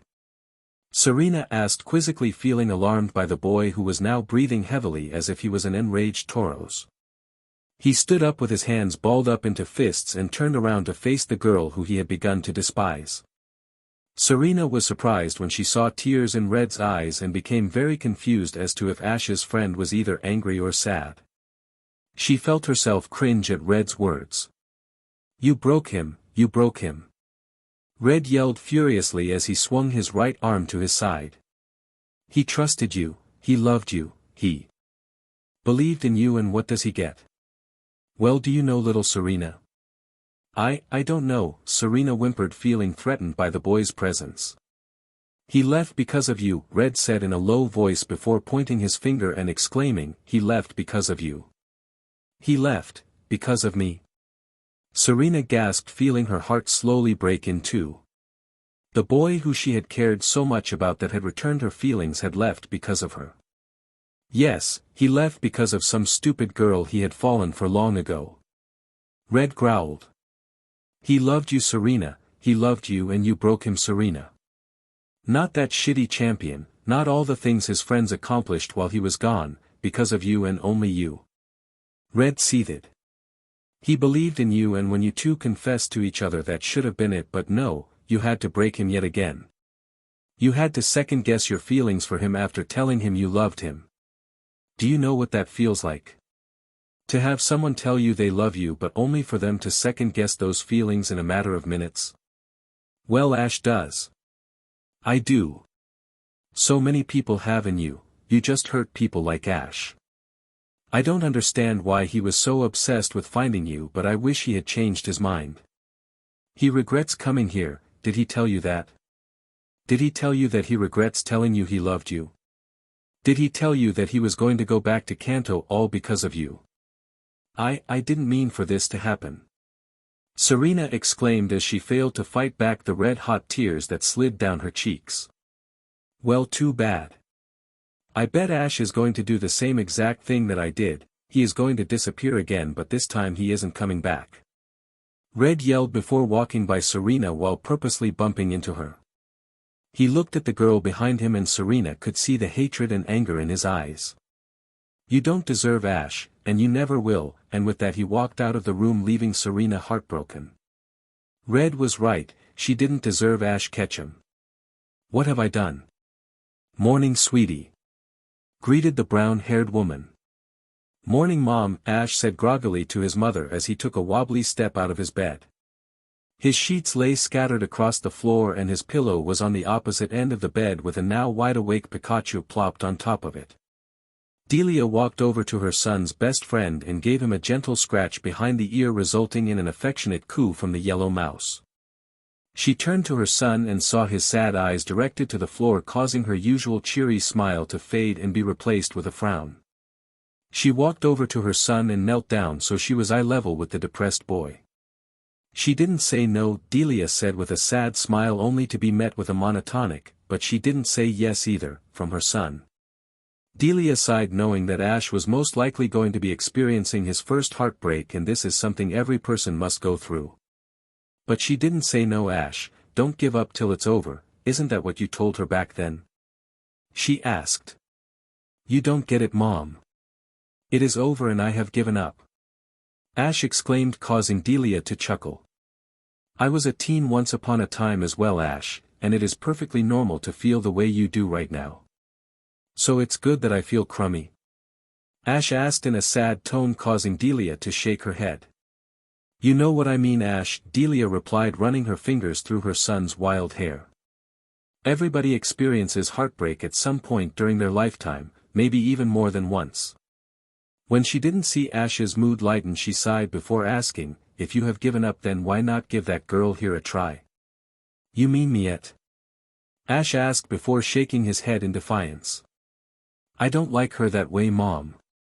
She is just a friend. He exclaimed embarrassingly with his cheeks glowing. Why not, Ash? She seems really nice and can cook too, Delia said in a playful tone, giving her son a wink. She took notice that Ash's frown had yet to be replaced by a smile. She hasn't said no, Ash, Delia said in a comforting tone. What difference would it make, Mom? When I traveled with her, she told me she was going to say yes when Callum asked her out. Ash said in a low tone, but there was noticeable anger in it. But she also said that there was another boy she liked too, Ash. His mother chided, only to be met with a confused expression from her son. Yeah, but how do you know about that? Ash asked her, causing Delia to gasp. She forgot that Ash didn't know that Serena had talked to her about it, resulting in internal panic before deciding to say something that Ash could really argue with her about. Just a bit of woman's intuition, she replied, causing her son to groan. Just give Miette a try, Ash, you may end up liking her.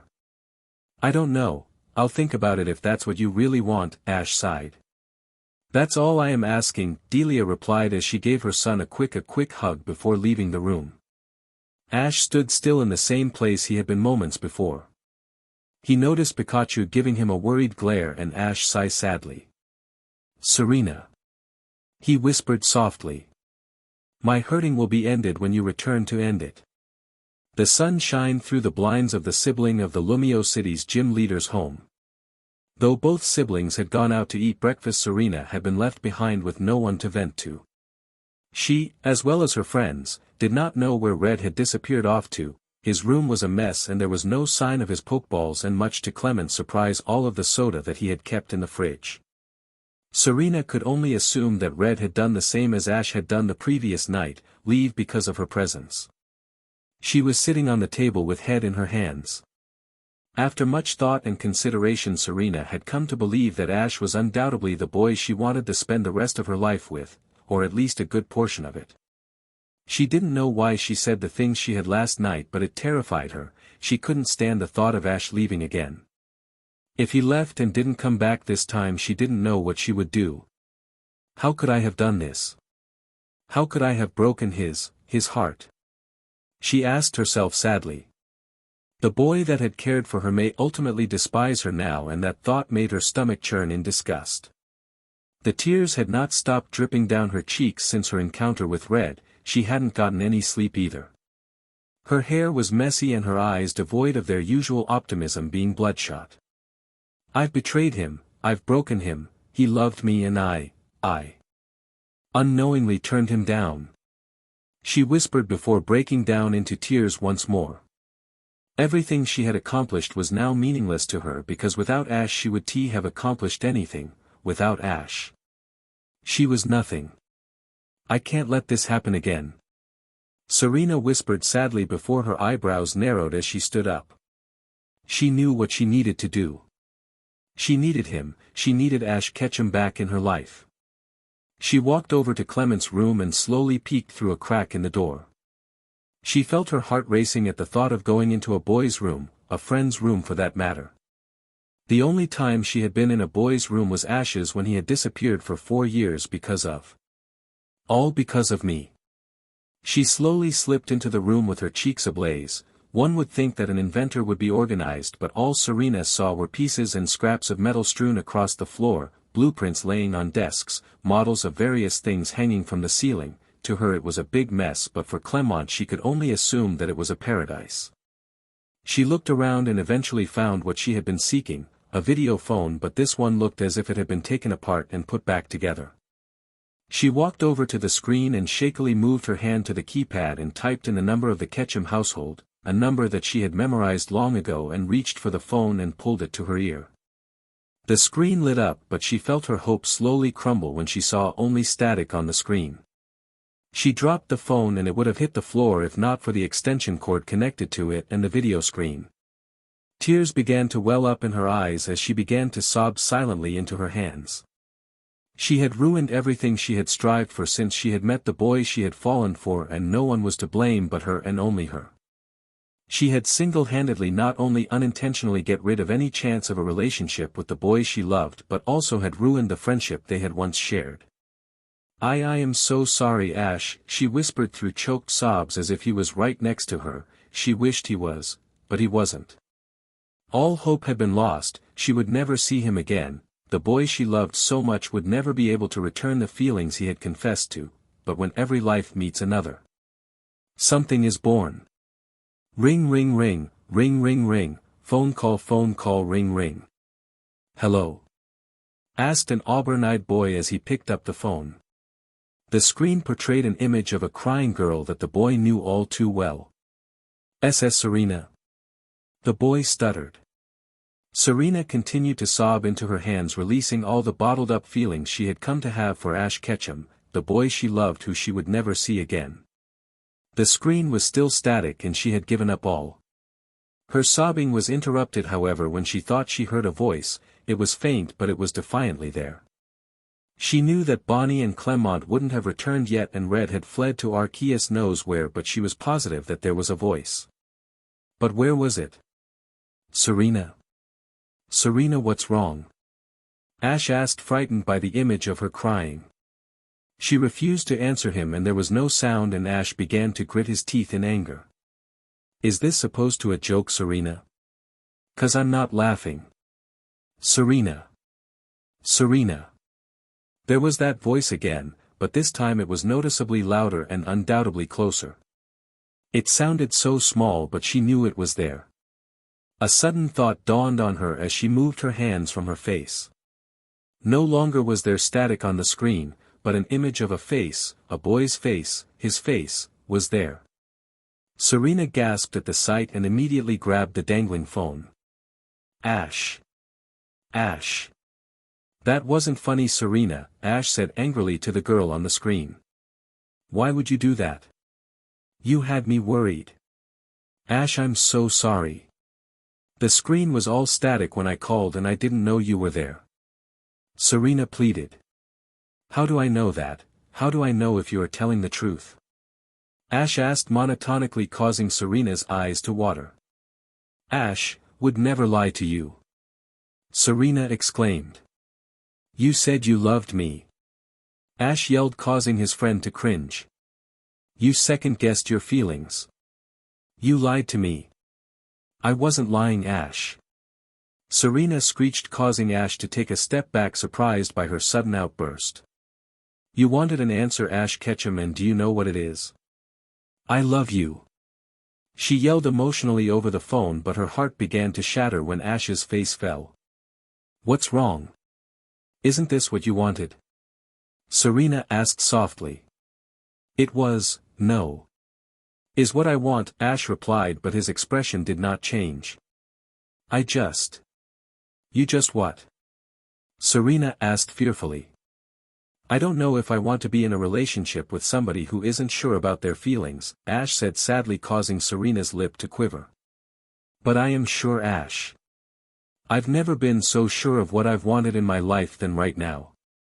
I have had feelings for you since we were children, for Pete's sake. Serena said, trying her best not to cry, beginning to see where this discussion was going. That was a childish crush. Ash replied with a dark look on his face. No, it wasn't. When I left Pallet, I never forgot what you said. I brought that handkerchief with me everywhere I went. My mom tried to throw it out on numerous occasions and I always told her no. I told her it belonged to the boy I loved, Ash Ketchum. She always tried to persuade me, saying that you had forgotten about your promise we made back then to find each other again.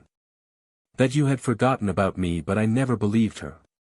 I was so sure of my feelings, and when I saw you on TV You saw me on TV?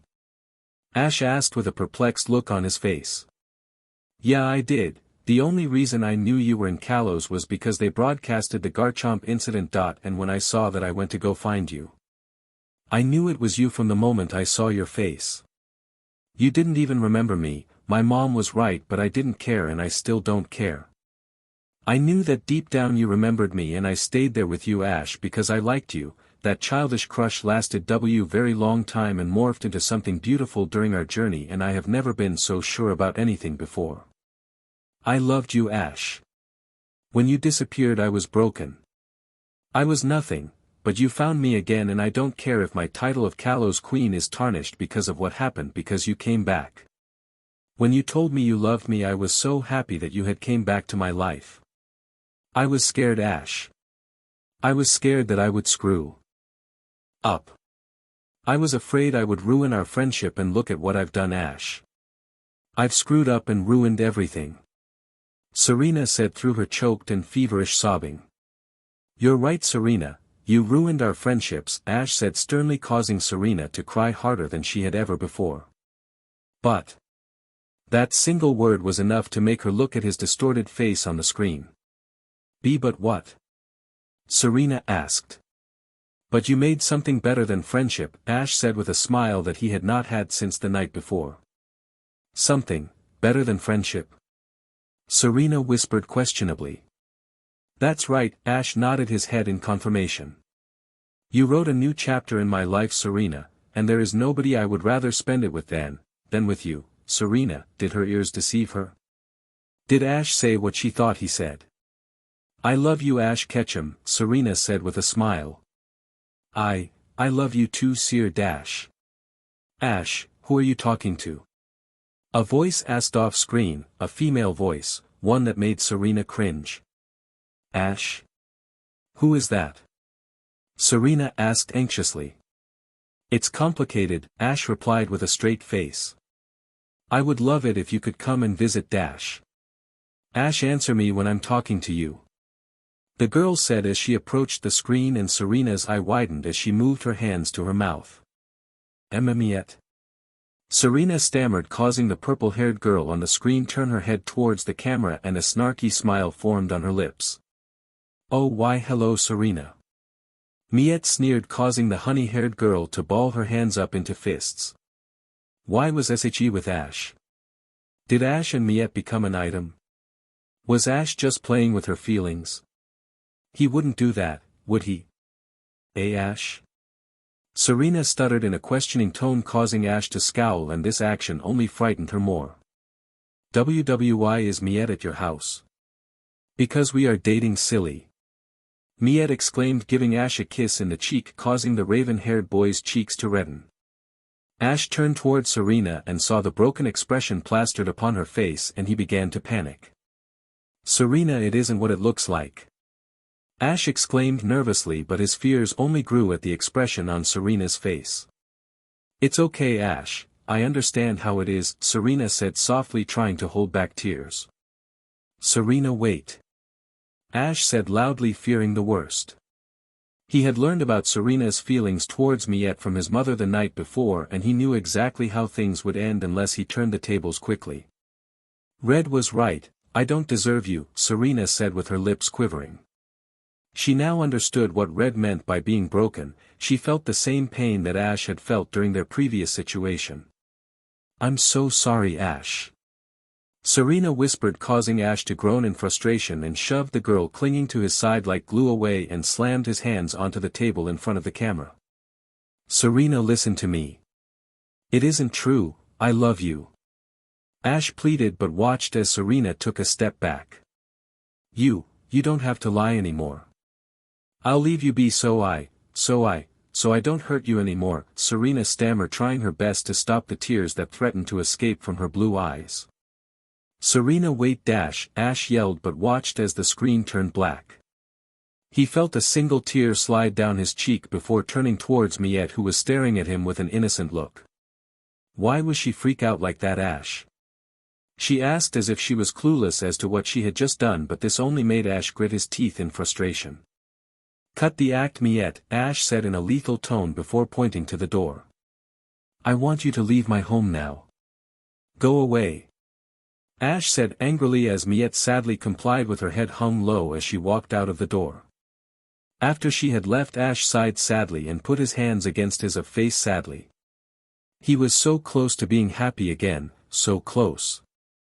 He understood why Serena acted the way she did, and he didn't even get to forgive her. It was okay to be scared of something new, especially something as big as this.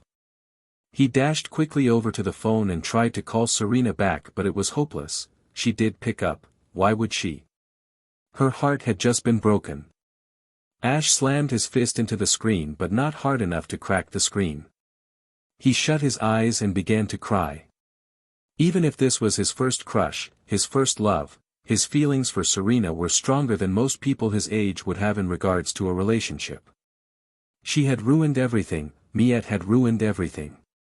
A tear rolled down his cheek, and his thoughts were only interrupted by a soft noise, a ringing noise. Ring ring ring, ring ring ring, phone call. Phone call. Ash felt his eyes widen at the caller ID that appeared in the screen. It was Clement's, but hadn't Serena just called him using that number? He immediately grabbed the phone and answered the call, but before he could speak, a girl's voice, interrupted him. Mom, I'm going to be away for a while, on a journey with Ash. I just wanted to let you dash. Serena, it's me. It's Ash. He yelled into the phone happily, but was met only by silence. Serena?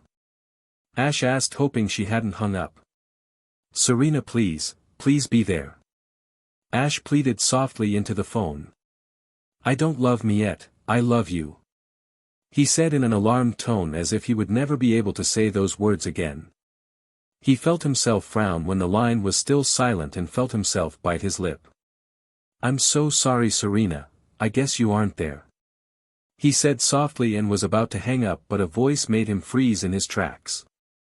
Do you really mean that Ash? The voice asked and Ash's heartbeat increased as a smile formed on his face. Promise me Ash, promise me that you are telling the truth. I promise, Ash said softly into the phone and the screen lit up and showed the honey-haired girl who had claimed his ear. I promise, Ash repeated with a bright smile and was met by a smile on Serena's face as well. I believe you Ash, Serena said happily. Are we going to be together again? She asked nervously as her cheeks began to grow red and she watched as Ash nodded his head. We will be together again Serena, I'm going to be waiting here for you, you know that right? He asked with a coy smile. I do Ash, Serena said softly before moving her hand to her heart. Does this mean that we are now an item? She asked with her crimson cheeks. Only if that is what you want, Ash replied with an equal blush of his own but was met by a quivering smile from the girl he had longed to see for the past 4 years. That is what you want, isn't it? He asked. Yes, I'm sure if it Ash, Serena smiled before moving her hands to the screen and put them together so that her fingers formed a heart. I have never been so sure of anything in my life, that's great honey. Delia said to her son with a warm smile. After Ash had told her what had happened with Miette and Serena she had lost the respect that she once had for the purple-haired girl. To counter this though was the news of Ash and Serena getting together. Delia had known Serena when she was but a mere child and through the visits the two had, though infrequent, she began to see the honey-haired girl in a new light in regards to being her son's partner. She wasn't surprised when her son had instantly come out of his depression and was now energetic as ever after receiving the news he had. She was snapped out of her thoughts when Ash continued on with the conversation he had involved her in. I know. I've wanted this for so long Mom, Ash said happily but was met with an odd look from his mother. He gave her a questioning glacé and her response came in the form of a question. These concepts seem so out of character, what has happened to my son? She asked with a playful smile. Being away for a while really helps a guy set his priorities straight and Serena had somehow managed to climb her way pretty high up on that list, Ash chuckled with a forced smile. The past 4 years had been painful for him between training his Pokemon and being tormented by thoughts of Serena.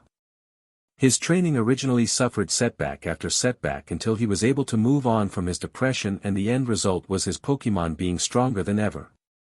I can tell, Delia giggled but knew that Ash's smile was forced, she decided to speak nothing of it though, believing it would be best to leave it be. Let me guess, mother's intuition. Ash asked sarcastically. You know it, Delia replied with a wink resulting in a mother and son sharing a laugh. Delia was thrilled to see her son all chipper like he had been in the past, she found it hard to believe that her son was broken because of a single girl, something of which he had never shown any interest in before. She had always loved Serena since she had first laid eyes on her, but that was so long ago, she was no longer the cute little child with the straw hat or as Ash occasionally referred to her as, Straw Hat Girl, now she was all grown up just like her son. Nobody was going to be looking over Serena's shoulder anymore as well as her own son, they were young adults and it was time for them to step up to the plate. It began the couple's job to take care and watch out for each other, there would be no more spoon-feeding the two anymore, it was time for both her son and Serena to finally create the path that they would follow for the rest of her life. However Delia had one fear. Serena. She was fearful of what may happen between Serena and Ash. If something were to happen between and it resulted in them breaking up, how would they take it? Would they still be friends? Would Ash become broken again and leave? These thoughts quickly dissipated and Delia sighed. Serena was one of the most caring people she had ever met and she was certain that Serena would take good care of her son. Maybe they would even. Mom. You there? Ash asked while waving his hand in front of her face effectively snapping his mother out of her thoughts. Sorry Ash, I guess I was lost in my thoughts, Delia confessed while nervously scratching her cheek, a trait that Ash had inherited from her. It's okay, I was just wondering if. Ash said, but his voice began to trail off, leaving Delia clueless. She threw him a motherly look and Ash sighed. I was wondering if Serena could, you know. He found himself unable to finish his question. He knew that if he asked then his mother would never let him hear the end of it, but sadly this was something Delia had already began to do. Wondering if what? Delia asked as a coy smile appeared in her face, causing Ash to groan. I was wondering if Serena could, and stay here for a while. Ash asked with a deep red blush tinting his cheeks, which resulted in Delia deciding to poke some fun with her son. Serena? Stay with us?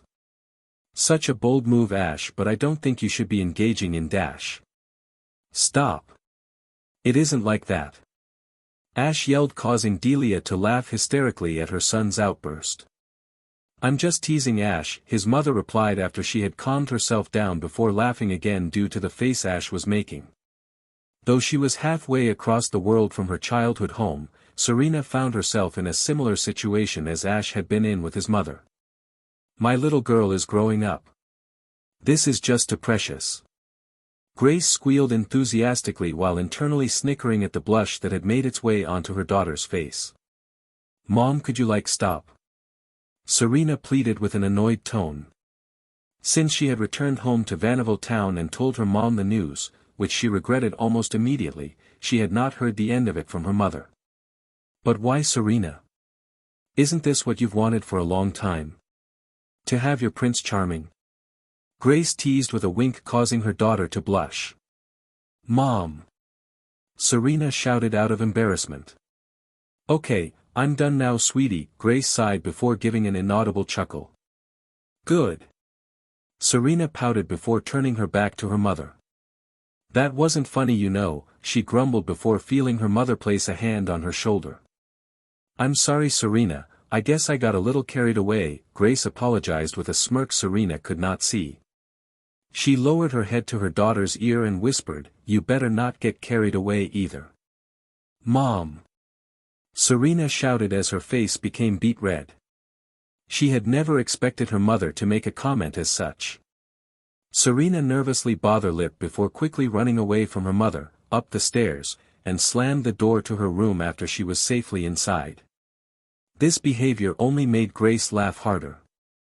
Boy oh boy, it was so much fun being a mother. Serena threw herself lifelessly onto her bed and felt her body to go limp as she began to relax. Her face was still the deep shade of red as it had been only moments ago, but the things her mother had said hurt her deeply. She remembered the night that Ash had disappeared. She had phoned her mother and told her that Callum, the winner of the Kalos League, had asked her out on a date and wanted her to be his girlfriend. This was of course before the disappearance of Ash, though at that moment of time the raven-haired boy had not been on her thoughts whatsoever. Her mother, like now, had been reacting to the news of Callum in the same manner as she was now, though back then it was less enthusiastic. Serena pushed her thoughts to the back of her mind as she stared at the ceiling, mindlessly thinking about the one boy that had been with her since the beginning, Ash Ketchum. The raven-haired boy had been so dense back when they traveled together, but upon him revealing to her that he had feelings for her even back then, she thought to herself, he must have put a very good mask on, the mask metaphorically representing hiding his feelings like a mask would hide somebody's identity. However, now she felt her attitude shift to a darker place, guilt. Red was right. Serena whispered to herself sadly. She really didn't deserve Ash Ketchum, she had caused him so much pain. Heck, she was the entire reason that he had disappeared of the face of the earth for a PRD of 4 years. She could only imagine the turmoil she must have put Ash through, though unintentional it still hurt just as bad. She began to reflect upon how much Ash had impacted and changed her life. She was so lucky to have met the auburn-eyed trainer. It seemed that she was often the damsel in distress and Ash was always there to protect her, to keep her safe, just like he had all those years ago. Flashback, Professor Oak's summer camp.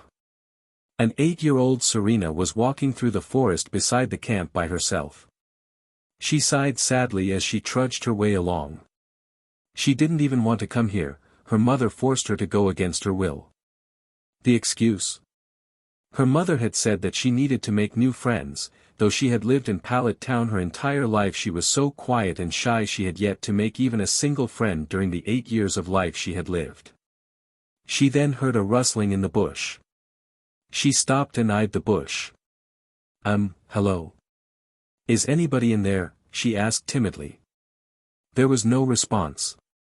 Hello? She asked again. There was still no response. She slowly started walking toward the bush as she felt the muscles in her body increase in tension as a powerful wave of anxiety and was about to peak when all of a sudden, a small tadpole-like Pokemon jumped out of the bush. She recognized the Pokemon almost immediately. She, like the other campers, had learned about some water-type Pokemon during one of Professor Oak's lectures, but regardless it had frightened her. Serena was so startled that she tripped and fell backwards. Ow wow, she cried as she felt herself crash onto the ground. She had even noticed the straw hat that had been resting on top of her head fall off. The Poliwag just looked at her innocently and waddled off into another part of the forest. Serena had however scraped her knee pretty badly when she fell and it really hurt. She couldn't even stand up. Serena then began to cry when she could see blood begin to slowly seep out of the wound. Where were the camp counselors at? They were supposed to be at every area. After all, Professor Oak wasn't dumb enough to let the campers go out into the forest without any kind of guardian. I didn't even want to come to this stupid camp in the first place, she said in between tears as she tightly shut her eyes. I wish someone would come to help me. Mama Aya, she cried out. Just then, she heard more rustling from the bushes, prompting her eyes to open almost instantly. She hoped it was one of the counselors, maybe Daisy Oak or even her own mother, but what if it wasn't? What if it was another Pokemon, only more dangerous than a Poliwag? Serena stared fearfully at the bush and shut her eyes tightly once more as tears flowed down her cheeks. Much to her surprise, it wasn't a wild Pokemon that came out of the bush, not even one of the camp counselor either. A raven-haired boy emerged from it. The boy's messy jet-black hair would make some believe he was as wild as his hairstyle, but his warm auburn eyes told her otherwise. She sighed with relief that it was just one of the campers and not something scary. They hadn't been formally introduced, but she believed his name Ketchum. She remembered this because yesterday during one of the professor's lectures, his grandson Gary Oak and Ash had gotten into a fight over type advantages. Ash had said that type advantages had nothing to do with a battle and that friendship would always prevail, and she secretly admired a thought like that. However, Gary had scolded the raven-haired boy, claiming that Ash's accusations were irrelevant and that at the end of the day only the stronger Pokemon would win. She wasn't exactly a fan of Gary's cocky attitude. He had shunned her after noticing how shy she was and paid her no attention, much like the other campers. Where is it? Ash said to himself, and that statement reminded Serena what she was supposed to be doing in the forest. They were on a scavenger hunt. He then noticed Serena. He walked up to her and gave her a warm smile. Hi. My name is Ketchum. What's yours? He asked. I am Serena, she said timidly, not looking the boy in the eyes and staring timidly at the ground. Why are you on the ground, Serena? The raven-haired boy asked. I fell, and hurt my leg, Serena whimpered, grimacing at the pain as tears once again began to drip down her cheeks, but she was shocked at what Ash had done next. That's okay. I'll help you, Ash said as he set down his things being the very few items he had found. He then bent down and pulled a blue cloth out of his shorts pocket. Serena watched him as he began to tie the cloth over her leg, and she winced slightly but paid it no attention. This is really nice of him, she thought to herself. He could have just ran to get help, which would have left her alone again, but he was fixing it himself without anybody giving him the order to. Once Ash was done, he began to wave his hands over the wound. I'll say a good luck charm really quick. Pain, go away, he cheered gleefully. Despite how silly it sounded, Serena thought that it was really sweet and gave Ash a smile of her own, something very rare that she had not really done for any of the campers before. The young girl even felt a slight tinge of red on her cheeks, though was unsure as to why this had happened. Thank you, Ash, she said gratefully. No problem. Can you stand? Ash asked her with a smile. She then began to try, but the pain forced her back down and she began to whimper once more. It's no use. My leg hurts too bad, she cried. Never give up until the end. Ash said as he stood up and offered Serena his hand. Serena stared at the open gesture for a moment before she slowly slipped her hand into Ash's. What on earth was she doing? She had just met this boy and in less than 5 minutes she had opened up more to him than anyone before, including even her mother. Ash then gave a hard tug and pulled Serena to her feet, but ended up pulling a little too hard, causing Serena to fall against Ash in an almost hug-like state. Serena stood surprised for a moment as she leaned against Ash and felt her cheeks go red again. She then pulled away and stared at Ash in surprise. He didn't appear to notice the type of state they were in, all close to each other, and instead gave Serena a bright smile. You stood. Ash said happily before giving her a grin. Come on. Let's head back to the camp, he said as he began to lead Serena by hand, out of the forest. She mindlessly followed him with her cheeks becoming red once more. Don't worry, you're going to be A-okay. Ash told her with a smile as he continued to lead her by the hand. Serena continued to silently follow Ash out of the forest. He was being so nice to her, and they didn't even know each other. First, he ties up her wound with a personal belonging of his being his handkerchief, helps her stand, and even still decided to escort her back to camp even though he could have easily gone alone go get help. This Ash boy, he was by far one of nicest people she had ever met before. Serena felt her cheeks heat up once more as her thoughts wandering to topics such as her future. Would Ash be there with her? This simple thought made her cheeks pink at this point. She had come to the conclusion that she wanted to make sure she was by this boy's side always. That was so long ago, and even though we had been separated, that simple crush had followed me across the world and stayed there, locked inside of my heart all that time, she whispered to herself. She felt herself smile and pulled herself up into a seating position, but she heard a knock at her door. Come in, Serena called, knowing that it was her mother, though she was hoping that she wouldn't be teased anymore. The door slowly opened and her mother walked into her room with a soft smile. She sat down next to her daughter on the bed and simply stared at her with a loving smile. My baby girl is growing up, Grace said as she ran her hands through Serena's hair. Serena was about to ask her to stop, but when she turned around to meet her mother's face she felt herself grow worried. Her mother had a sad smile as tears slowly dripped down her cheeks. Serena was about to ask her mother if she was okay, but instead Grace continued talking. My baby girl is growing up, her mother said once more before biting her lip. You have come a long way from the shy, antisocial girl you were back when we lived in Pallet, haven't you? She asked rhetorically, and Serena found herself unable to speak, feeling her heart begin to melt. You were so naive back then, saying that you didn't need friends to grow up, all you needed was milk. You said you drank milk. You would say, I don't need friends to grow up because I drink milk. You have grown up so fast, Serena, her mother said softly as she sniffed. Had it not been for him you may not be the person you have become today. I love that Ash Ketchum dearly, sweetie. He has had such a positive impact on your life, shaping you from the inexperienced Pokemon trainer to an unchallenged Kalos queen for the past 4 years. She moved her hand to her eye and wiped away some of the tears. You have done so much that you unknowingly give people happiness, just like he gives you happiness, just like Ash does. He is the reason you have become so strong. Thanks to this boy you have matured more than I believed you ever would. You have many close friends now, ones that are there for you in times of need. You have accomplished your dream. All this because of some silly boy, Grace said before pulling her daughter into a tight hug, who was also in tears because of the loving words her mother was giving her. Grace slowly moved her head to her daughter's ears and whispers, I'm so proud of you, Serena. This simple accusation finally made both mother and daughter lose their composure and cry in each other's arms. After the crying finally ceased, Grace placed her lips onto her daughter's forehead and whispered softly, I love you, my sweet, sweet little girl. I love you too, Mom, Serena said with a soft smile. A thought flew into her head and decided to go with it. I want to thank you, Serena said softly, causing her mother to raise an eyebrow and look at her quizzically.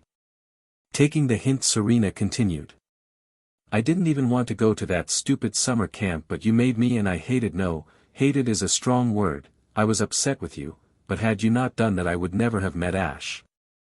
Thank you, Mom, Serena confessed before feeling her mother pull her in for another hug. Instead of thanking her, Serena was surprised when her mother said something that had absolutely nothing to do with this conversation.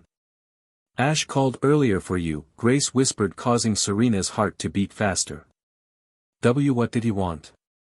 Serena asked her mother nervously, but was surprised when her mother gently took her hand and placed a plane ticket in the palm of her hand. He wants you to go stay with him in Kanto for a while. Take this plane ticket and just go, her mother said with tears of happiness streaming down her cheeks. I love you so much, Mom, Serena said softly before pulling her mother into another hug, to which she returned the gesture. I love you too, my sweet sweet Serena. Unknown location. He is doing well, isn't he, brother? Yes, brother, that he is, replied the figure. The two sat in a pitch-black room on a sofa that was illuminated only by the smart TV that is hung on the wall. Mother would be proud, the figure said mysteriously. Yes, that she would, brother, the other said as he gripped a lamp and turned it on. The now lightened room revealed two boys, both looking to be over the age of one was tall young man with a broad and muscular structure.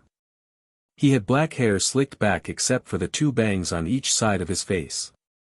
He wore a long black coat zipped up over his chest with black boots, shoulder guards and straps crossing over his torso. The other boy had on black leather clothing with gauntlets and a coat, which was zipped up. The image of a single wing was sewn on the back of his coat. He had shoulder-length silver hair that partially covered his face along with his green cat-like eyes. Brother? The black-haired boy asked. What is it? The silver-haired one asked. When will brother come home? The black-haired boy asked. Soon, brother, very very soon, the silver-haired boy said with a sinister smile. The silver-haired boy looked back to the TV and could see the boy who had been running had stopped at a cliff, seemingly out of places to run. The boy was wearing a red jacket and a pair of blue jeans, his belt containing Pokeballs sagged towards the ground. He had jet black hair and wore a red cap that was turned around his head with a stubble of his black hair peeking through an opening. In front of him stood a Pikachu whose cheeks were sparking at a Tyranitar who slowly approached the two. The silver-haired boy snickered before he felt a hand on his shoulder. It was his brother's. We cannot rush things, brother, the gathering of the three is nigh and we must let the cards fall into their respective places, the black-haired boy said. The silver-haired boy sighed and rolled up his sleeve revealing an transceiver. Yen Mega, fall back, we have seen enough, the silver-haired boy said as the screen began to shift and it was as if the camera was flying, or maybe it is attached to a flying-type Pokemon, like a Yen Mega. The silver-haired boy snickered as he placed his hand on what appeared to be similar to a jewelry box that rested on the coffee table in front of him and said, You can run, Red Ketchum, but we are fragments and we will find you. Very soon. I can't wait to see him. Serena squealed as she walked out of the Saffron City airport. She had just gotten off of her plane. She was only a couple hours worth of travel away from Cerulean City, where Ash had agreed to meet her, and while the two were there they would visit an old friend of her boyfriend. She felt herself blush when that word crossed her mind. Boyfriend. That was a word she had longed to associate with Ash for quite some time, and now that she had the privilege to do so it made her feel all bubbly and jittery on the inside. Ash is my boyfriend. She said softly as she moved her hand and placed it over her heart. She felt her cheeks heat up realizing that this meant that she was Ash's girlfriend, another term that she had dreamed of.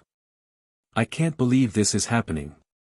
She shrieked joyfully as she walked down the street towards the gate leading to Route 5, which led to Cerulean City. She entered the gate and began to walk down the hall until she noticed a man sitting behind a desk. By the desk was a fan that was blowing cold air into the man's face. She looked at the man and sighed before walking over to him. Hello? Serena said to the man in a quizzical fashion which got his attention. Oh, why hello there, lass. The man greeted cheerfully, though Serena could tell he was trying hard to keep an upbeat attitude. Serena realized that the man was a guard, watching people come and go from Route 5 to Saffron City and likewise on a daily basis. "Is everything okay? You look like you're overheated," Serena asked the man with a concerned tone, only for the man to shake his head. No, it's fine lass, a little heat won't beat me. I mean, I'm a little thirsty, but nothing to fuss over," the guard said in a rather hasty tone, causing Serena to roll her eyes.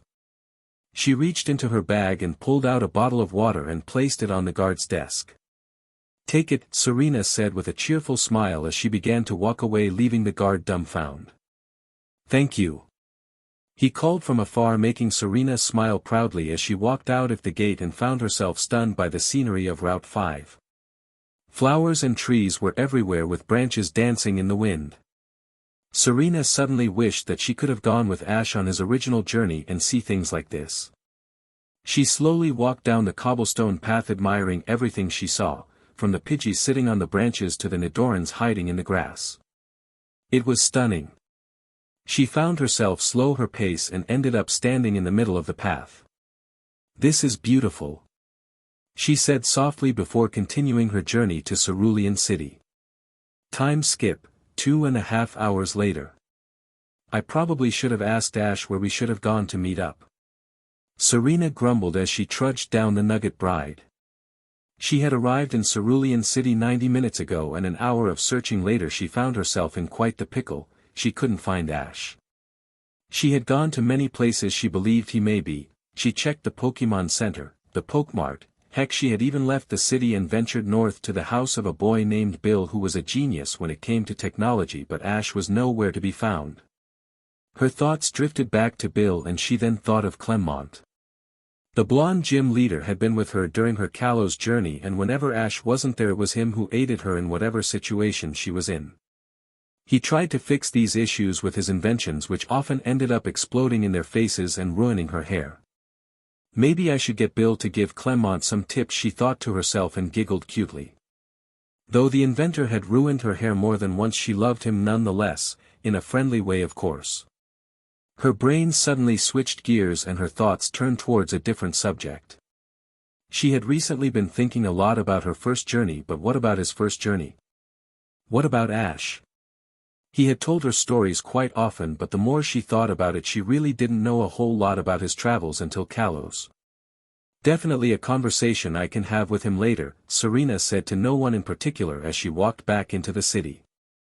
Serena sighed, realizing that she still hadn't found Ash.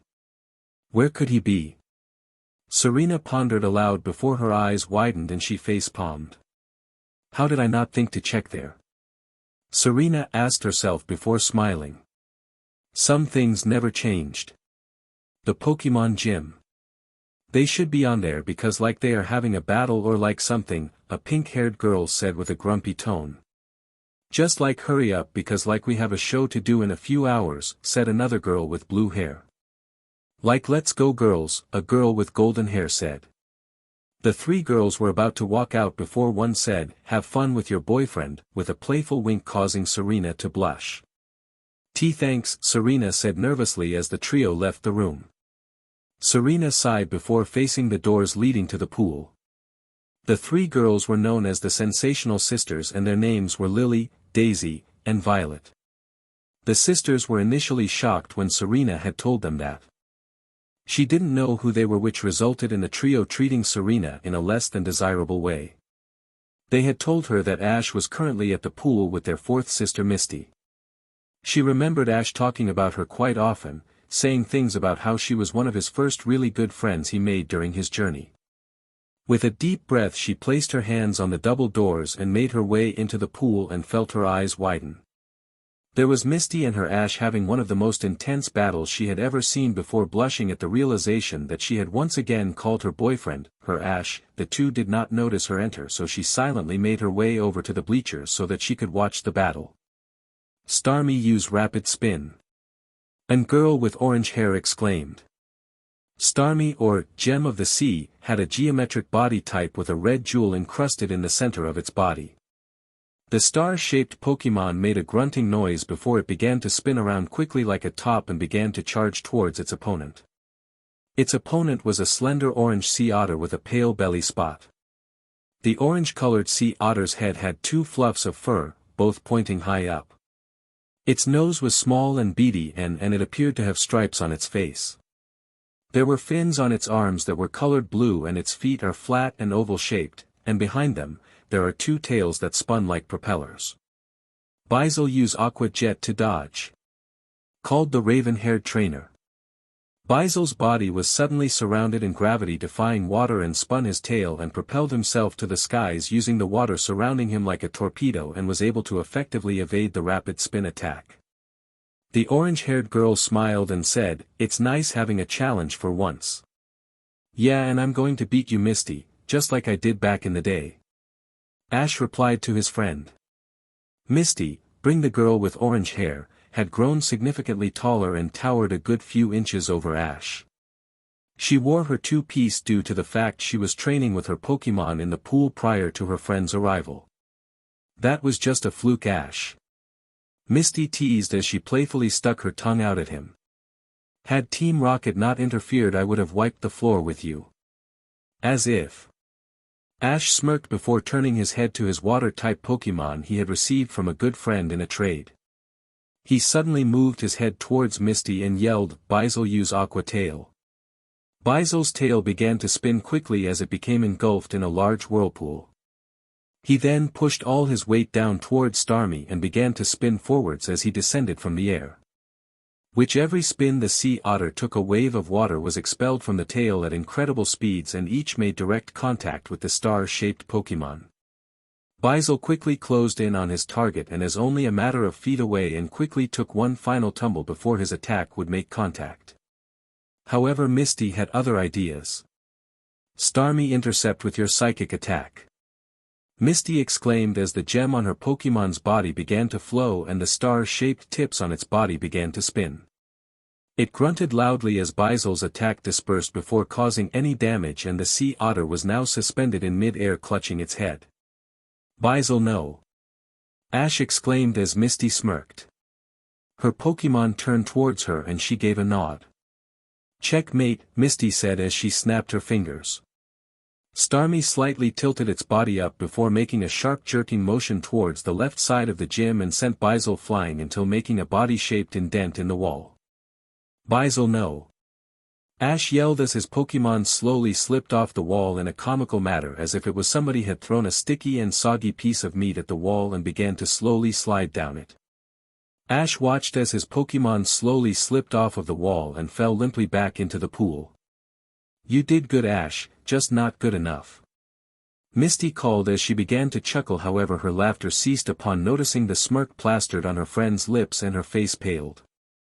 Ash had always been one to think outside the box, but there is no way he would deliberately want his Pokemon to take such gruesome damage, would he? "What's so funny, Ketchum?" Misty asked as she angrily glared at him, knowing that he was up to something. "You said checkmate, did you not?" Ash replied rhetorically. "Let's just say the pieces have fallen into their places and this bishop is about to take the win." He turned to the water and exclaimed, "Bizel, use Ice Punch." Under the water, like Bizel had a similar smirk similar to his trainer's. His tail began to spin as he propelled his body to the center of the pool.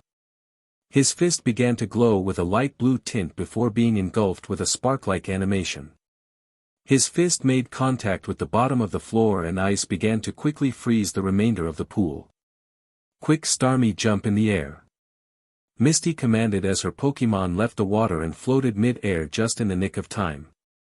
After the water had frozen, the star-shaped Pokemon slowly descended to the slick surface and looked around in a rather confusing manner. Misty was confused much like her Pokemon. "Ash, are you trying to lose? You just had Bizel get frozen at the bottom of the pool. What did you think you could actually do?" she exclaimed, feeling like she had caused her friend to make a rash decision that resulted in a victory for the Cerulean gym leader. "Well, not much," Ash said as he shrugged his shoulder.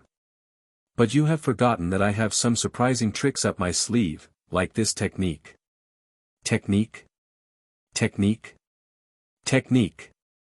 Misty exclaimed, feeling her blood freeze. What on earth is he talking about? She thought to herself before hearing Ash speak. Basil used Sonic Boom. Ash yelled, making Misty laugh. Have you forgotten that Basil's body is encased in ice, Ash? He can't move. She said in a mocking tone. However, she couldn't have been any farther from the chest. Unknown to her, Basil's tail began to slowly spin, and as it increased in speed the ice around his body melted away until Basil had the gift of movement. His tail glowed white as he spun his body around, thus sending a white sound wave towards the ice, and it traveled at an unimaginable speed. Starmie was suddenly sent flying by a chunk of ice that had been broken by Basil's attack. Suddenly out of the hole that the ice had been, Basil propelled himself into the air in the form of an aqua jet attack. Misty watched as Basil suddenly made its way above Starmie. Though the star Pokemon was quickly approaching. She knew the only way out of this was Starmie's rapid spin attack, but before she could call it out, Ash called out an attack of his own. Basil finished this and used Iron Tail. Send that overgrown sea star to the ice.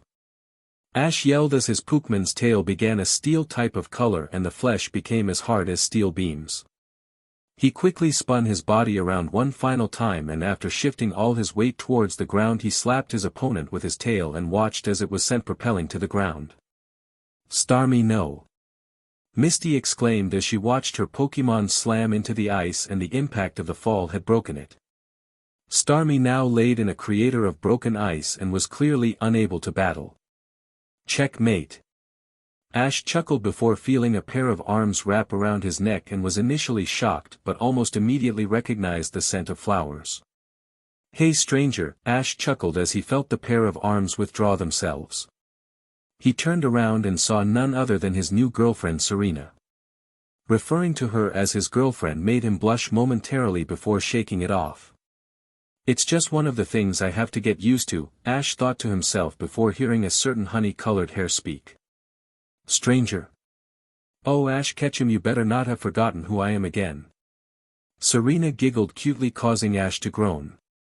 You are never going to let that go, are you? He asked her in an annoyed tone, but the answer came out from a different girl. No, she isn't, Ash, Misty said as the raven-haired boy turned around. You are so lucky I wasn't traveling with you, because if I was, I would have done this. She said in a low but lethal tone as she seemingly out of nowhere pulled out her famous mallet and smacked the boy from Pallet Town smack dab on the head, knocking him to the ground, and resulted in a frightened gasp from Serena. He looked up at his two friends before playfully whispering, "Why does love have to hurt?" which resulted in the two girls to break down laughing. Hey, it's not funny. Ash groaned, only causing the girl to laugh even harder, which made Ash sigh. Women. Ash mumbled under his breath. Unknown location. Across the world stood a man and his partner Lucario on the edge of a cliff, both with their eyes shut. The man had on a blue trench coat and a blue hat. Master. Lucario said through aura. Yes, Lucario, I sense it too, the man said. A disturbance between space and time, something is happening, Lucario, the man said urgently. It's time, old friend, it has begun. The man slowly took off his hat, revealing messy jet black hair. But master, it doesn't have to be this way. Lucario cried out in frustration.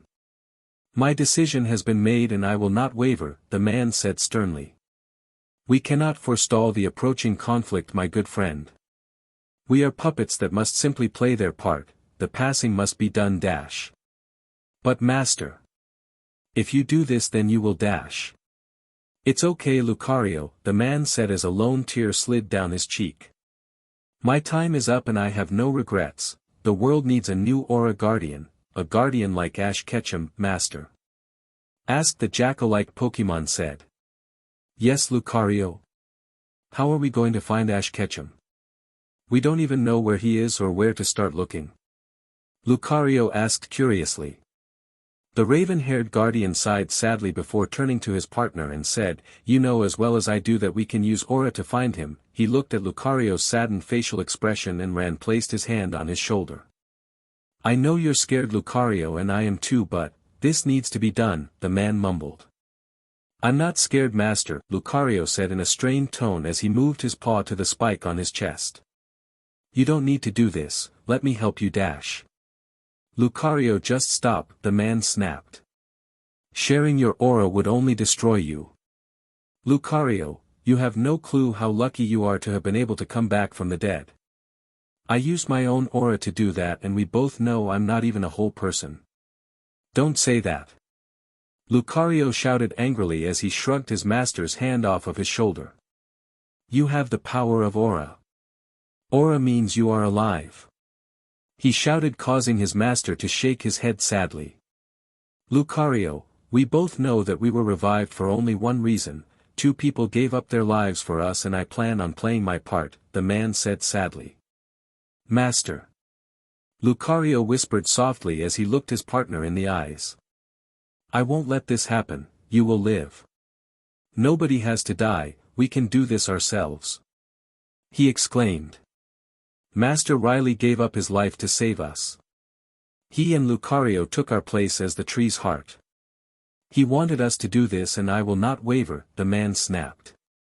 His expression softened as he walked by Lucario and said, their sacrifices will not be in vain, Lucario, and regardless if you like it or not, this is my decision, not yours, and with that the man walked away from his distraught partner. Lucario stared at his master, feeling frustrated and cheated. Master Aaron. Lucario said softly before trotting off into the distance in which the current Aura Guardian had went. Why? Why did his master know, his friend choose to sacrifice himself to save the world but give the responsibility of such a task to a mere child? Lucario gritted his teeth, believing that his master had made a grave mistake in entrusting the safety of the world to a stupid child. Sure, he had met Ash once upon a time, and though he had befriended the raven-haired boy, he couldn't fathom that the Ketchum boy finishing something that a trained Aura Guardian couldn't. Please trust me, Lucario, a voice said that ended up snapping Lucario out of his thoughts. His master had contacted him through Aura. Lucario looked around and could not find him anywhere. With a grunt, Lucario knelt down on one knee before placing his paw on the ground. His paw began to glow blue and blue rings began to pulse out on the ground. His ears suddenly stuck out as straight as a nail, and the jackal lookalike closed his eyes. A series of images appeared as he scanned the surrounding area until he found an all-too-familiar aura. He snapped his eyes open and took off in the direction in which he had located his master. With every step, Lucario felt his muscles tighten in anger. Why, Master Aaron? Why did you choose Ash? Lucario asked through Aura.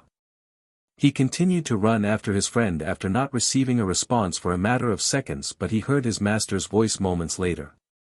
You know as well as I do the lengths that boy would go to protect someone, even if he has not met them before. He cares about all life and has, and continue to risk his life for others, Master Aaron said. I don't understand. Lucario exclaimed angrily.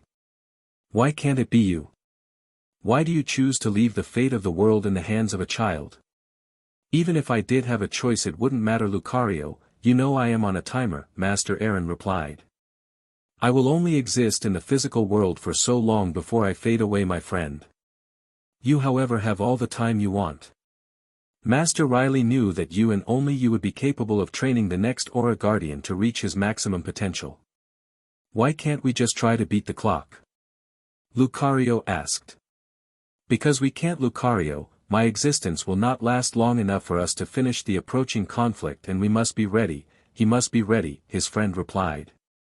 Lucario simply growled, feeling his anger about to burst out, until he finally exclaimed, You don't have to do this, Sir Aaron. Do not call me that. Sir Aaron snapped angrily. That's not who I am anymore. He whispered sadly. But Dash. No, Lucario, Sir Aaron growled. The bottom line is that this is my decision, not yours. End of discussion, and with that the aura-powered conversation was ended, leaving Lucario feeling heartbroken and lost. So I hear that our dense friend has finally found someone he admires, hasn't he? Misty smirked as she playfully punched Ash's shoulder, causing him to slowly inch away from her. Though he knew that the Cerulean City gym leader meant no harm, frankly she didn't know her own strength. The trio had made their way to the living quarters of the gym and they had found a couch to sit on. Who would have thunk it, she teased, to which prompted Serena to giggle. I guess he has found someone, has he, Misty? Serena asked rhetorically, resulting in Ash to slowly slide down the cushions as if he was trying to hide himself. You have no clue how many hints I threw his way during the Kalos League journey, she exclaimed, causing Misty to glare at Ash wickedly. Oh, so Mr. Pokemon Master never noticed now, did he? Misty said, cracking a sinister grin. If I was there, Serena, I think he would have gotten the message rather quickly. Misty then cracked her knuckles only for Ash to interrupt her. Would that message include me leaving for 4 years? Ash countered, though his intentions were playful. The situation as a whole became quickly awkward.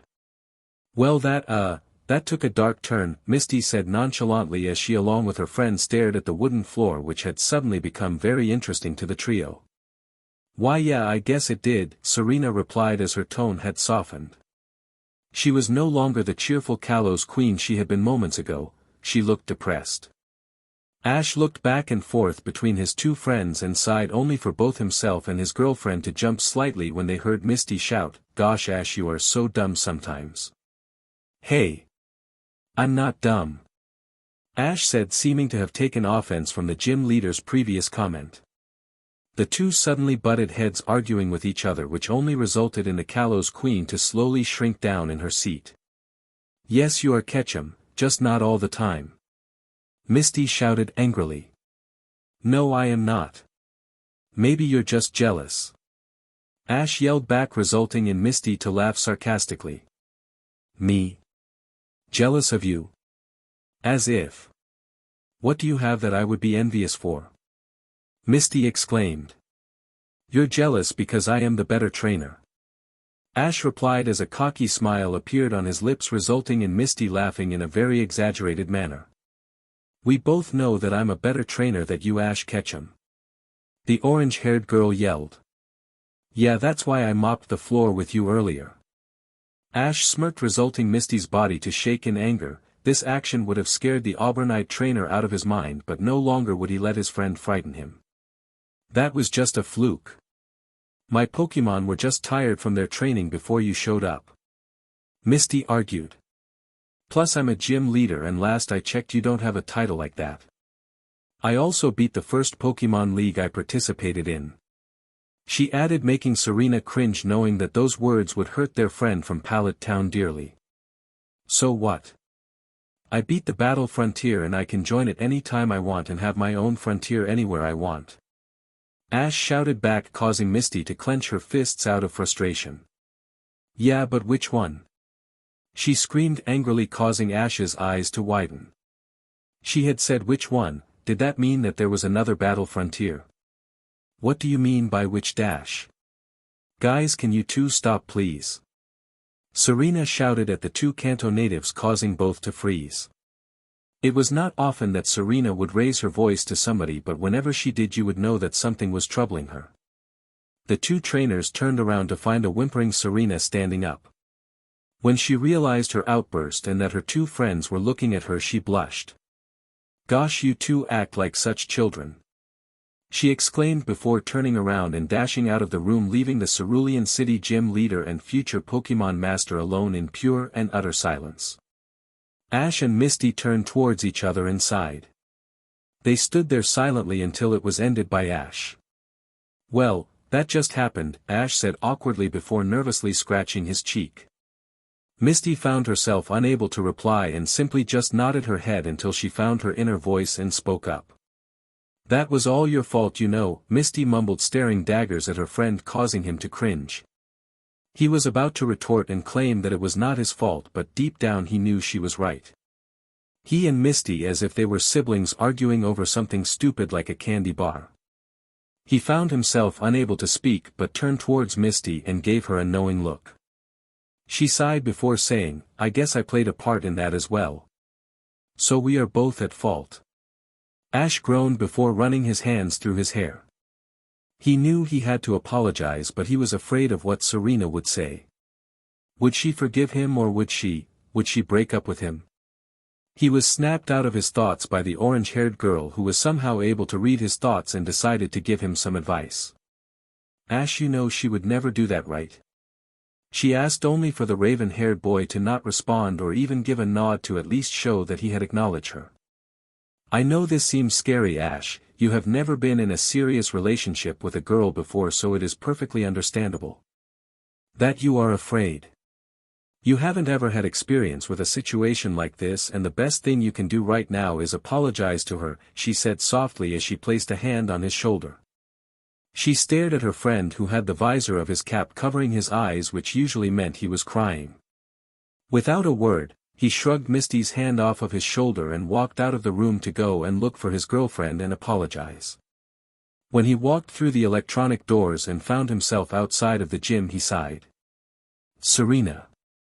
Serena found herself running down the streets of Cerulean City with tears in her eyes, but not out of sadness. No, her tears were out of frustration and regret. She had yelled at both her boyfriend and his orange-haired companion out of sheer anger, and upon realization of this she felt only one thing: guilt. However, this negative emotion did not stall her aimless running with no set destination in mind. She just ran. She wanted to run away from the fighting, from the city, and from him. Serena had never fathomed that she would actually want to get away from the Ash Ketchum, but for some weird reason she did. It was, however, out of disappointment or anger she held towards the boy, but she ran from him because of what she had done.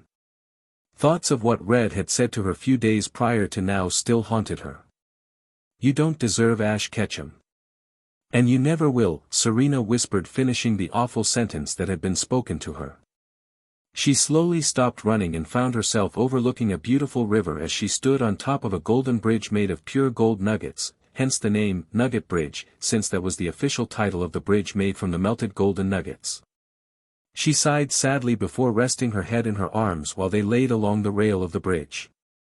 She pulled her head away from her arms and began to slowly stare at her reflection in the water. She watched as the gentle current slowly went by and her reflection became slightly disoriented. Red was right, Serena sniffed before tightly shutting her beautiful blue eyes as tears slowly began to run down her cheeks. She really didn't deserve him, after what she had done to him. After breaking his heart for a dreadful time period of 4 years, it was unintentional, yes, but she felt that it didn't matter. She opened her eyes only to be met once more with her reflection that was only disoriented by the tears that slowly dripped off of her cheeks and fell to the water. Was she overreacting? Was she just overthinking her actions? She didn't know, but what she did know was that she had yelled at 2 people she considered to be friends. I just hate fighting, she whispered softly as she reflected on the reason behind her actions. She came to the realization that yes, she was overreacting, but in her defense she mentally took note that this was the first time she had ever been in a romantic relationship with anybody, much less the one she considered to be her Prince Charming. How could I have been so stupid? She asked herself rhetorically, only to be met a voice that she had not known had been listening to her entire spiel. She turned around and looked at the strange man she had never met before. The boy looked to be at least a year or 2 older than her, and he had black hair along with a pair of dark blue eyes. He donned a black jacket with a blue tank top underneath. His hands were covered by the fingerless black gloves that they wore, and he had black boots as well. He had on a pair of black jeans, and around his neck was what could possibly be a scarf, but it had a light blue tint that for some odd reason reminded her of a flame. He also had a bracelet around his wrist that for some odd reason looked very familiar. And who are you? Serena asked timidly, feeling her heart begin to beat out of her chest for a reason she was unsure of. The boy simply smiled before saying, My name is Alan, and yours is what, may I ask? The boy replied curiously. Oh, and my name is Serena, she stuttered while giving her answer as she felt her cheeks heat up. What was going on with her? Why was she acting so strangely around this newcomer? She turned her head away from Alan in a pitiful attempt to hide her feelings and stared back at the river, only for her plan to fail miserably as expected. Alan walked over to her and stood by her side and mimicked her actions as the 2 of them stared at the water.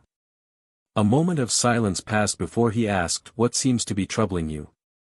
It's none of your concern, Serena mumbled, leaving both in an awkward silence. Alan stared at not only his own reflection but at Serena's as well, to which the Kalos Queen mimicked his actions. It's just. Serena said softly, deciding it would be best to come clean. My two friends got in an argument and I can't stand people, especially friends, fighting with one another. So you fled from them because of their quarrel? The black-haired boy asked curiously. Serena shook her head, giving notion that she was denying his claim. No, I yelled at them, she whispered sadly before her lip began to quiver. I yelled at them and then I ran off. She said loudly before finding herself in the arms of another boy. She slowly returned the gesture while she felt her cheeks darken. What was she doing? She was dating the love of her life. Why was she hugging a stranger like this? She removed herself from Alan's arms before looking at her feet. She mustered all the courage she had before managing to squeak out, Thanks, I really needed that.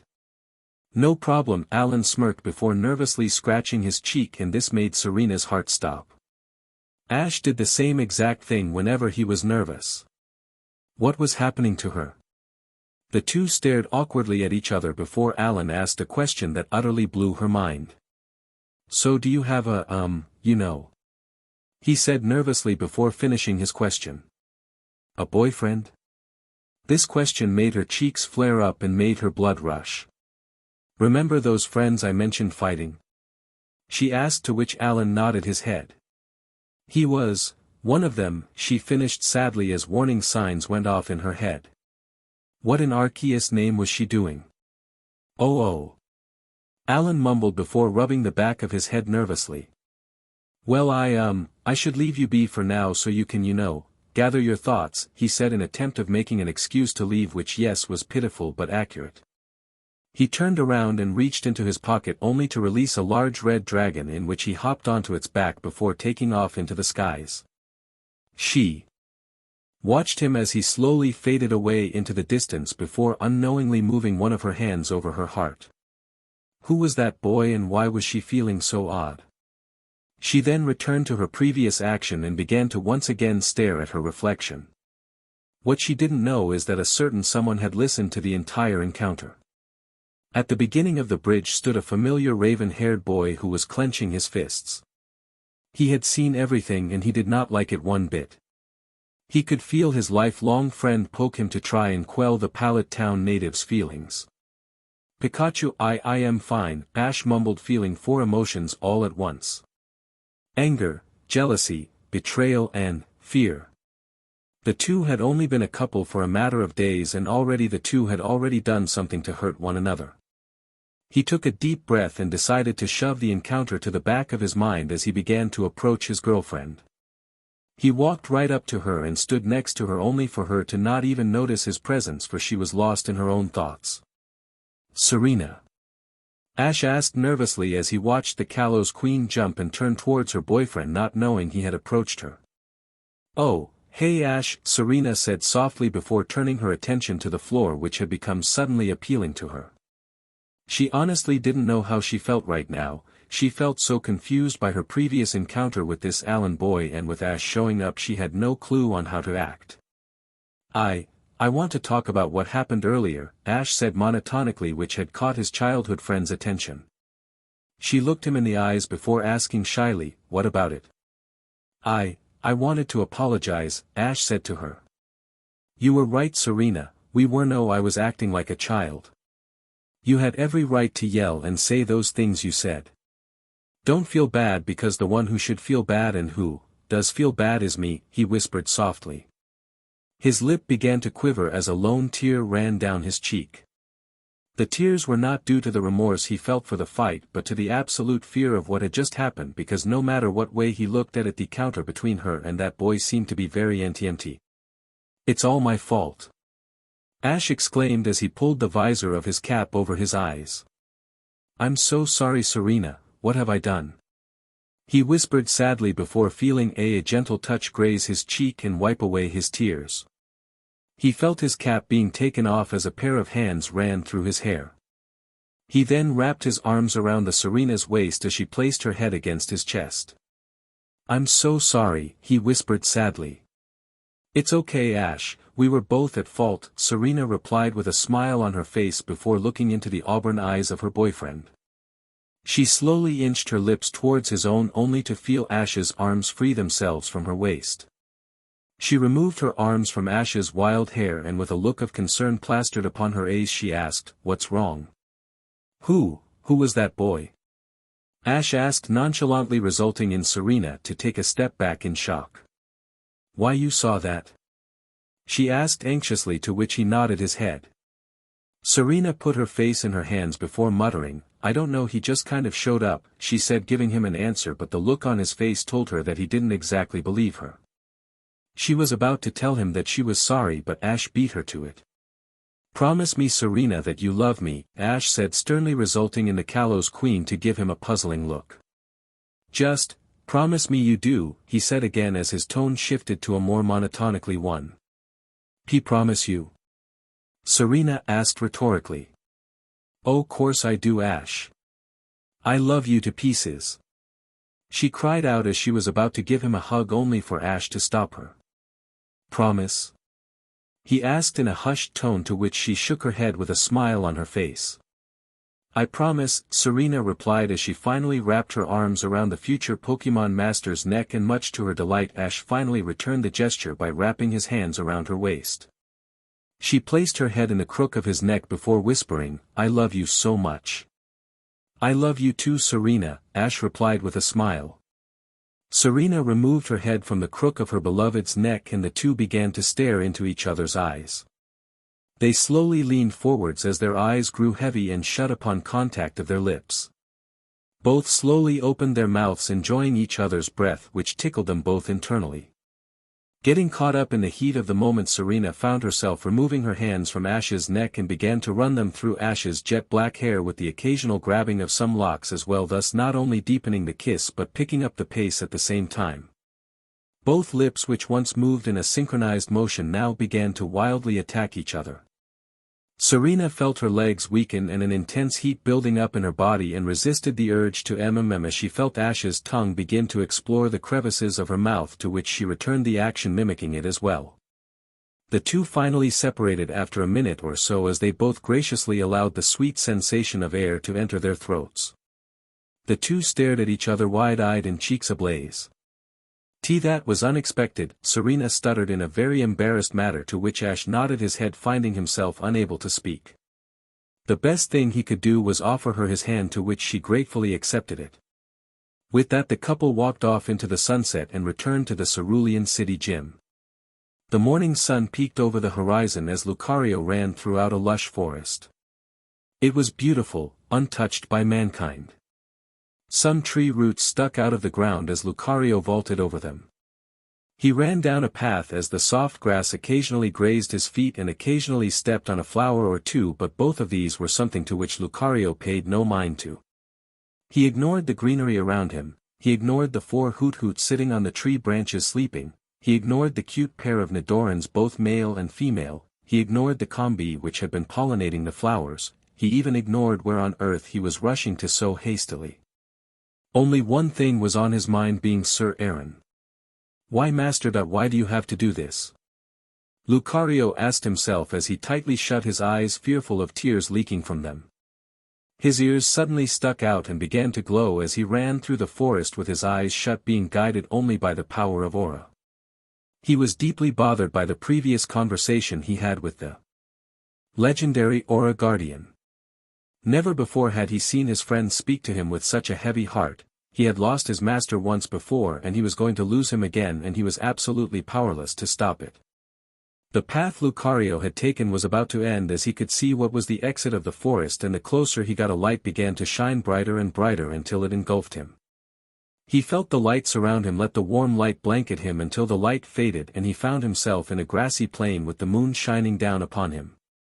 In the distance he could see what he had been searching for, Sir Aaron. "Sir Aaron!" Lucario yelled as he ran over to the raven-haired Aura Guardian. The raven-haired boy turned around and saw his lifelong friend on his knees gasping for air. He smiled as he rubbed Lucario on the head before laying down in the grass. From his point of view it was as if the grass were like walls, though this was due to the fact he was resting flat on the ground. He waited for the jackal-like Pokemon to catch his breath before taking a seat next to him. The two stared into the sky silently, both of them simply enjoying the other's company. "It's a beautiful night?" Sir Aaron asked his friend.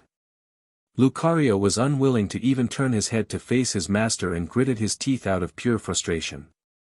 "Too bad we won't be having many more of these," he snapped, resulting in a sigh of disapproval from his master.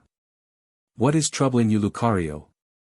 Sir Aaron asked, but he received no answer from Lucario, just an angry stare.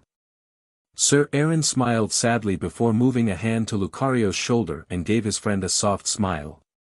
"I know this must be hard, Lucario, but—" he said before finding himself unable to finish his sentence. "But what?" Lucario asked angrily. "I know this must be hard for you, Lucario, but I need to do this. No matter what you believe, it simply cannot be done by just the two of us. My time is almost up, Lucario. Would you rather sulk or enjoy what little time we have left as a family?" Sir Aaron asked kindly but did not receive an answer from Lucario. However, the look in the fighting-type Pokemon spoke the words he himself was unable to. "Lucario, may I ask you something?" he asked sadly. "What?" Lucario said bitterly, causing Sir Aaron to frown. He knew this question was going to become very personal, but it may be the only way to get through to his friend. "Lucario, I am going to die," he said monotonically, causing Lucario's eyes to open and for the jackal Pokemon to pull himself up into a sitting position. He turned his head to face his masters and was surprised to see tears flowing down the Aura Guardian's cheeks. "Lucario, I am going to die," Sir Aaron managed to choke out. "I was reborn for only one purpose, to ensure that the world we live, well, the world we lived in, is safe. Do you want my sacrifice to be in vain, or do you want it to actually mean something?" he asked as he felt his apprentice wrap his arms around him and the duo began to cry together. "I'm so sorry, Lucario, I've failed you," he cried out. "Don't say that, master," Lucario sobbed. Sir Aaron cried with his partner. Both finally had come to terms with reality. Sir Aaron was going to die, and it was up to Lucario to train the next Aura Guardian. In the back of his mind, Sir Aaron thought to himself, "Do not let me down, Ash Ketchum," unbeknown to either one of them that around the world was two people who were laying in a field just as they were. "Hey Ash?" Serena asked her boyfriend, who laid next to her in the grassy field.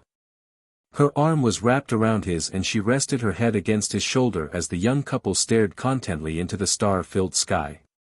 "What is it?" Ash asked curiously as he shifted his gaze to the Kalos Queen's beautiful blue eyes. "Doesn't this remind you of that night back during the Kalos League?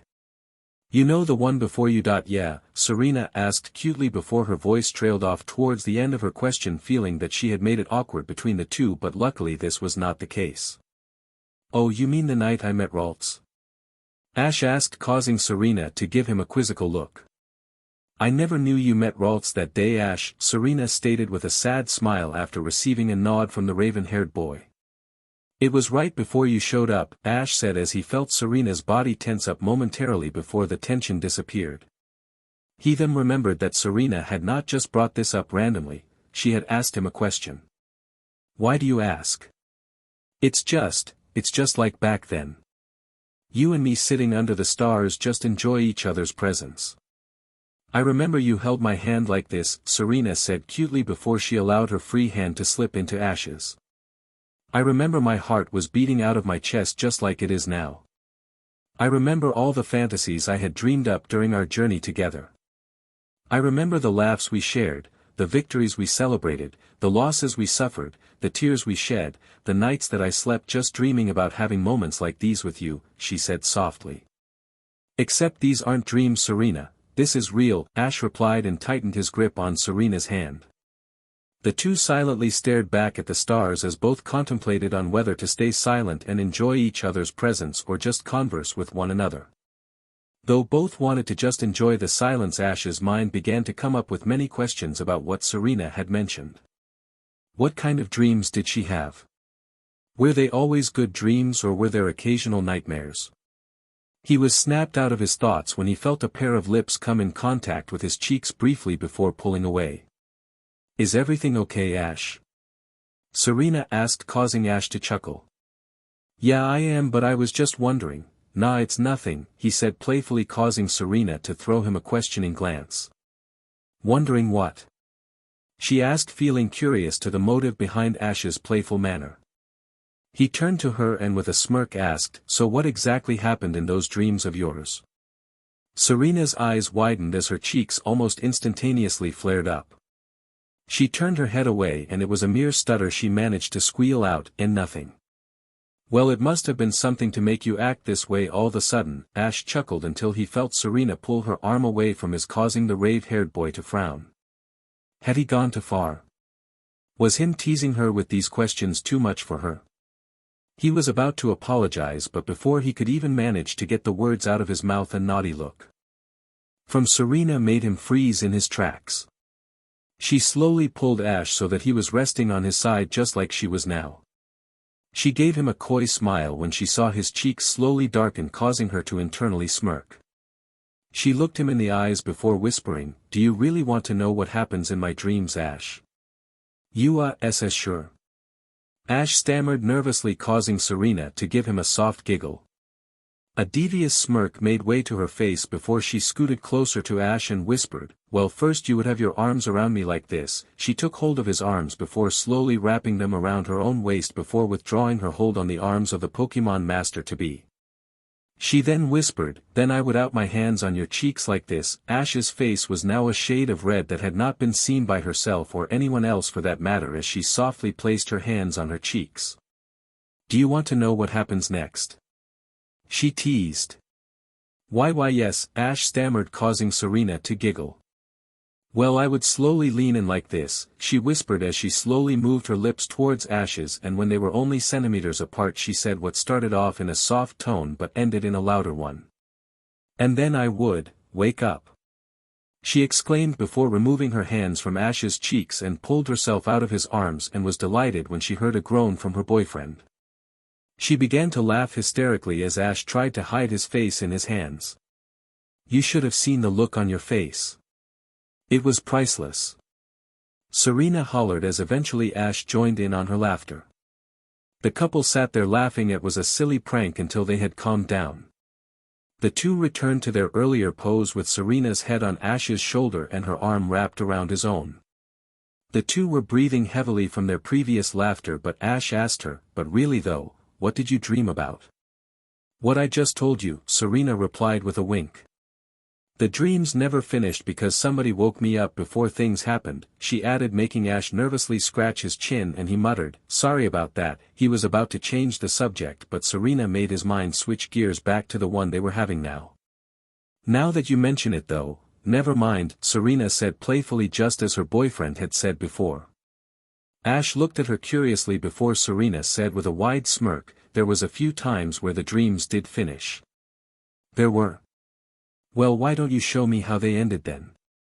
Ash asked with a smirk of his own. "Well, why don't I?"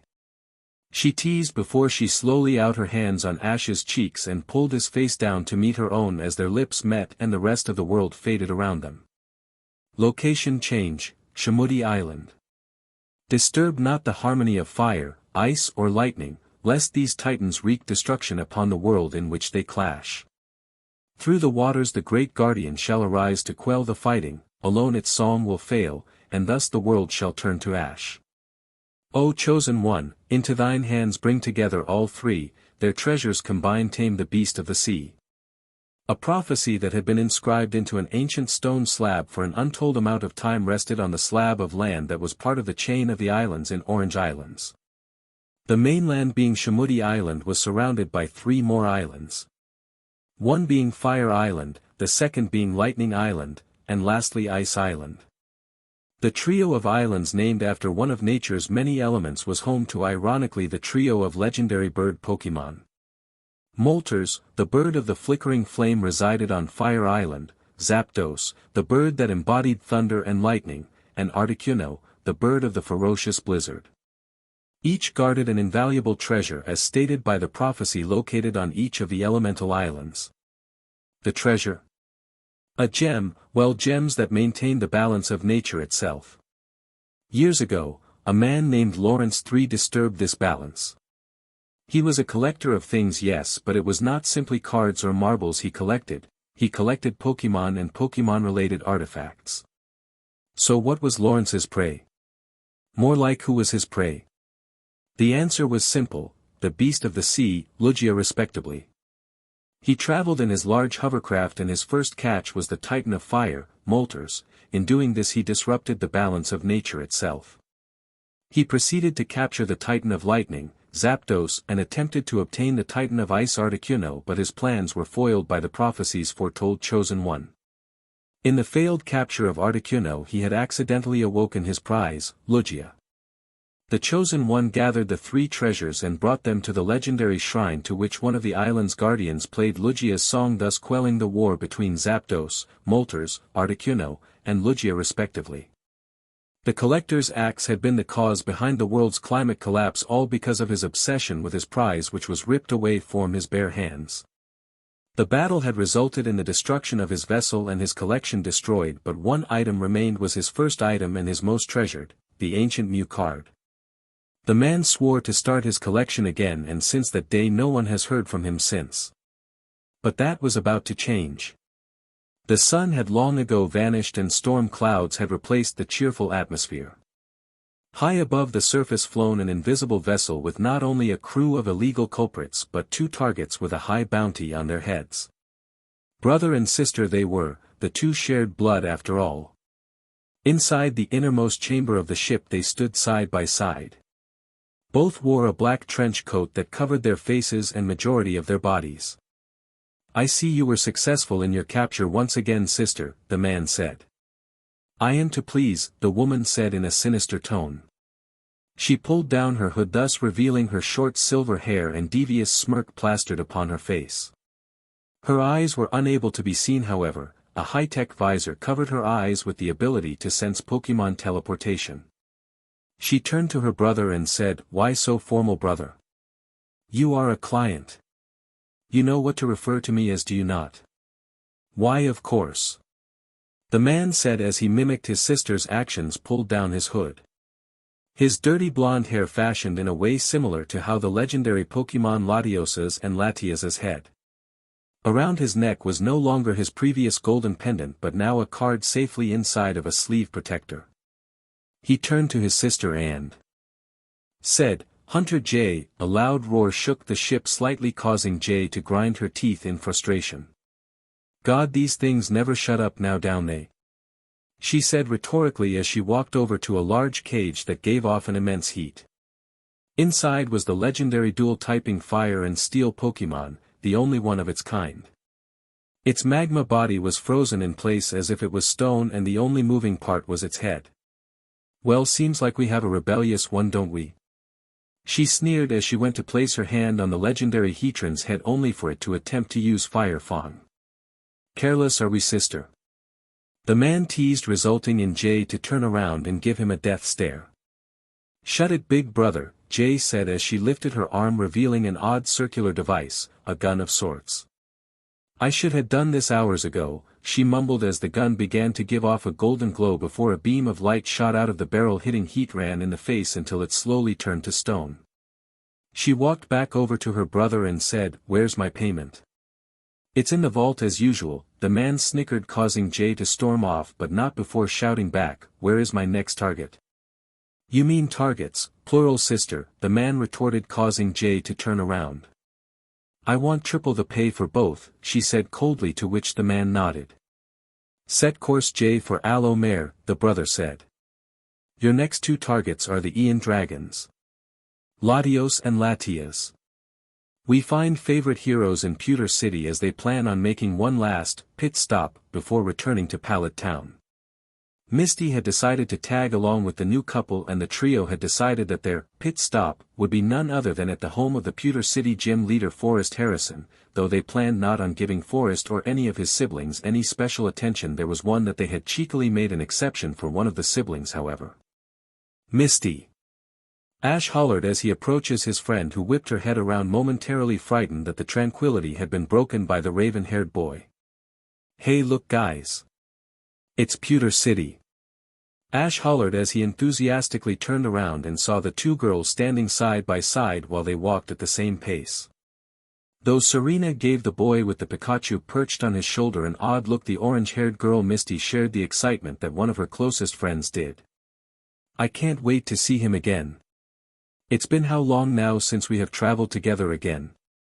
Misty asked. 6 years, maybe 5.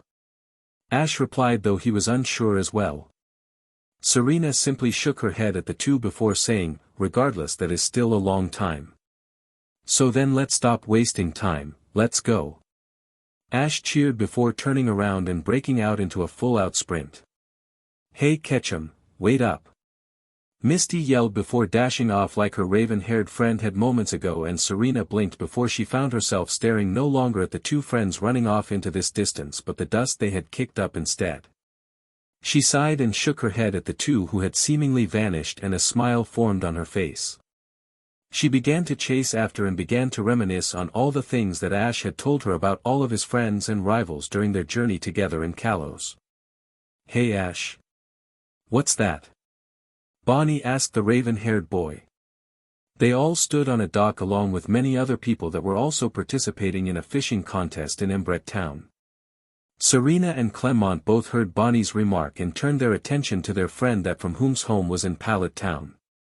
In his hands he held a lure of the likes that none of them had ever seen before. It actually looked like it was a person, a girl to be precise. That's a very odd lure you got there, Ash, Serena said nervously. Where did he get this lure? Was it a gift? If it was, then who had given it to him? Oh, this? This is a lure I got from a really good friend of mine. Her name is Misty, she is the gym leader of Cerulean City, Ash said with a smile on his face. He gripped his fishing pole tightly and with a deep breath he hurled the line out into the water. He tilted the cap over his eyes and said, we traveled together for a very long time, and though we parted on good terms it was an unwilling separation. How come? Serena asked her crush anxiously as she felt her heart beating out of her chest. It's kind of complicated, Ash said as his voice trailed off, but before Serena could ask him more questions a certain little blonde-haired girl butted in. We have the time, Ash, why don't you tell us about your girlfriend? She asked innocently, causing not only Serena's eyes to widen and take a step back but for Ash to spin his head around so fast that his hat fell off and his friends could see how red his cheeks were. GG girlfriend? Ash exclaimed. No. It's not like that at all, he said as sweat began to trickle down the sides of his face. Then how is it, Ash? Serena asked softly with a depressing frown on her face that went unnoticed by her friends except for a very perceptive little matchmaker in the form of the Lumio City's gym leader's younger sister. You see, Ash said awkwardly, to which Pikachu mimicked his behavior by shyly moving one of his feet awkwardly against the wooden boards of the dock. It all dates back to my 10th birthday, the day I became a Pokemon trainer. When I met Pikachu he didn't exactly like me, and one thing led to another, and he used his Thunder Shock attack on a wild Spearow and its flock began to chase us. Pikachu was attacked by the Spearow and I took him into my arms before we fell off a waterfall. Sounds like quite the encounter, Clement said with an unreadable facial expression. Ash simply nodded his head before continuing his story. So Misty was fishing for water-type Pokemon because her goal is to become the world's greatest water-type Pokemon trainer. When we fell we kind of tripped her line, and I guess you could say she caught us, he said as he scratched his cheek nervously. Yeah, that your heart, Serena thought to herself sadly. Then what happened? Bonnie asked curiously. Pikachu was really hurt and we kind of stole her bike and it eventually got destroyed, Ash said in a casual tone. So she used it as an excuse to travel with me, saying that she wouldn't leave me alone until I paid her back for her bike, but all in all she was just bluffing. We eventually became good friends and traveled through the Kanto and Johto regions as well as the Orange Archipelago.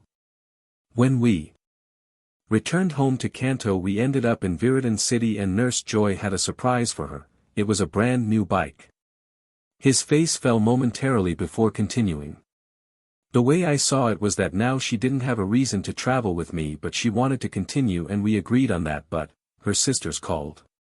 They were going on some tour thing because they're models and they needed Misty to run the gym.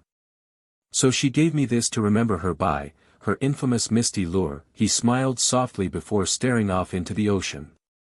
She would have liked it here, sitting by the ocean fishing. It was something she enjoyed a lot. I haven't seen her in years. Maybe I should check on her sometime and let her know how I'm doing, Ash said before he stood up. You know guys, I have a feeling that this journey is going to be different from the rest, Ash declared. How come? Clement asked, causing Ash to very briefly turn around and look at Serena as he felt a weird feeling in his chest. It was warm and it made him feel good but he didn't know what it was. He turned his head around and stared off into the distance before saying, I just do. And that should do it, Ash said proudly as he finished wrapping a bandage around Serena's leg. The two of them had been separated from the siblings from Lumio City by a forest fire while they were en route to Sunshine Town for Serena's next showcase. Ash just couldn't shake the feeling that there was something odd about the incident. It was just so random.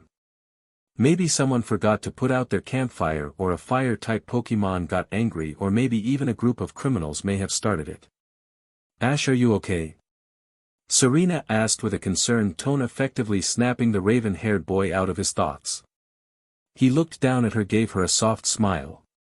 Yes, Serena, I'm fine, but you shouldn't be asking me, he mumbled. I told you, Ash, it isn't that big of a deal, Serena said, putting on a brave face, making Ash look towards her bandaged leg and grimaced at what had caused it. A tree. A tree that had been set ablaze had fallen on its side and one of the branches ended up whacking Serena's leg and she fell over. She was lucky the injury wasn't severe. She had a terrible burn mark on her kneecap and had a large cut on her thighs. It's my fault, Serena, Ash apologized, only to feel her soft hands cup his cheeks as she pulled herself up into a sitting position. Ash, you don't need to blame yourself, you did nothing wrong.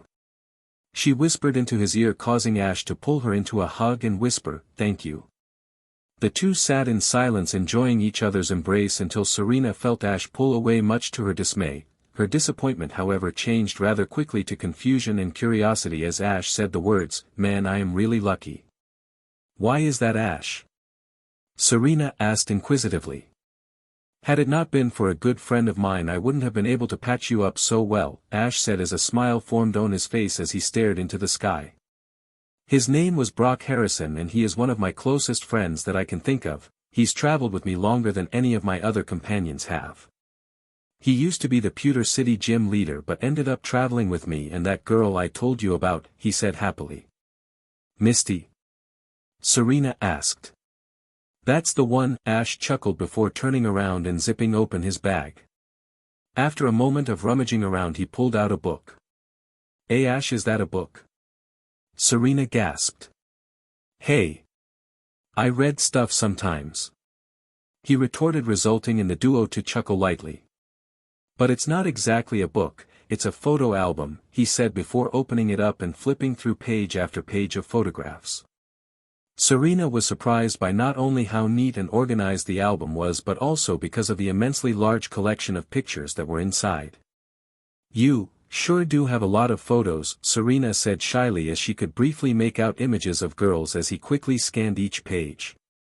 Ash, though he didn't look up from the album, acknowledged her by saying, each one tells a different story, he said with a smile. No two of these pictures are the same. See this one? He said as he pointed to one of the photos. Upon further inspection Serena could make out that it must have been taken back in Pallet Town at Professor Oak's lab. She could see her raven-haired crush in the center with the orange-haired girl Misty with one arm wrapped around his shoulder, and the dark-skinned boy had placed a hand on Ash's shoulder. The boy seemed to be a lot older than Ash and Misty but she brushed it off before looking at all of Ash's Pokemon. She could see a Charizard, a Squirtle, a Bulbasaur, a Mook, a Kingler, and an entire herd of Tauros off in the distance, though one stood nearby. It wouldn't have been a real picture though if it didn't have the infamous yellow mouse sitting on top of Ash's head with the boy's cap placed on his head giving a peace sign. Are these all of your Pokemon, Ash? Serena asked curiously, causing Ash to smile. No, they are not. This picture was taken after I participated in the Indigo League, he replied as his smile only grew as a lone tear slid down his face. Wasn't that your first league too? She asked, to which Ash nodded his head. It was just so long ago, you know. Back then everything was so new and exciting, and they are like family, Ash managed to choke out. I wouldn't be here if it weren't for these guys, he said with his quivering lips before pointing to the dark-skinned boy. That's Brock. He wants to be the world's best Pokemon breeder, and right now he is trying to become a Pokemon doctor. If anybody could become a doctor, he would be in no exception. He taught me everything I know about Pokemon, and he also taught me about cooking and medicine. So in a way I guess you should be thanking him instead of me. How come? Serena asked.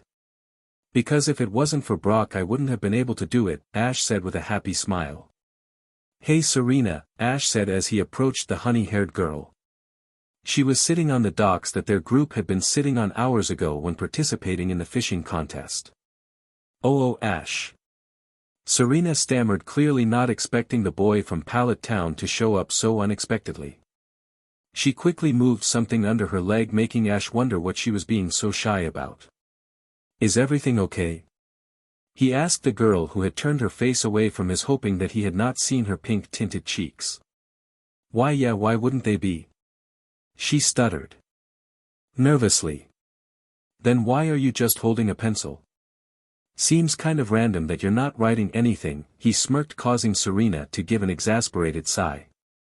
I was just drawing something, she said shyly as she reached under her leg and pulled out a notebook and showed him what she was drawing. It's just a stupid doodle, nothing special, she said softly as her cheeks grew redder by the second. However, Ash's jaw had long ago dropped to the floor. Serena, this is amazing. Ash exclaimed as he stared at the picture. She had skillfully drawn the setting sun off in the far distance, accompanied by the glimmering sea along. He stared in awe, not knowing that his friend was capable of doing this. And no, it's not. Serena said shyly as she stared at the water below her feet. It's amateur, she mumbled, causing Ash to frown as he placed a hand on her shoulder, causing the honey-haired girl to blush. Amateur?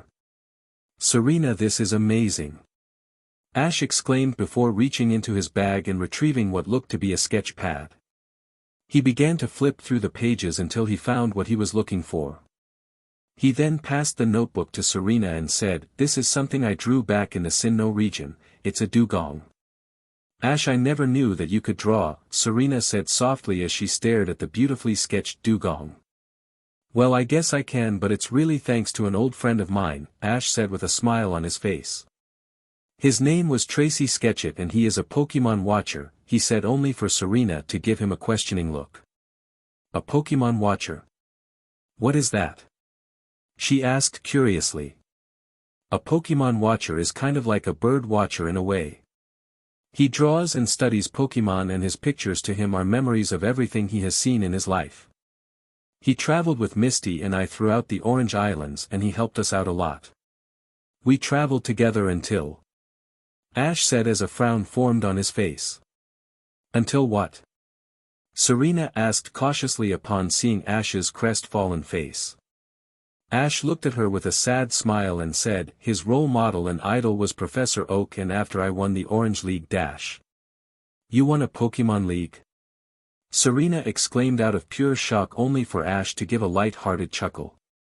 Well, I guess you could say that, but it wasn't an official Pokemon League. Anyways, when we went back to Pallet Town he got to meet Professor Oak and... He mumbled before continuing his thought. We had planned on going to the Johto region, Misty and Brock were going with me and we wanted Tracy to come, but he stayed behind with Professor Oak. Now he is fulfilling his dream and is Professor Oak's assistant, his right-hand man, his apprentice. I see him now and again whenever I call the lab to exchange Pokemon, and I usually see him whenever I go back home, and don't get me wrong, I'm really happy that Tracy got to fulfill his dream, but I guess I was just kind of bummed, Ash said as he began to look up at the sky. He gently retrieved the sketch pad from Serena before beginning to flip through the pages once more before once again handing it back to the honey-haired girl, and what she saw left her stunned. It was a sketch of her raven-haired hero fast asleep with his back leaning against his Charizard. His hat was missing, revealing his messy hair, and it could only be found on top of Pikachu's head. She found herself blushing due to the fact she had rarely seen Ash without his famous Pokemon League hat in. "You like it?" Ash asked, snapping Serena out of her trance, making herself blush and mentally scold herself for staring at the picture for so long. She turned her head back to Ash and said, "Of course I do. It has the likes to be a professional drawing." That was how good Tracy was at drawing back then. "I can only imagine how much he has improved," Ash smiled. "Did I tell you that he gave me that sketch pad?" Ash asked, to which Serena shook her head. "Well, he did," Ash said sadly. He found himself smiling again before turning to Serena and staring into her eyes and said, "I think your drawings are better." "Are really?" Serena stammered out of pure shock. "Yeah," Ash said softly as he continued to stare into her eyes and began to feel that weird warm feeling in his chest again. What exactly was it? Was he sick or something? It felt good, so it couldn't have been that, but what was it? Ash ripped his gaze away from Serena before staring at the sun for the final time and said, "Tracy was right, drawings are a lot like memories. Can you do me a favor, Serena?" Ash asked her randomly, this throwing her off guard. "What is it?" she asked inquisitively. "At some point during our journey, can you draw me a picture? Drawing are just like what he said back then, they're memories, and I can't think of anybody else that I want to share a really good memory with," Ash said, while not only shocking Serena but himself as well. Since when had he ever thought or said something like that before? Something was defiantly wrong with him. Why of all people would he say those things to someone like Serena? His thoughts were interrupted by Serena, who had given him her answer, but he didn't catch what she said. "Sorry, I kinda spaced out, can you say that again?" he asked. "I said that I would love to share a memory with you too," she said softly with a deepening blush. "Hey Ash, you dropped something," Bonnie said loudly, causing her older friends to turn around and see what Bonnie was talking about. The little blonde-haired girl ran up to Ash with Deden poking his little head out of Bonnie's satchel and placed in the palm of his hand a ribbon. They were currently en route to Shalar City for Ash's next gym battle, and they decided to take the scenic route through a beautiful forest even though it would take longer to get there. "I'm sorry Ash, but I think it may have broken back when it fell out of your bag," Bonnie said sadly, but felt the raven-haired teen run his hand through her hair, causing her to cringe. She hated when people touched her hair. "It was already like this before," Ash told the younger sister of the Lumiose gym leader. "Thank you though. It means a lot to me," he said gratefully. "But why is it split in half?" Bonnie asked curiously as Serena nodded her head in agreement. Clement decided to join in as well by asking, "It seems quite odd that you are carrying around a broken ribbon with you, why not just throw it out?" "I would never throw this out," Ash exclaimed, causing his friends to take a step back, surprised by his outburst. "Sorry about that," Ash apologized as he nervously scratched his cheek after realizing how unusual he had just acted. "You see, the ribbon is supposed to be like this," he explained. "What happened to the other half?" Bonnie asked curiously. "A good friend of mine has it. Before we parted ways we participated in a Pokemon contest and we tied. So she had the idea of splitting it in half, so now both of us have something to remember each other by," Ash explained with a smile on his face. "And who would this she be?" Serena asked with a tone that confused both Clement and Ash, but Bonnie simply threw her a look of sympathy. Serena was so happy a minute ago, she almost sounds jealous, Ash thought to himself before looking at her oddly before saying, "Her name is May Maple. I traveled with her and her little brother Max when I was in the Hoenn region and eventually the Kanto region, though we traveled alone for about a week or two before Max tagged along. You traveled with this girl, alone?" Serena asked shyly once again, resulting in the boys giving her an odd stare. "Well yeah, but not permanently, it was just a week or two and eventually Brock tagged along as well." Serena gave a sigh of relief knowing now that Ash not traveled with this May girl alone, or at least for a prolonged amount of time. "To be honest, you two remind me of them a lot," Ash said, looking at the two siblings from the largest city in the entire Kalos region. This simple statement made Serena's heart shatter into a million pieces. They remind him of that girl? Does he? Serena thought to herself until Clement asked, how so? Well, I'm traveling with you two and both of you guys are siblings like May and Max are. Bonnie seems to do something that odd that embarrasses you by, proposing to girls and whatnot. You see, Brock had a tendency to fall head over heels for any pretty girl he saw, and Max would be the one to grab his ear and drag him away from the girl. Misty did the same thing. Ash chuckled to himself. It's ironic because even one of Brock's own Pokemon would use poison jab on him whenever it happened. This Brock guy seems to be quite the interesting fellow now, doesn't he? Clement said before sweat dropping, which caused Bonnie to giggle, but Serena however gave Ash a knowing smile. She remembered the conversation she had with Ash when they were going to Sunshine Town. Yeah, he sure is, Ash chuckled. Another thing that you two have in common with them is that May is the daughter of a gym leader named Norman. That was one of the hardest gym battles I've had to date, he said with a smile. May was different. Starting off she knew nothing about Pokemon, heck she didn't even like them at all. That all changed when she found out about Pokemon contests. What are Pokemon contests? Clement asked curiously. A Pokemon contest is a 3-phase competition that rewards the winner with a ribbon. The first round is the appeal round. This is when the participant known as a Pokemon coordinator uses their Pokemon to make beautiful combinations that show off not only the Pokemon and the coordinator but the bond they share as well. The trainers that move on to the second round participate in the battle round. The battle round is when the coordinator uses either 1 or 2 Pokemon, depending on the rules, and compete against another coordinator. These 5-minute battles are different though. Each trainer has a points counter and the coordinator with the most points after the 5 minutes is the winner and moves on or until one side's Pokemon are unable to battle. The way people lose points is if their attacks miss or fail and if they really aren't executed effectively.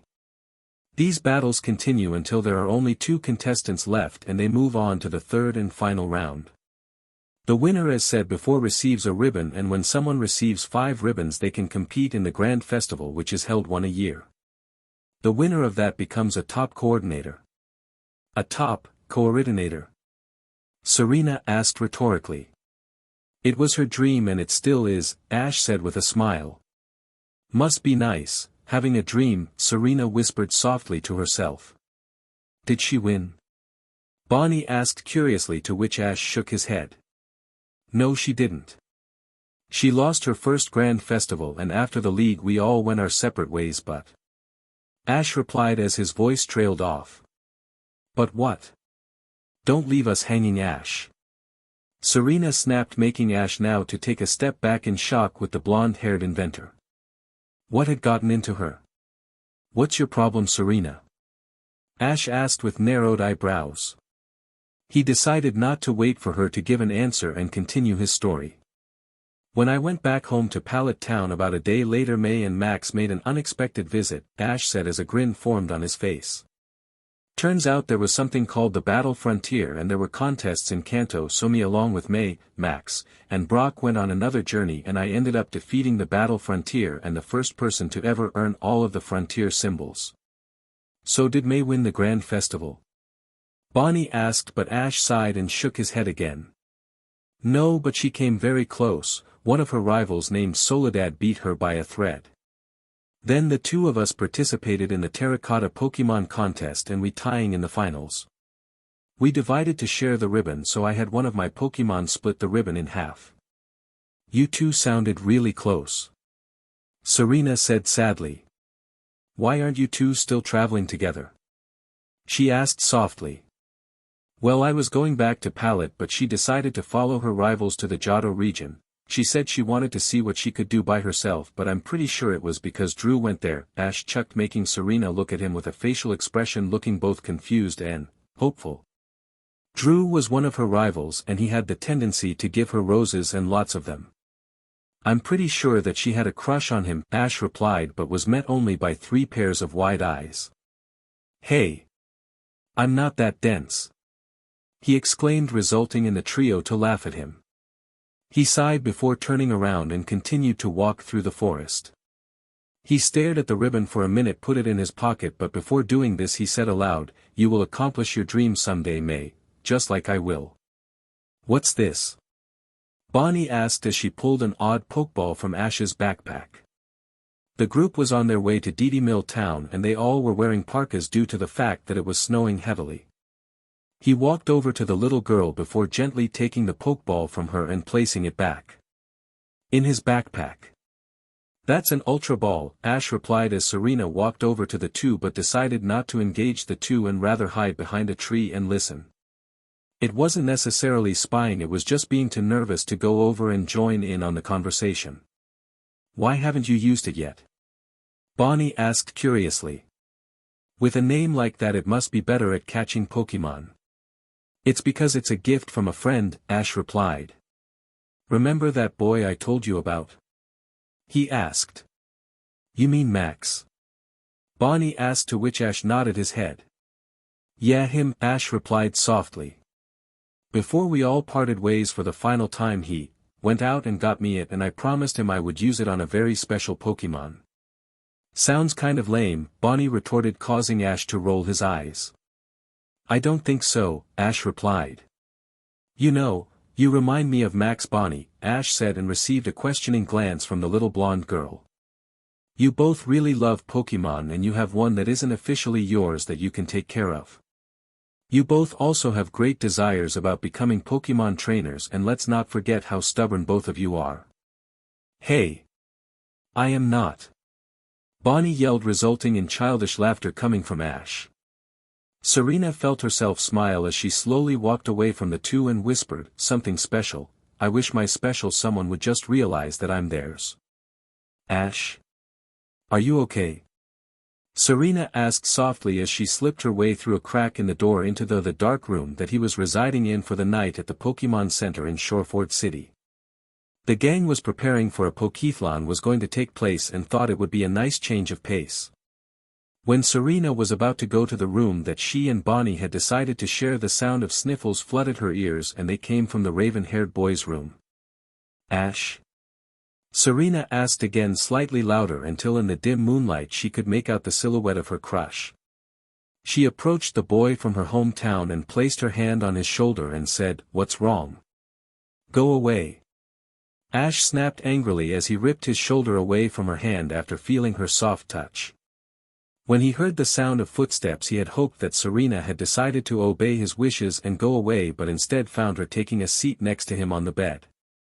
She looked at him with deep concern in her eyes when she noticed Pikachu poking his leg. She bent down and took the yellow mouse into her arms before sitting back up and placing Pikachu in between Ash and herself. "You can't fool me, Ash," Serena said calmly, only for Ash to turn his head to the side as tears began to slide down his cheeks, causing Serena to worry more than she had moments ago. It was very rare for her lifelong crush to cry, and it was especially rare for him to treat any of his friends, including herself, in such a harsh way. "Ash, you're crying," Serena whispered as she gently placed her hands on the sides of his face and turned them towards her, and felt her heart break as she stared into Ash's bloodshot eyes. "Ash?" Serena stammered. It's nothing," Ash mumbled, causing Serena to frown and say to the raven-haired trainer, "It sure doesn't look like nothing. What is wrong?" "It has nothing to do with you," Ash exclaimed as he shot up from the bed and stared daggers at the Pokemon performer. The force of Ash's jump had knocked her fedora off her head, revealing her shortened hair. "You think it's easy, huh?" Ash seethed. "You don't know what it's like, Serena." "I don't know what you're talking about, Ash," Serena shouted, though her tone was not harsh like his, but Ash did not hear her. The auburn-eyed trainer continued to yell and ramble at her a majority of random things that made no sense, and she felt herself slowly inching away from her friend. "Ash, you're scaring me," Serena yelled, only this time Ash heard her. He looked down and saw the wide-eyed honey-haired girl sitting on his bed with fear and confusion plastered upon her face. He turned to Pikachu, who had been hiding behind her as if she was a shield, though the yellow mouse knew what had caused his friend to act in such a horrid manner. "What have I done?" I'm a monster," Ash said before collapsing to his knees and began to sob onto the side of his bed, shocking the inhabitants in the room. Just go." Ash managed to choke out between his choked sobs, but felt a pair of arms wrap around his chest and felt something very soft rest on his back. "No. I won't go away, Ash, Serena whispered with her eyes shut as she rested her head on Ash's back, a position she had envisioned herself in though only under better circumstances. Just go, Serena. Ash shouted again only to feel his friend to tighten her grip on him before he gave into her embrace and began to sob feverishly once more into the bedside. After a minute or so he felt Serena remove herself from the embrace and suddenly he felt cold. It was weird, moments ago he felt so warmed by her touch but now that it wasn't there he felt cold and maybe, lonely. He felt the bed buckle slightly and knew what it was and decided to sit alongside his friend. An awkward moment of silence passed before Ash murmured, I'm sorry Serena for how I just acted. It's fine Ash, I knew that you weren't yourself when that was happening, Serena said soothingly as she took Ash's hand in her own resulting in a deep blush from both of them. That feeling had returned to Ash again, an odd warm and tingly sensation inside of his chest. What was it? And why was this feeling only present whenever he was around Serena? Can we just forget this happened? Ash asked only to receive a comforting no from the girl who Ash unknowingly had been crushing on him. I won't, we won't forget this happened, Ash. What is troubling you? Serena asked calmly as she tightened her grip on Ash's hand. It took him a minute or two before he was finally able to speak his mind.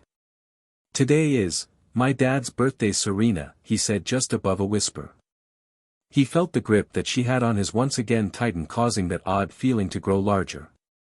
What is going on with him? Why is this happening to him? Did he need to go see Nurse Joy? Maybe call his mom or Brock? So that's what this is about, Serena whispered. I remember you telling me about this when we were little, she said sadly. Yeah. Ash mumbled. I can't believe I never got to meet him. He left his own son without even saying as much as a goodbye. I may have been a newborn but he could have at least stayed for a day. Or two. Ash said as he felt himself grow angry again only for said anger to be washed away by the odd and reoccurring warm sensation within his chest. I don't even know what he looks like or anything about him. Imagine what it was like for my mom Serena, raising a child seemingly as a single mother tackling both her studies and a job as well as providing and taking care of her son. He said softly. I wonder if he even misses us. I have so many questions to ask him, like what his favorite kind of Pokemon was or what it was like to be a dad and even, what it's like to love someone. He didn't know why he had said that last part, he hadn't even planned on it but it had just slipped out. He was never there for me or my mom. He never taught me anything. Professor Oak was a better father than him and he wasn't even trying to be a dad as much as a voice of wisdom. I sometimes wonder if he loved us, Mom and me. Did he even love me or was I just a mistake? Stop right there, Ash Ketchum. Serena said with a stern tone. She had been silent the entire time but that last sentence had made something inside of her snap as she now looked him dead in the eyes and said, You listen to me right here and right now, Ash. You are not and was and never will be a mistake. Screw your dad. She exclaimed, causing Ash to cringe. Serena never used that kind of language no matter how frustrated or sad she was. Screw your dad, Ash. She said again and noticed the look of shock on his face. I know it must be hard to hear that, especially coming from me. Ash, it doesn't matter what your dad did or didn't do, and do you know why? Because you will be twice the man and father he was. You are going to fall in love with someone someday, Ash, and when you are married to that girl and she bears your children you will love and cherish your family more than he ever had. Your father had taken both your mom and yourself for granted, Ask, and I know that you aren't selfish enough to follow in his footsteps. You are not your father, Ash, and you are foolish to think you are in any way, shape or form. You are who you are because of him, and that is why the people around you like you and care about you and even love you, she said with slight hesitation on the last part which for some miraculous reason Ash had noticed. You are you, Ash Ketchum, and nobody else, she finished and felt a pair of strong arms wrap around her waist and found herself in an emotional embrace with Ash. Thank you. Thank you so much, Serena, Ash said through joyous sobs. After these tears had ceased the two sat in silence on the bed until Ash brought up something she never knew about.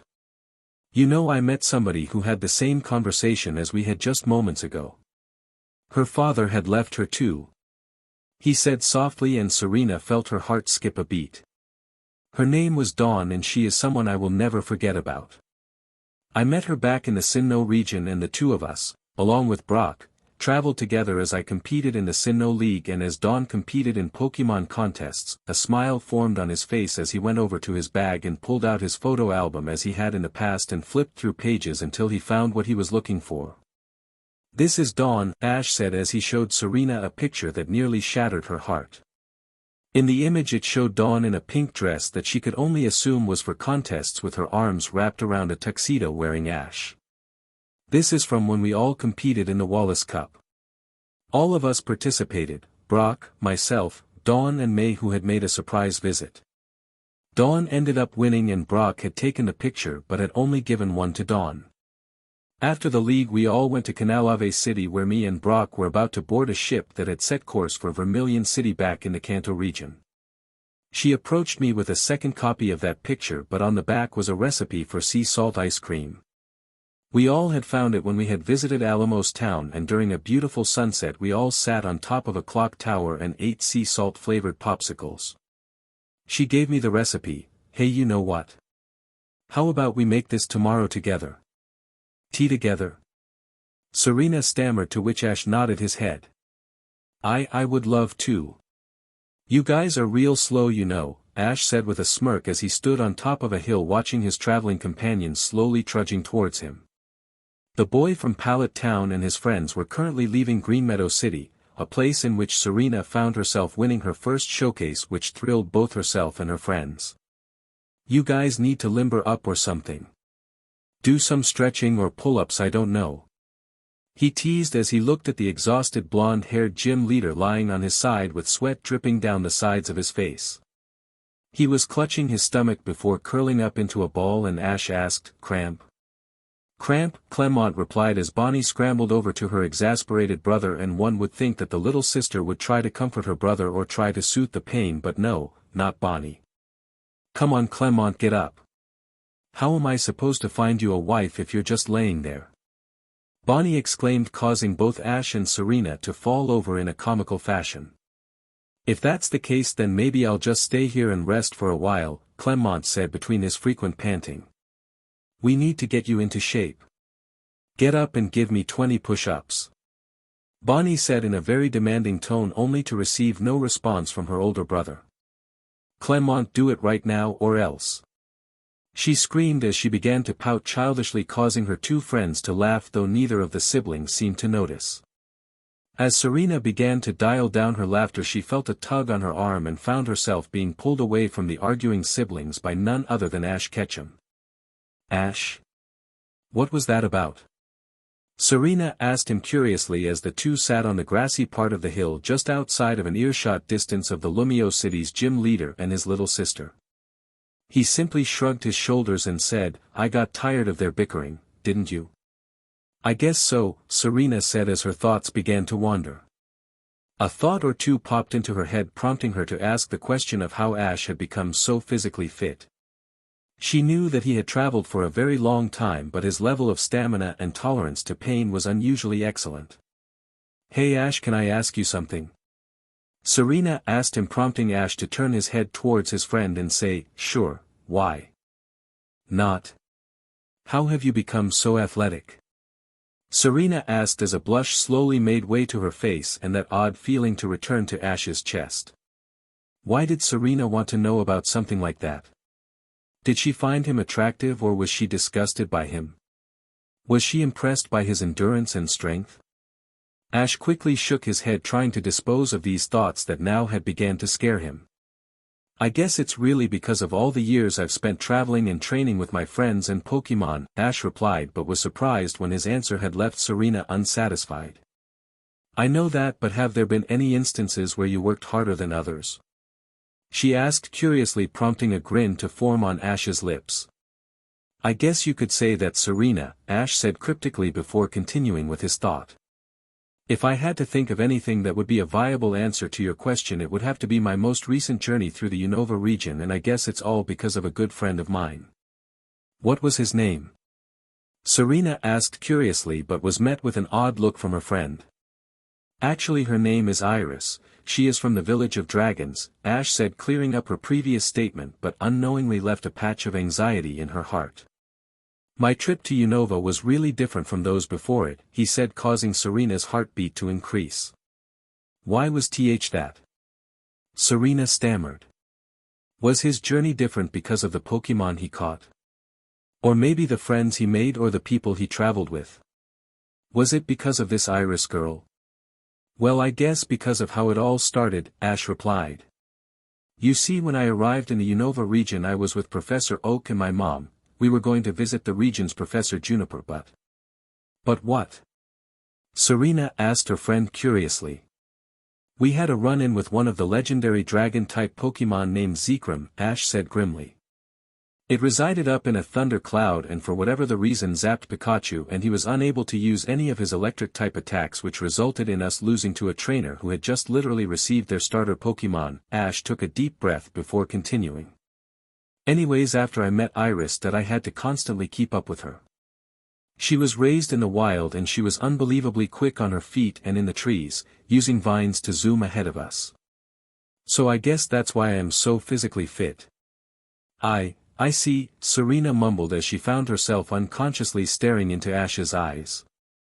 She suddenly found a new sense of courage and confidence within herself.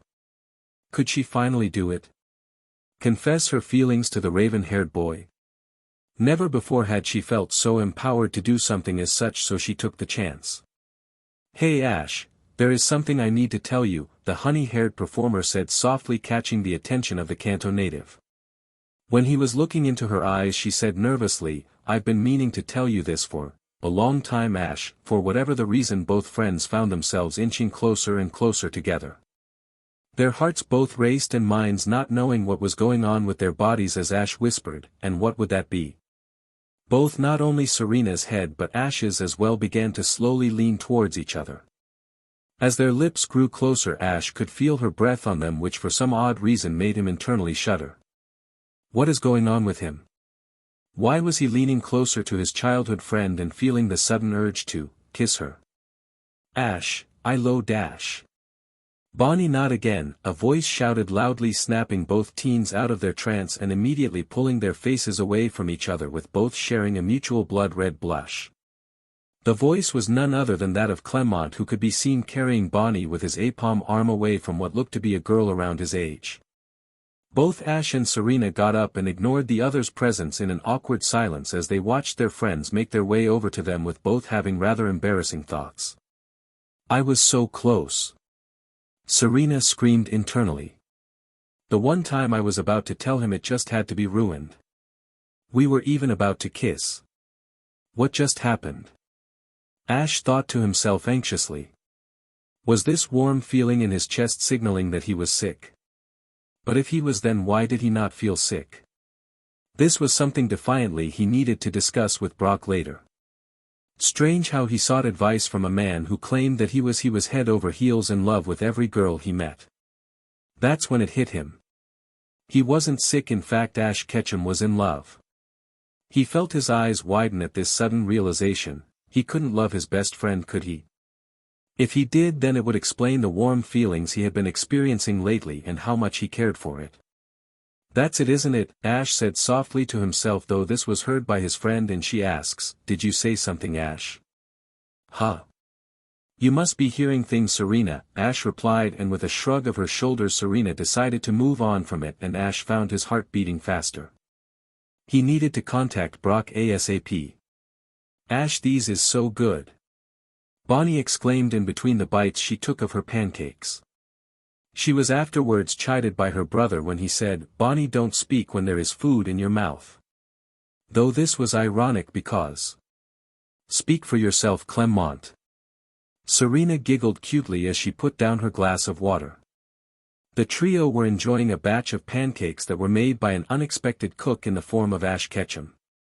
Originally appalled at the idea of eating something that was cooked by the boy with his messy jet black hair, but found herself enjoying the breakfast he had prepared.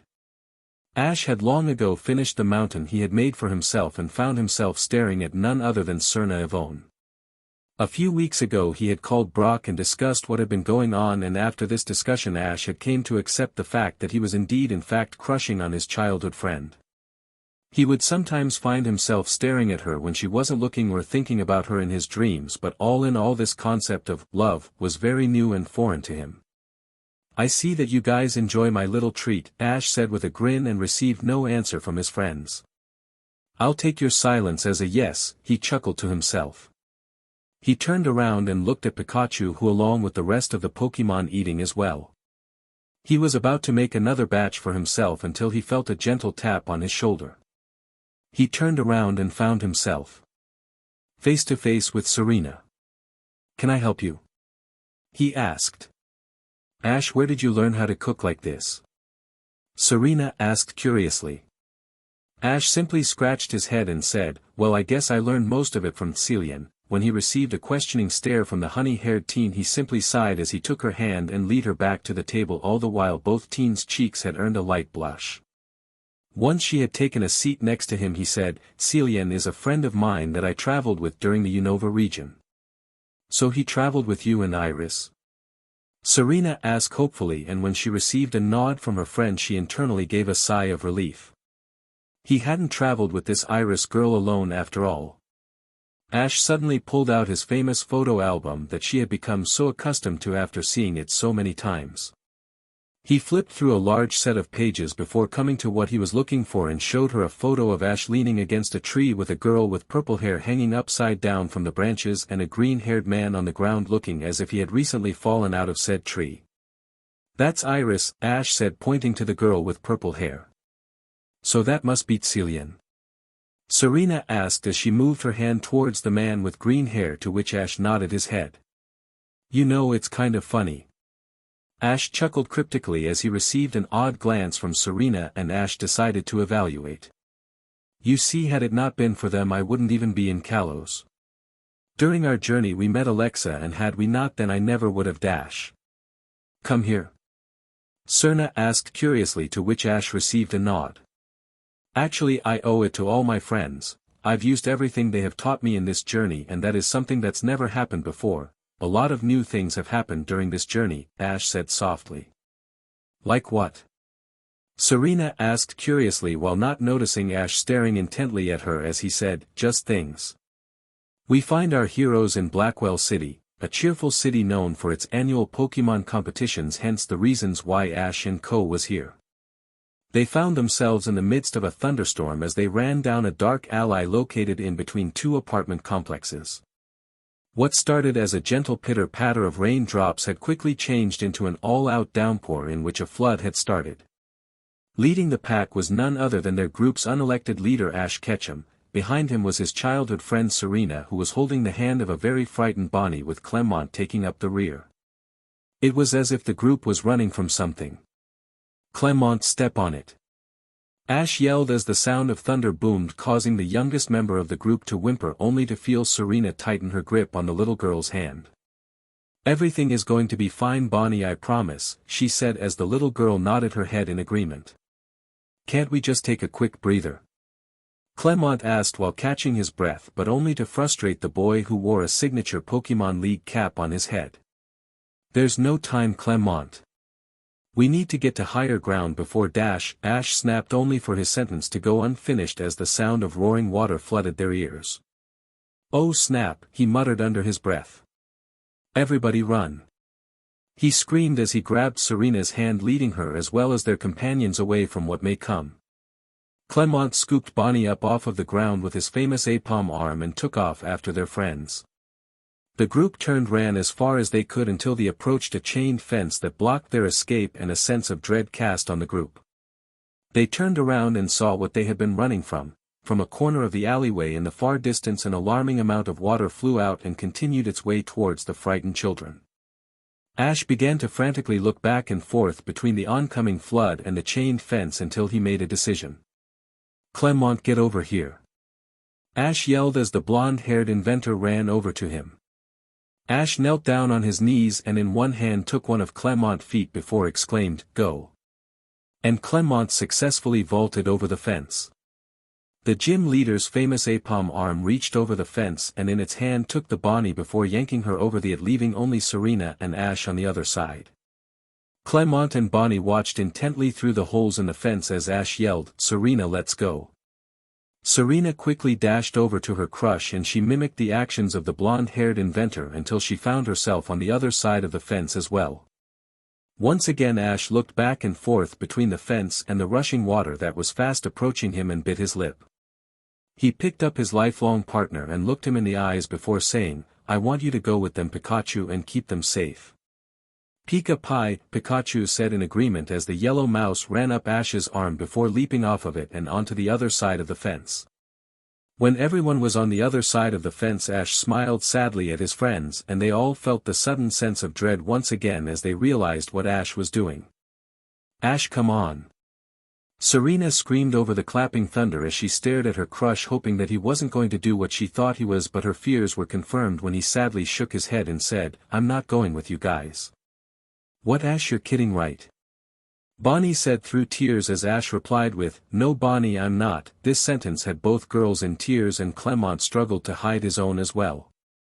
"Clement, I saw a door up there earlier that leads to one of the apartments. Get everybody inside now. Go!" Ash exclaimed and Clement nodded and took Bonnie's hand in his own. "Come on, let's go, guys!" Clement yelled, but Serena did not acknowledge him. "Ash, there has to be another way," Serena said in between choked sobs as she stuck her arm throughout the chained fence desperately trying to grab Ash but failed. "Serena, you need to go," Ash yelled as he heard the sloshing sounds get closer. "I'm not leaving without you," she screeched as she desperately tried to grab his hand only to receive a sad smile from her raven-haired crush. Ash took off his famous Pokemon League cap and tossed it over to the other side of the fence, in which it was caught in the arms of a teary-eyed Serena. "Remember how you held on to my handkerchief and vowed to find me again?" She nodded before Ash pointed at the hat and said, "It will have sentimental value to you. I want you to keep it." "No, Ash. No." Serena wailed as Pikachu tried to pull Serena away from the fence, but to no avail, causing Ash to sigh. In his hands he took 3 Pokeballs and threw them into the air, and on the other side came out his Fletchinder, his Hawlucha, and his Gummy. The 3 Pokemon looked around and saw their master and friend on the other side of a chained fence, but their questions were answered when Ash said, "Guys, make sure that they make it to safety, okay?" His Pokemon, not knowing what was going on, agreed, and Fletchinder lowered one of its wings, allowing Gummy to slide on top of the Firebird's back. "You need to go now," Ash yelled as he watched Clement along with Hawlucha to pry her away from the fence, and Hawlucha took to the skies along with Fletchinder and Gummy. After being pulled away from the fence and finally giving in, Serena turned around and followed Clement, Bonnie, and Ash's Pokemon, while turning around occasionally looking at the raven-haired boy with tears in her eyes until she couldn't see him anymore, and watched the water knock over the fence. When Ash saw his friends reach the apartment and were safely inside, he turned around and desperately ran over to a dumpster in the left and leaped over it and continued to run down the alley. With the water growing closer and closer, his hope of escaping the impending flood grew smaller and smaller until he ran into what he claimed would be the death of him. A brick wall. A brick wall that was too high for him to climb over, and he watched as the water metaphorically chased him and was fast approached until he found himself stepping back until his back was flat against the wall.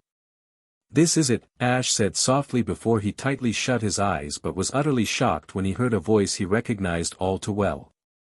"Well, look what the cat dragged in," the voice said, prompting Ash to open his eyes and look up to where the voice came from. "Always one step behind me as always," the voice teased as he could make out a boy the same age as himself standing on a fire escape. The boy had spiky mahogany-colored hair and was roughly the same height as Ash, if not maybe an inch or 2 taller. He stared at our distressed raven-haired hero and gave him a cheeky grin. He had a white undershirt that was covered up by a dark brown jacket, and around his neck was a necklace with an odd pendant that looked remarkably similar to the symbol for yin and yang. "Isn't that right, Ashy boy?" The boy snickered, causing Ash's eyes to widen. "Gary? Why are you here?" Ash asked curiously as the thought of the flood that was about to kill him simply washed away when learning that one of his childhood friends and rivals was standing right in front of him, well, more like right above him. Gary looked at the raven-haired trainer before standing up, and with a swift kick he broke an odd switch, causing a metal rung ladder to decline from above, and was just within an arm's reach of the seemingly doomed Pokemon master in training. The sound of Gary's gray boots hitting the metal floor of the fire escape echoed throughout the alleyway, and both boys from the town of Pallet turned and saw the oncoming waves that had the capability to destroy entire cities. Gary immediately turned towards Ash before yelling, "Hurry up, Ketchum. We don't have much time." Ash nodded before beginning to climb up the ladder, with each footstep ringing off of its metal rungs. When he pulled himself up and found himself face to face with Gary, he took a deep breath, believing that the hard part was over, but alas, he was an idiot, something that Gary touched up on. "What are you doing, you idiot?" Gary yelled as he began to run off and sprint up the numerous amount of stairs, to which Ash mimicked his actions until the two boys found themselves at the very top of the building near a door which Ash could only assume led to Gary's apartment, but before he could ask, Gary kicked open the door and shoved Ash inside, resulting in Ash landing on his stomach with a very loud thud. "What the hell, Gary?" Ash growled at the grandson of the famous Professor Oak. "Had I not done that you would be dead," Gary snapped as he pointed to where the door was. "You see that?" Gary asked angrily, causing Ash to roll his eyes, thinking that Gary was trying to make him look stupid. "Yes, Gary, it's a door. You know the thing that you dash," Ash retorted until his eyes widened as he watched the door be yanked away from the wall, leaving behind only crumbled sheetrock and a giant hole where the door had previously been. Ash stood up and slowly walked over to where the door had been moments ago and looked down to the alley he had just been in, and he saw nothing but water. But that didn't make any sense, because where was the fire? "Over there, Ash," Gary said sternly before pointing towards not only the crippled remains of the door but the entire fire escape as well, being washed away in the current. "Oh," Ash said nonchalantly, causing Gary to facepalm. He grabbed Ash's arm tightly and threw him into an armchair, leaving the raven-haired boy staring at him with the facial expression that clearly translated to "What the hell just happened?" "Ash, what's wrong with you?" Gary yelled loudly. "Didn't you know that there were flash flood warnings across the entire city?" he said while his entire body shook in what may have been not only rage but concern. "How was I supposed to know? It's not like there were signs of any announcements of what was going on." Ash snapped back as he began to grit his teeth in frustration. "And why the hell are you here if it's so dangerous then?" he yelled as the two rivals began to butt heads and yell obscenities at each other until their rage subsided, and it took the Pokemon researcher this long to finally realize something. "Where's Pikachu?" Gary asked, only to be met by Ash's crestfallen facial expression. He was about to answer, but he was asked another question as well. "Aren't you traveling with people like you usually do? Or did you decide to go on this one alone?" he asked, and was about to ask more questions, but Ash raised his hand signifying that he wanted Gary to kindly shut up. "I didn't come here alone, Gary," Ash said softly. "I'm traveling with a group of friends and we all got caught up in this mess. We found somewhere safe to hide, but I stayed behind. There was an apartment complex on the other side of a metal fence and I helped everybody get on the other side. I told Pikachu to go with them." Gary, his friend, only looked at the broken boy who wished to become a Pokemon master and frowned. He walked away from his friend before briefly returning with two mugs with a liquid beverage in them. Gary handed one of the mugs and Ash looked at him with an odd look, prompting the mahogany-haired researcher to smile weakly and say, "Hot chocolate." The two sat in silence, occasionally taking small and gentle sips from their hot chocolate until Gary asked, "So how many badges do you have?" "I have 3, Ash replied monotonically, causing Gary to sigh. "They will be okay, Ash," he said as he placed a hand on the boy's shoulder, but felt himself gasp when he saw the pride of Pallet Town break down into tears. "Come on, you big lug, it's gonna be fine," Gary said in a pitiful attempt to cheer up his friend, but failed. He cried for minutes. Ash Ketchum, the Ash Ketchum, cried in front of his childhood friend and rival for minutes until he finally pulled himself together, causing both to sit in yet another awkward silence. "So," Gary said with a forced smile as he tried to change the subject. "Who are you traveling with?" Gary felt himself crack a grin when he swore that he saw a smile form on Ash's lips. I'm traveling with gym leader named Clement and his little sister Bonnie along with a girl named Serena, Ash said as his voice became softer and softer towards the end of that sentence, causing Gary to throw his head back and look at the ceiling. Funny, I haven't heard that name since that summer camp. Do you remember that girl with the straw hat? Gary asked but was confused when he saw Ash bite his quivering lip. As she's the one Gary, Ash stammered, resulting in Gary looking at him in a very odd manner. What does that mean? He asked. Straw Hat Girl is who I'm traveling with, Ash said sadly. Serena Yvonne, he whispered sadly, causing Gary's eyes to widen. Wow, small world, am I right?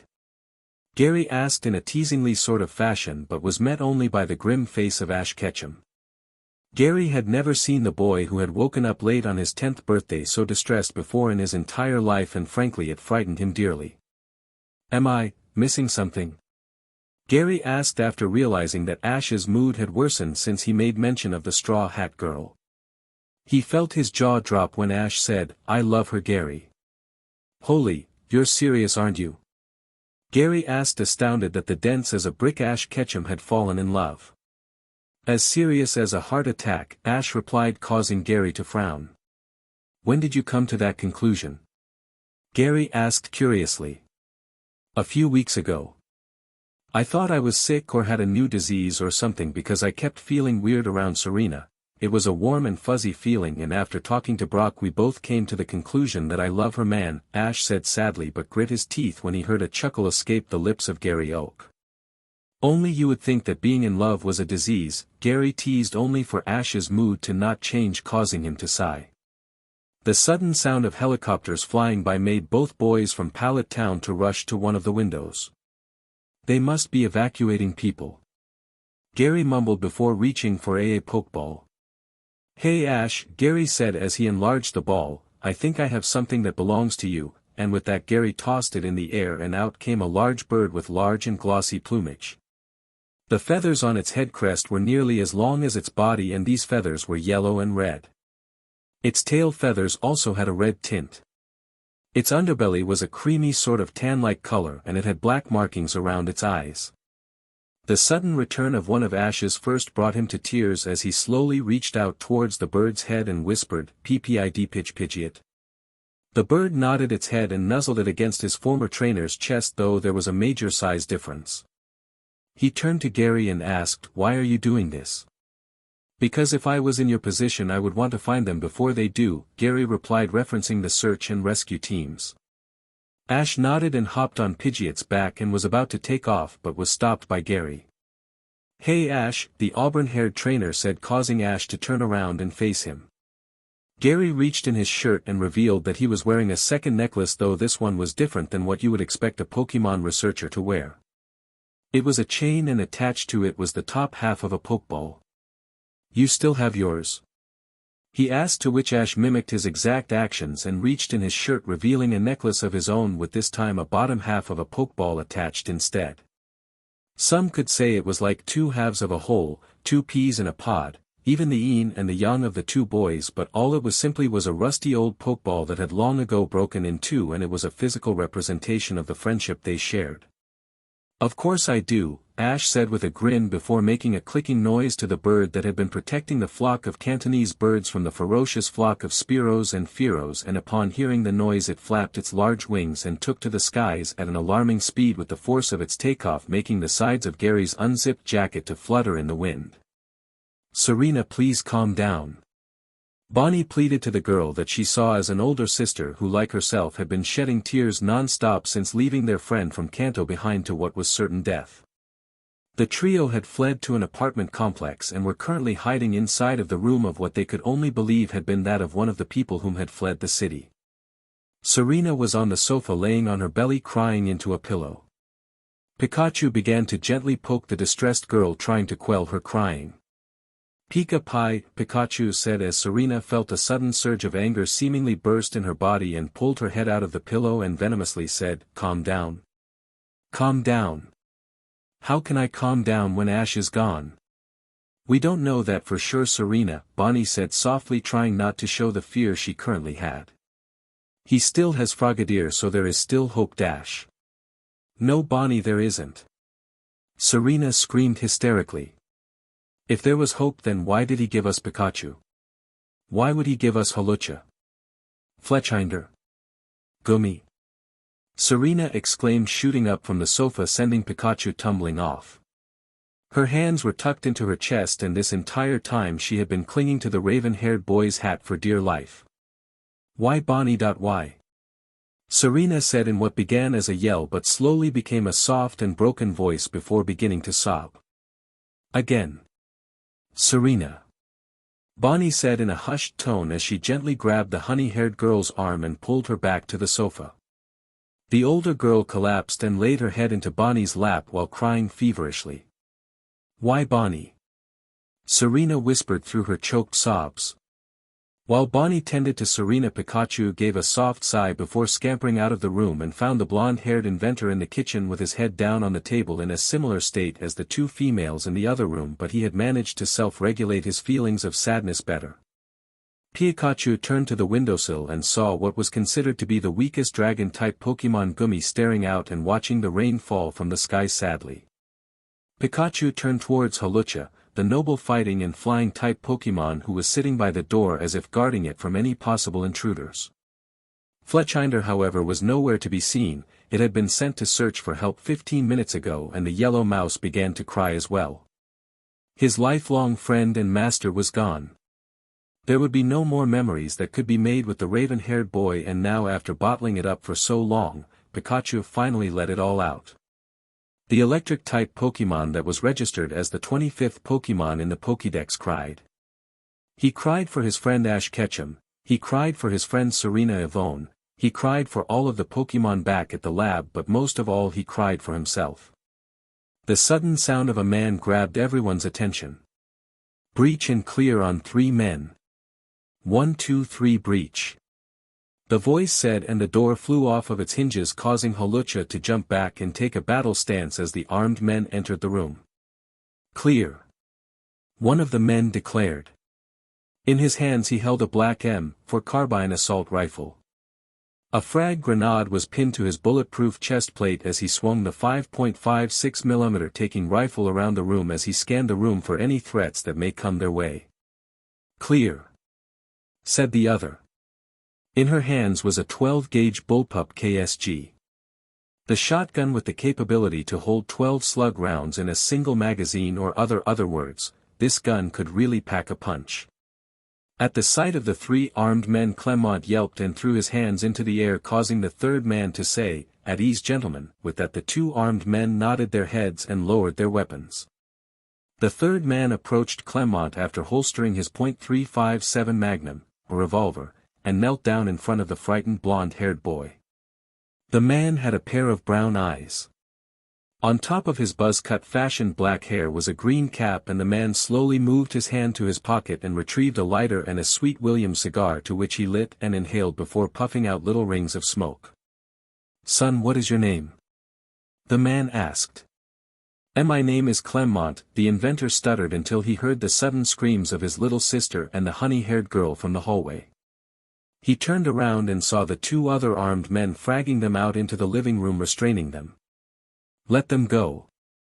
Clement yelled in what he thought would be a heroic and bold voice, but turned out to be more of a wimpy plea. Pikachu jumped in front of the 2 armed men with sparking cheeks, and by his side was Holucha, who took a battle stance. "Take it down a notch, son," the dark-skinned man said before turning to the 2 hostile Pokemon and said, "You too as well." He tapped his cigar on the nearby table, causing bits of ash to fall onto the table. "My name is Sergeant Johnson, and the man right there is Private Palomo, and the girl is Corporal Alice. We are with the National Guard and extracting civilians. We don't want no trouble, and our only task is to bring you to the extraction point unharmed." He turned towards Alice and Palomo and gave a whistle, which resulted in the 2 releasing the girls from their grip. Johnson pulled out a walkie-talkie, and with the click of a button he said, "This is Alpha Squad reporting in. We got 3 live ones and a couple of Pokemon ready for evac. Do you copy? Over." When Johnson received nothing but static, he clenched his teeth and once again said, "Extraction, do you copy?" It took a moment, but a voice from the electronic device said, "We copy, Alpha Squad." Can you give us your position? Jackson and Company apartment complex, second to last floor. Give us our coordinates. Do you copy? Johnson replied. We copy, Sergeant. We have a chopper inbound to your location. Ada is 5 minutes, water levels are rising, Sergeant, and things are not looking good for you. Say again. Extraction, sounds like you said dash, Johnson said before being interrupted by what may have been an earthquake. The F was that? Alice asked as she tightened her grip on her gun. Must have been one of the pillars holding up the building. The Jackson Corporation uses them for all of their facilities, Palomo relied, causing Johnson to angrily punch the wall. He pulled out his revolver before shouting, we gotta move now, men, the building won't be safe for much longer. Go, go, go. The group immediately ran out of the room and was shocked when they saw patches of the wooden floor in the hallway missing. Come on. Johnson yelled as he led everyone towards a staircase, and everybody ran up until they found themselves on the roof and were relieved when they saw a helicopter. The group of 6 quickly began to load themselves onto the helicopter. First went Alice, who in turn helped Bonnie and Clement get onto the choppy, and was followed by Palomo and Johnson. Come on. We gotta go, dash, Johnson said as he reached for Serena's hand, only for the building to shake and it began to crumble. No. He yelled as he watched the girl slide down the collapsing roof. Sergeant Major, we have to go. I can't keep her stable forever. The pilot exclaimed, referring to their helicopter. Johnson could only watch as the Pokemon performer to what would be the death of her. Unable to speak, he simply knocked on the metal frame and the helicopter took off, and you could barely hear the cries of Bonnie and Clement over the rotating blades. This was it. This is how she was going to die. Serena watched herself slip away from reality as she began to plummet towards the chunks of the building that had fallen as the helicopter took off. A sad smile formed on her face. It's all over now. She whispered between her choked sobs. She shut her eyes tightly, not wanting to feel the spine-crushing blow that would be the end of her. Now she would be with him in death. She metaphorically opened her arms and was awaiting for death to come and take her to the one she loved, but it never came. Instead of feeling pain, she felt herself smash into something rather soft. Between sobs she slowly opened her eyes and her heart skipped a beat before she realized where she was. She was in the arms of Ash Ketchum. Ash! Serena screamed as she wrapped her arms around his neck before beginning to feverishly sob into his chest. She was okay, he was okay. Shoo, it's okay, Serena, Ash said softly as he rubbed her back. I'm here and you are going to be fine, he whispered. It's all okay now. Everything is okay, Serena, he whispered into her hair as he shed tears of his own and heard the joyous thrill of the golden bird that he had finally reunited with. Gary, thank you. Serena smiled when she finally caught up to Ash and Misty as they waited for her at the entrance of the city. Took you long enough, Ash said playfully as he stuck out his tongue. What were you doing anyways? Misty asked curiously. Serena simply smiled before answering, things, just things. What had started as a light shower had slowly become an all-out downpour in the city of Alto Mare. The name was Italian and the name means the high sea. This shower, however, did not change the daily routine for any of its citizens. However, one in particular was off to go to a hidden garden where the 2 legendary Ian dragons resided. This person was a girl, in fact, a girl that wore a very short white pants as well. She also had long black socks that made their way up her thighs that were accompanied by a pair of pink running shoes. On her head was a small white fedora and her red hair that resembled that of a legendary Pokemon's horns. In her hands was a wicker basket filled to the brim with dark red roses. The girl turned to the sky after hearing the clapping of thunder and grew worried. It wasn't supposed to rain today, and especially not a downpour like it was now. Bianca. Get a move on. I don't like being stuck in the rain, a gruff voice said, causing the girl to turn around to see her grandfather Lorenzo, a man who was wearing a pair of blue overalls and a red t-shirt. The man looked to be in his mid to late 60s as his white beard had grown significantly longer in the past few years. Despite his age, however, he seemed to be full of energy as he was in front of his own granddaughter. Bianca gave her grandfather a blank look as he tapped his cane against the wet brick pavement. "Sorry, Grandpa." Bianca apologized as she bowed her head. "My mind was just somewhere else." Her odd tone did grow Lorenzo want to ask more questions but figured that it was nothing, and the two continued on their way to the secret garden. The duo made their way down the streets and past Alto Mare's famous museum, which held something deadly inside, a weapon of mass destruction that had been built as a last resort to protect the small and peaceful city. Bianca stared at the building as they passed it and began to reminisce about that horrific event that occurred several years ago. Their peaceful city and everyone in it was almost wiped from existence because of two greedy girls known as Annie and Oakley. Long ago the city was watched over by two legendary dragon-type Pokemon, Latias and Latios. The story behind the two involved an evil Pokemon trainer using a Kabutops and an Aerodactyl to terrorize the citizens of their beloved city until Latios came to the city, using his powers to drown the evil Pokemon, thus turning the streets into canals. However, Latios died and his children were left orphans. His soul was now known simple as the Soul Dew. The heroic sacrifice has been remembered in Alto Mare for decades, and two new guardians had resurfaced after a short amount of time.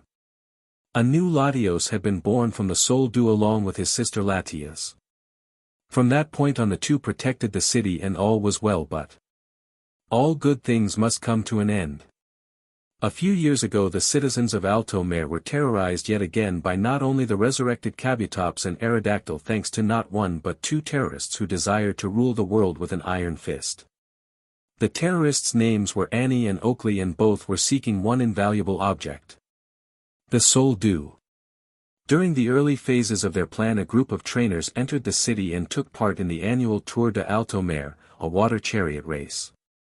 The trainers' names were Ash Ketchum, Misty Waterflower, and Brock Harrison, and all of these people were dubbed by Bianca as her friends.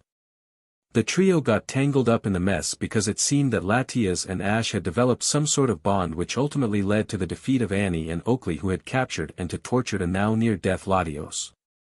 During the battle the Soul Dew fell into the water and was carried out to sea, which resulted in a catastrophic calamity, being a tsunami that was heading right for Alto Mare. The Great Guardians fought off this oncoming threat, but it was too much for the two, and that's when a decision was made. This decision was made by Latios, who had decided to put his entire being into one final attack, his all-powerful Luster Purge, which ultimately saved the city, but at a cost: his life. Since that day history had repeated itself and a new Latios had been born from the Soul Dew of the recently sacrificed Ian Dragon, and the city was once again protected by Latios and a more experienced Latias. "Bianca, over here." Lorenzo called, thus snapping Bianca out of her thoughts as she realized they had arrived at the secret garden, in which its existence was known only by a select few. As the two cautiously entered the garden, they did not know that they were being watched by a money-crazed Pokemon hunter. The Pokemon hunter smirked as she flicked her wrist and the gun-like attachment on her arm powered up. The girl began to laugh sinisterly before exclaiming, "The hunt has begun." "So is this it?" Serena asked as the trio stood in front of a red-roofed home inside of Pewter City. Serena looked at the house with a small smile on her face. It was nice knowing that not all generalizations about cities were true, seeing as how Pewter City was actually a very environmentally friendly city.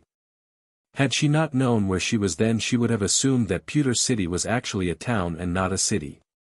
The house was a clear red flag in an odd sense. The beautiful white walls were surrounded not by city pavement, and the sounds of car horns and the smell of gasoline were absent as well. Instead it looked like any cozy and ordinary home. The home of the Harrisons had a few trees off in the near distance, with one right in behind the house as well. The thing that astounded her the most was that there was grass, yes, but not that synthetic grass. It was all natural. She turned to her two friends that had already made their way to the door, and she could see both the gym leader and the Pokemon master in training begin to pound on the door. "Guys, wait!" Serena yelled as she dashed over to her overly excited companions. "You should be hitting the door, so dash." Her sentence was cut off when she saw the door swung open.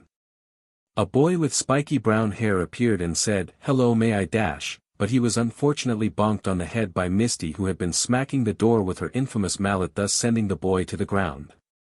"Help you?" the boy said in a daze as he laid on the ground, and Serena finished her sentence as well. So hard, Serena said as her eyes narrowed, causing Ash and Misty to turn around and nervously scratch the back of their heads. Ash was the first to recover and turned to face the boy who had been struck down, unintentionally, by the orange-haired girl. "Sorry about that, Forrest," Ash said as his sweat dropped before pulling the boy to his feet. The boy was about Serena's height and maybe her age as well, give or take a few years. He had dark skin and he was wearing a green and tan striped t-shirt along with a pair of blue jeans. The boy dusted himself off and casually said, "It's okay, Ash." "Wait, what?" "Ash." His eyes suddenly widened and his jaw seemingly was hanging on his head by a thread. "Why, you're supposed to be dead," he exclaimed, causing Ash to sweat drop. "Situations changed now, Ash said until Forrest cut him off. "Hey, is that Misty?" Forrest asked before turning to Serena, and as their gazes met, hearts formed in his eyes before rushing over to her in a blink of an eye, and Serena found the dark-skinned boy kneeling down in front of her as if he was proposing to her. "I see how it is. The dead must have brought me a goddess," Forrest exclaimed, causing both Ash and Misty's eyes to narrow. "He knows I'm not dead, right?" Misty whispered into the raven-haired boy's ear. "Think you may have hit him on the head just a bit too hard, Misty," Ash replied as he heard more of Forrest's declarations of undying love for the Kalos Queen before trudging over towards both his girlfriend and the Pewter City gym leader. "And no man is fit for a goddess like you," Forrest proclaimed as he took Serena's hands in his own. "They are so soft, I wonder what else is so he said until Ash walked over and grabbed him by his ear and dragged him away from the very confused and embarrassed Pokemon performer. "She's taken lover boy," Ash growled, causing both Misty and Serena to giggle at his statement. "Is Brock home?" Ash asked in a tone that frankly scared the absolute crap out of Forrest, causing him to nod without a sound before rushing into the house. The trio all of a sudden heard from inside of the house, "Brock, you have some visitors, and one of them may be a zombie." This statement was all it took for the trio to break out into hysterical laughter. Moments later another boy appeared at the door who was remarkably similar to Forrest, except the fact that this boy was much taller and had a pair of brown cargo pants on along with an orange undershirt covered up by a brown jacket. Tied to his waist, however, was an apron, much to Serena's confusion, but was pulled out of her thoughts when the tall man said in a shaken voice, "Hey Ash, is that you?" "Latias. Latios. Where are you?" Bianca yelled cheerfully. Both granddaughter and grandfather had arrived at the secret garden, and as always it was flourishing with life. Flowers had blossomed, the leaves on the trees were green, everything was just absolutely breathtaking. The sudden chirping noise caught the attention of Bianca as a red dragon flew up to her and tackled her to the ground. A blue dragon seemingly appeared out of nowhere and was shaking his head as if it was disappointed. "Well, hello to you too," Bianca giggled as she pet Latias on the head. The sound of thunder clouds was heard as the cheerful sun that was in the garden seemingly dissipated, only to be replaced by rain. Something was very, very wrong. She turned to face her grandfather, who had a worried look of his own. "This isn't possible," Lorenzo exclaimed loudly. Climate changes never occurred in the secret garden. It was always sunny during the day and dark during the night, so why was it raining? Bianca frantically turned to Latios and Latias and said, "We need to get you two out of here right now." The two dragons nodded their heads, but a shriek escaped from Latios as he fell to the ground. He had been struck down by a pin missile, a butt-type attack that was super effective against a psychic-type Pokemon. Latias cried out in worry as she rushed over to her fallen brother, only for the red dragon to be hit by the same attack, thus sending it crashing to the ground. She turned and found her grandfather out cold, and then a voice could be heard. "Ariados, use string shot," the voice said as silky strings suddenly came from one of the trees and engulfed the two Ian dragons in a silky restraints. A woman walked into Bianca's line of sight and was followed by a Drapion and a Ariados. "Who are you?" Bianca demanded angrily, though her tone had a slight hint of fear as well. She however received no answer, and the only words spoken were, "Drapion use cross poison," with that the large scorpion-like Pokemon charged towards the two fallen dragons and sliced both of them with a powerful poison attack that resulted in a painful shriek from the two. "Stop, you're hurting them!" Bianca screamed as she felt a soft and sticky piece of string hit her cheek. She turned around and saw that Latios had broken free from the string shot and was now fighting Drapion. "Latios use Luster Purge," Bianca screamed, and despite the fact that she was not a Pokemon trainer, much less one of Latios, the blue dragons obeyed her command, and before it could unleash its devastating attack upon Drapion, Latios was hit by a powerful Hyper Beam. Bianca fearfully turned around and saw a Salamence growling at the dragons. "Enough is enough. You have no reason to hurt them. Enough is enough," Bianca screeched, prompting the woman to laugh sinisterly. "You're right, enough is enough." With that, the silver-haired girl began to walk towards the fallen dragons, only for Bianca to stand in her path. The woman smirked before knocking the girl aside before raising a gun-like device attached to her shoulder. "Nobody is allowed to get in the way of Hunter J," she said before a beam of light hit both dragons and they were slowly turned into stone, prompting Bianca to collapse to her knees with tears in her eyes. "And no," Bianca whispered as Hunter J walked over to her. With an emotionless look on her face, she kicked her in the face. Thus blackness ensued, and the realm of the unconscious greeted Bianca with open arms. "So that's where you were," Brock said calmly as he approached his friends who were currently sitting outside near a tree. In his hands he carried a tray which held 4 glasses of water and a bottle of ketchup. He handed each of his friends a glass before walking over to Pikachu, who was sitting on a swing on the tree, the bottle of ketchup earning himself a cheerful squeal of delight. As soon as Pikachu ripped the cap off of the bottle and began to inhale its contents, Brock made his way over to the trio who arrived at his door about 15 minutes ago. Each one of them sat on the ground with their backs against a tree, with Ash on the opposite side of Serena and Brock on the other side of Misty. The 4 sat in silence, simply enjoying the town's healthy atmosphere, which was absent when the trio was previously in Cerulean City. "So you left because of training, right?" Misty asked curiously as she felt her bag wiggle, causing her to smile. "It's okay, Azurill," Misty said softly as she pulled out her Azurill, the offspring of Tracy Sketchett's Marill. "Azurill. Azurill Rill." The small blue Pokemon cheered as it hopped up onto her trainer, or in this case mother's lap. Misty giggled as she gave the baby Pokemon a tight hug. Her attention on Azurill was once again shifted to her friend who had been missing for a very long time. "Yeah, training," Ash said half-heartedly as he shot Pikachu a nervous look, to which the yellow mouse returned it. "After losing in the Kalos League, I decided I needed to get rid of all distractions," he said hesitantly, knowing that his choice of words may hurt the people he cared for the most. "Like what, Ash?" Misty asked with a tone that hinted at a slight bit of anger had began to boil within the orange-haired girl. "Just things, I guess." "I needed to do it alone," Ash replied.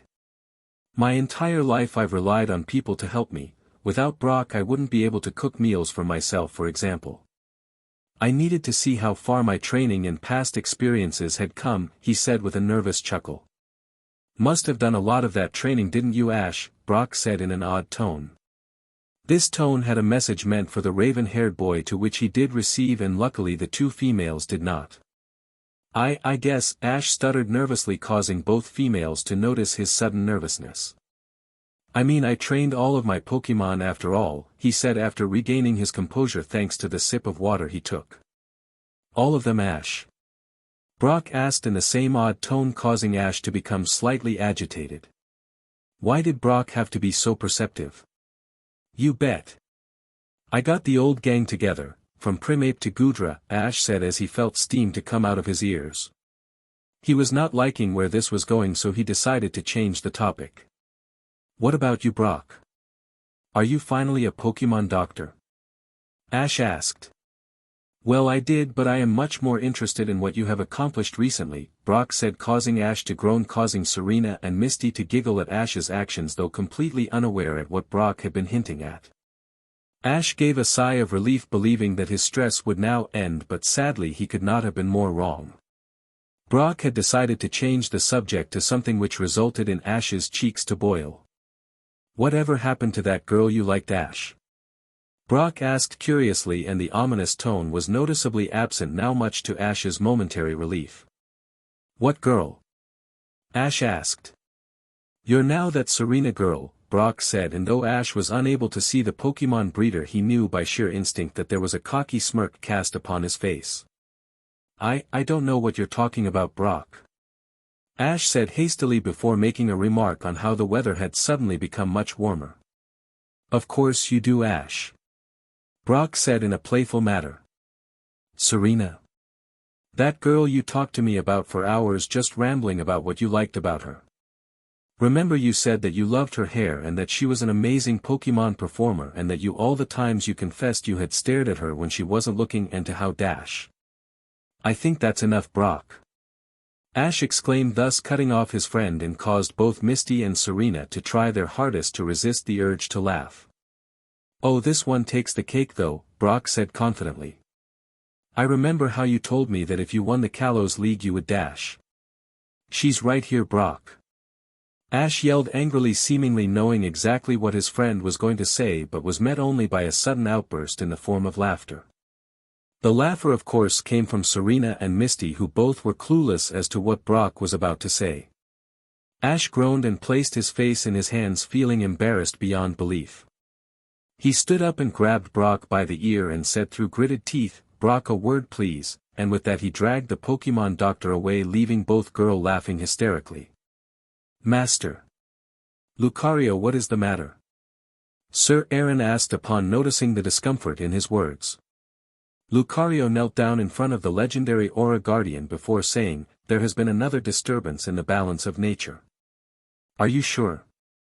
Sir Aaron asked before he shut his eyes and his body began to glow blue as the power of aura filled his veins. He raised his hand into the air and a blue light engulfed his hand before he made a fist and the light disappeared. Though his eyes were shut, a series of images appeared and passed by as if he was fast-forwarding through a movie. The of Pokemon being captured by humans around the globe meant absolutely nothing to him, as he was searching for certain types of Pokemon. Legendary Pokemon. And Sir Aaron found many in a matter of seconds, and a tear randomly slid down his cheeks. The tears were not his own but the pain that the Pokemon felt. He saw the nightmare Pokemon Darkrai being restricted by Ekans, the almighty Regis suspended in the air due to an Alakazam using its psychic attack, and many more, but all of these captured Pokemon had something in common. They all were turned to stone by an odd woman. Master? Lucario asked, noticing his master beginning to lose control. Master! Lucario yelled, causing Sir Aaron's visions to vanish. And for the blue light to disappear instantly. Sir Aaron collapsed to his knees with a distraught look upon his face. Lucario rushed over to the Aura Guardian before exclaiming, Master, what were you thinking? You don't have enough aura to do these things anymore. They are hurting Lucario, the legendary Pokemon, they are hurting, Sir Aaron said sadly. With a grunt, Sir Aaron pulled himself up to his wobbly feet before saying, we need to find the chosen one at a much quicker rate than we originally anticipated. Sir Aaron shut his eyes and felt that his clock was beginning to grow closer and closer to the point where he would no longer be any help of the new guardian, and time was of the essence. Lucario, we need to hurry. Brock, what the hell was that? Ash seethed as he dragged his longtime friend away from their friends and into the former gym leader's home.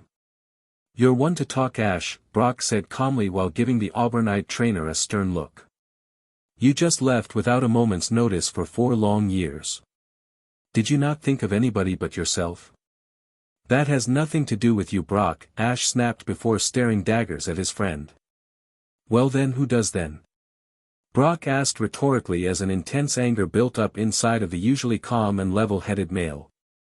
Was it Misty? Clement? May? Dawn? Gary? Was it Serena? You shut up.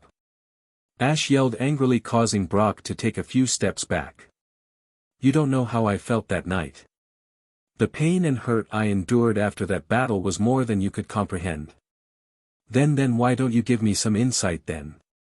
Brock exclaimed as his hands balled up into fists due to the frustration that was mutually shared between the raven-haired boy and himself. I was so close, Brock. I was so FNG close. Ash bellowed, causing Brock to take yet another step back in shock due to Ash's vulgar language. I had it, Brock, I had it in the palm of my hand and I dash. And you lost, Brock said calmly, giving his friend a soft look only for Ash to growl. You think that's why this is about? The Pokemon League?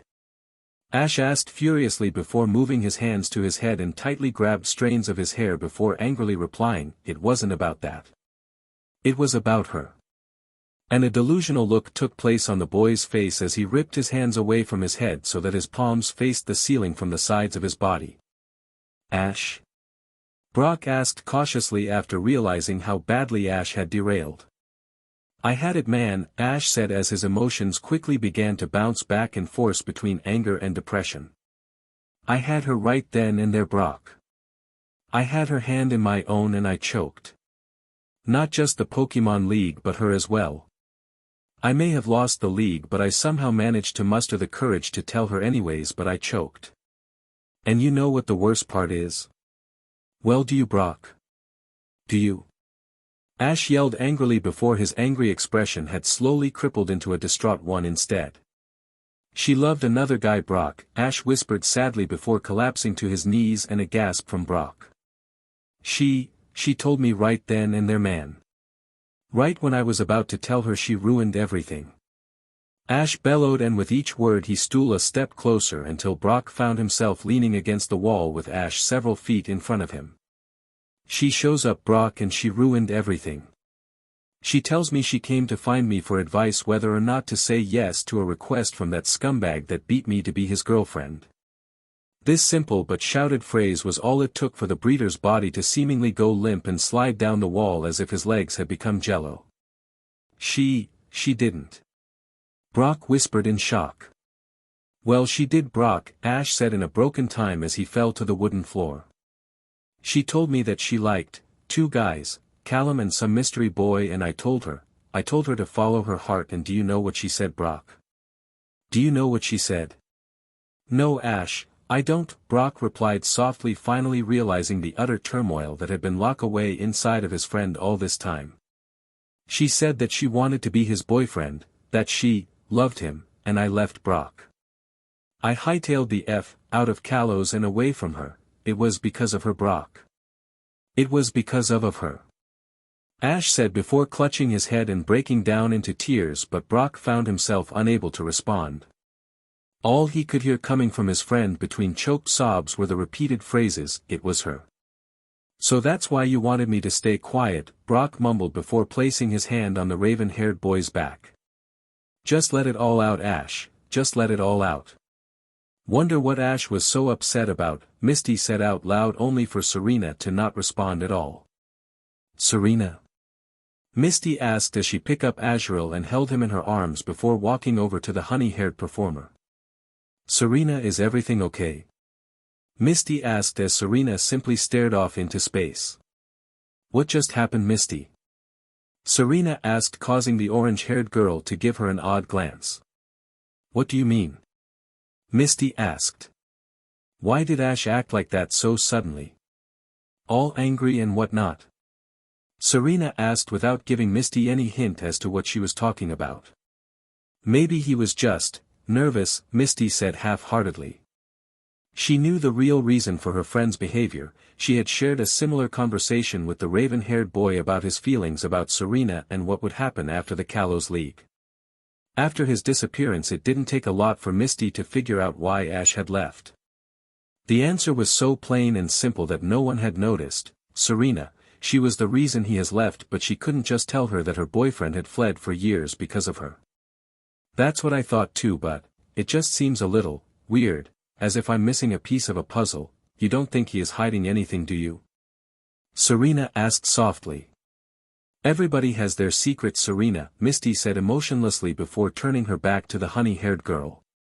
If you want to know so badly, then ask him. With that, Misty departed into the house as well, but the sound that escaped the home after she opened the door alerted not only her but Serena as well. The sound of hysterical crying. Serena bolted up from her spot near the tree and ran across the yard towards Misty, and both sprinted into the kitchen to find Ash breaking down on the floor. Ash! Serena screamed before running over to her lifelong crush and now her current boyfriend before wiping him around so that his lifeless eyes stared into the blue orbs of her own. Ash? What's wrong? Serena asked cautiously, only for her to feel the boy from Pallet Town to give her a tight embrace and to continue sobbing on her shoulder. Serena couldn't believe that Ash had become so distraught in a matter of minutes. Sure, she heard some yelling from outside, though it was not enough to make out what the two had been saying. It was enough to apparently to deeply hurt Ash.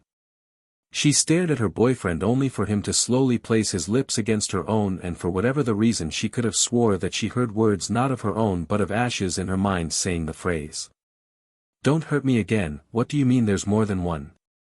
Ash exclaimed as he stood up in his chair and slammed the palms of his hands onto the kitchen table. After his breakdown, and being very vague with the details when talking to Serena, the group of four were back inside the Harrison household, and for one raven-haired trainer the news he had received from an old friend had made the blood rushing through his body freeze.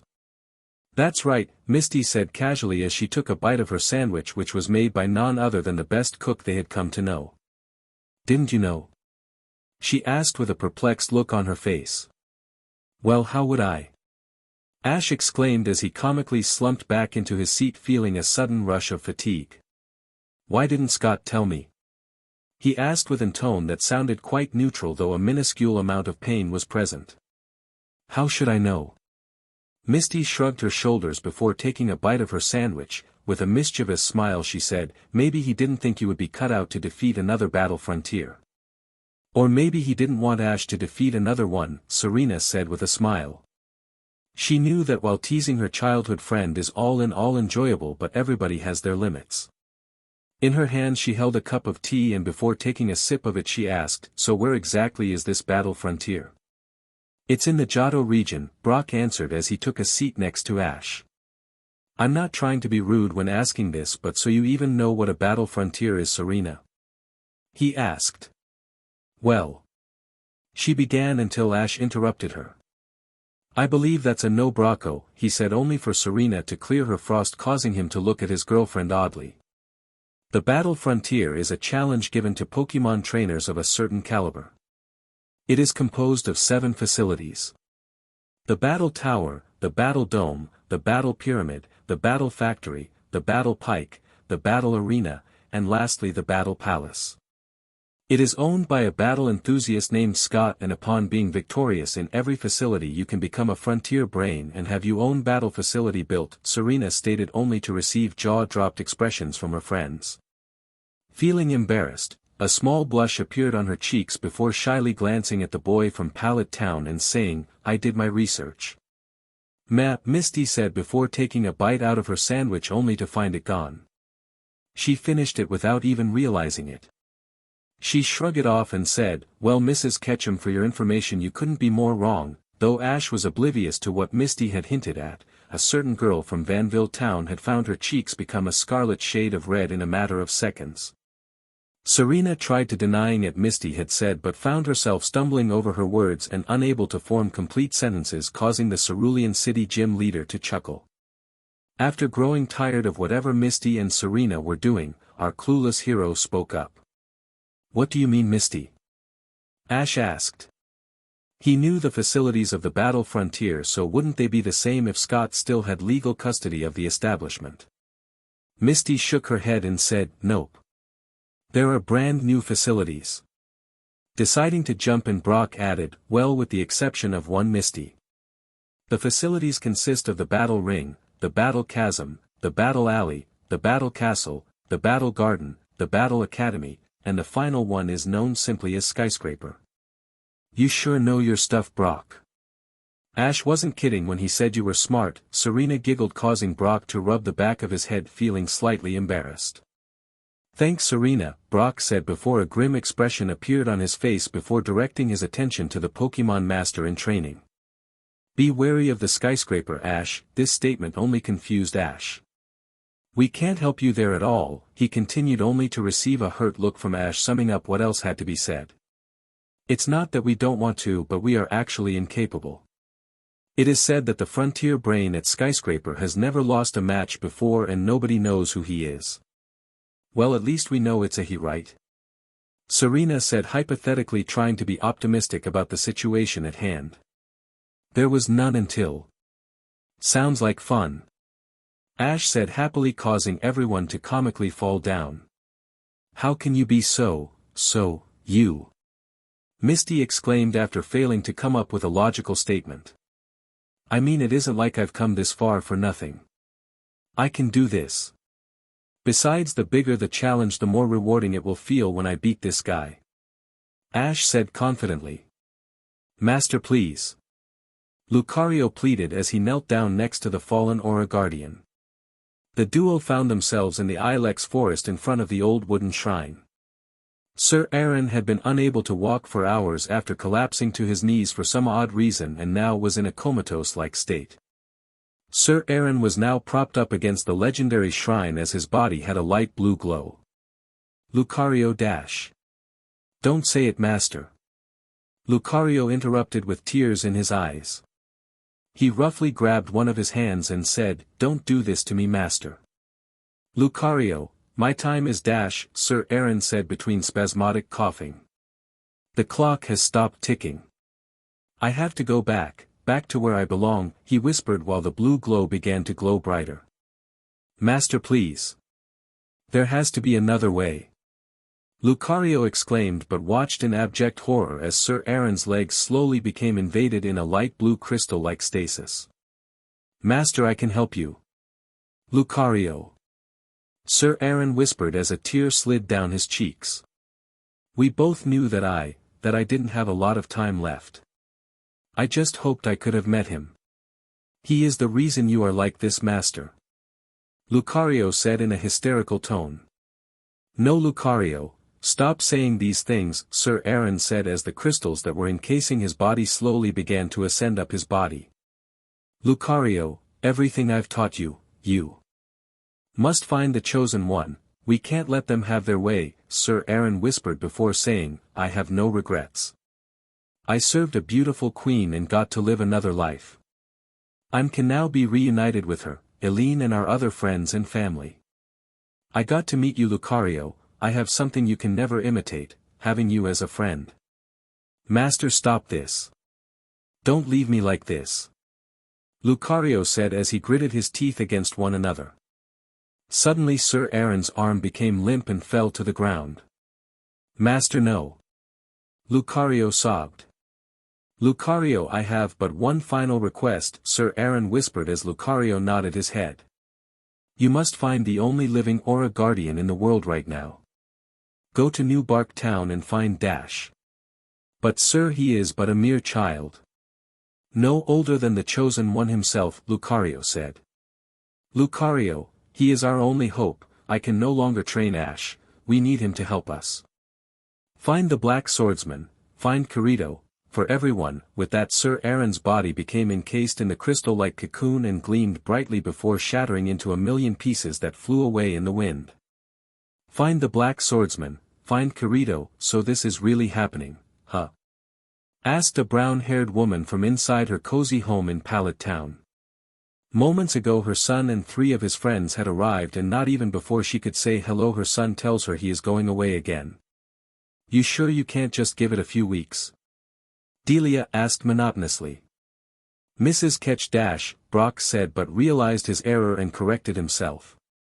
Delia, I know it's hard to let your son go after only a matter of days since his disappearance, but there is only one scheduled trip available to the Johto region today and there isn't another one for another 3 months. He gave a sympathetic sigh when he looked at the disappointment cast upon the mother of the future Pokemon Master. He walked over to her and placed a hand on her shoulder and said, Don't forget that Ash is part of our family too.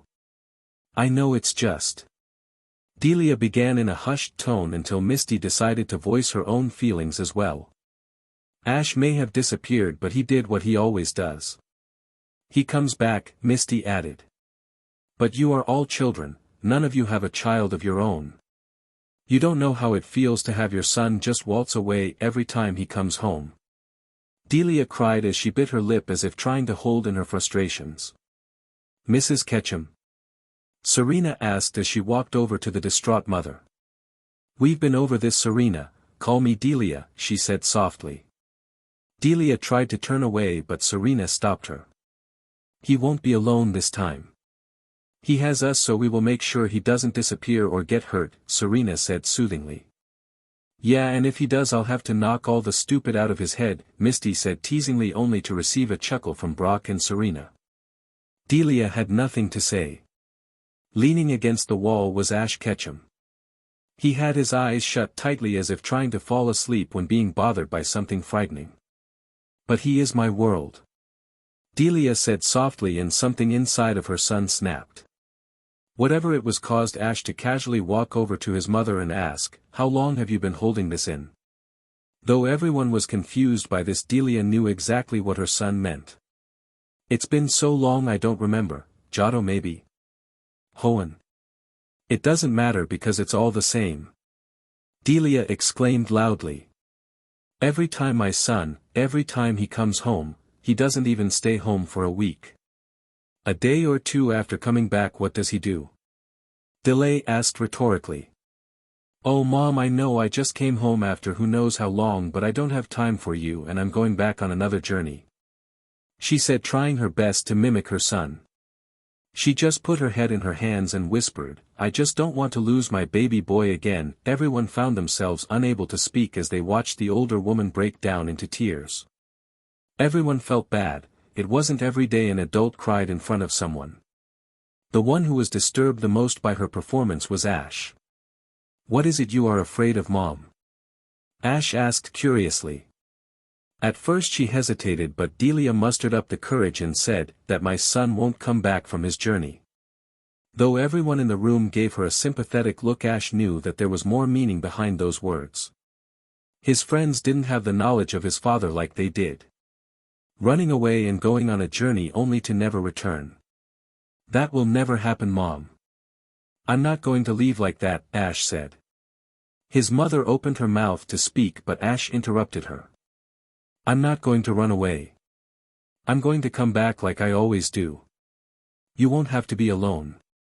Everyone in the room excluding Delia gave Ash an odd look. What is that supposed to mean? Stop speaking in riddles. Misty exclaimed, only for the group to grow silent after hearing soft laughter. It came from Delia. What started as mere giggles had erupted into childish laughter. Wiping a tear away from her eye, she said, Okay Ash, I can't watch you forever, right? Just go and have fun. Thanks Mom, Ash replied as Serena pulled out her guidebook. Ash, if we are going to make it to the pier in time we have to go now. She said.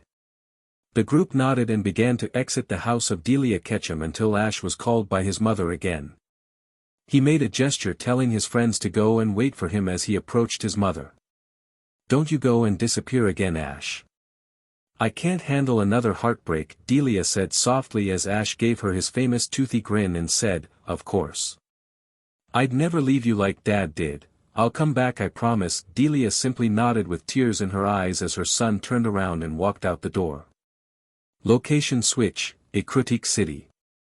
Legend has it that the two towers that resided in the town that has been known for its secrets and legends are that the Brass Tower and the Bell Tower were once home to the legendary Pokemon Lugia and Ho-Oh.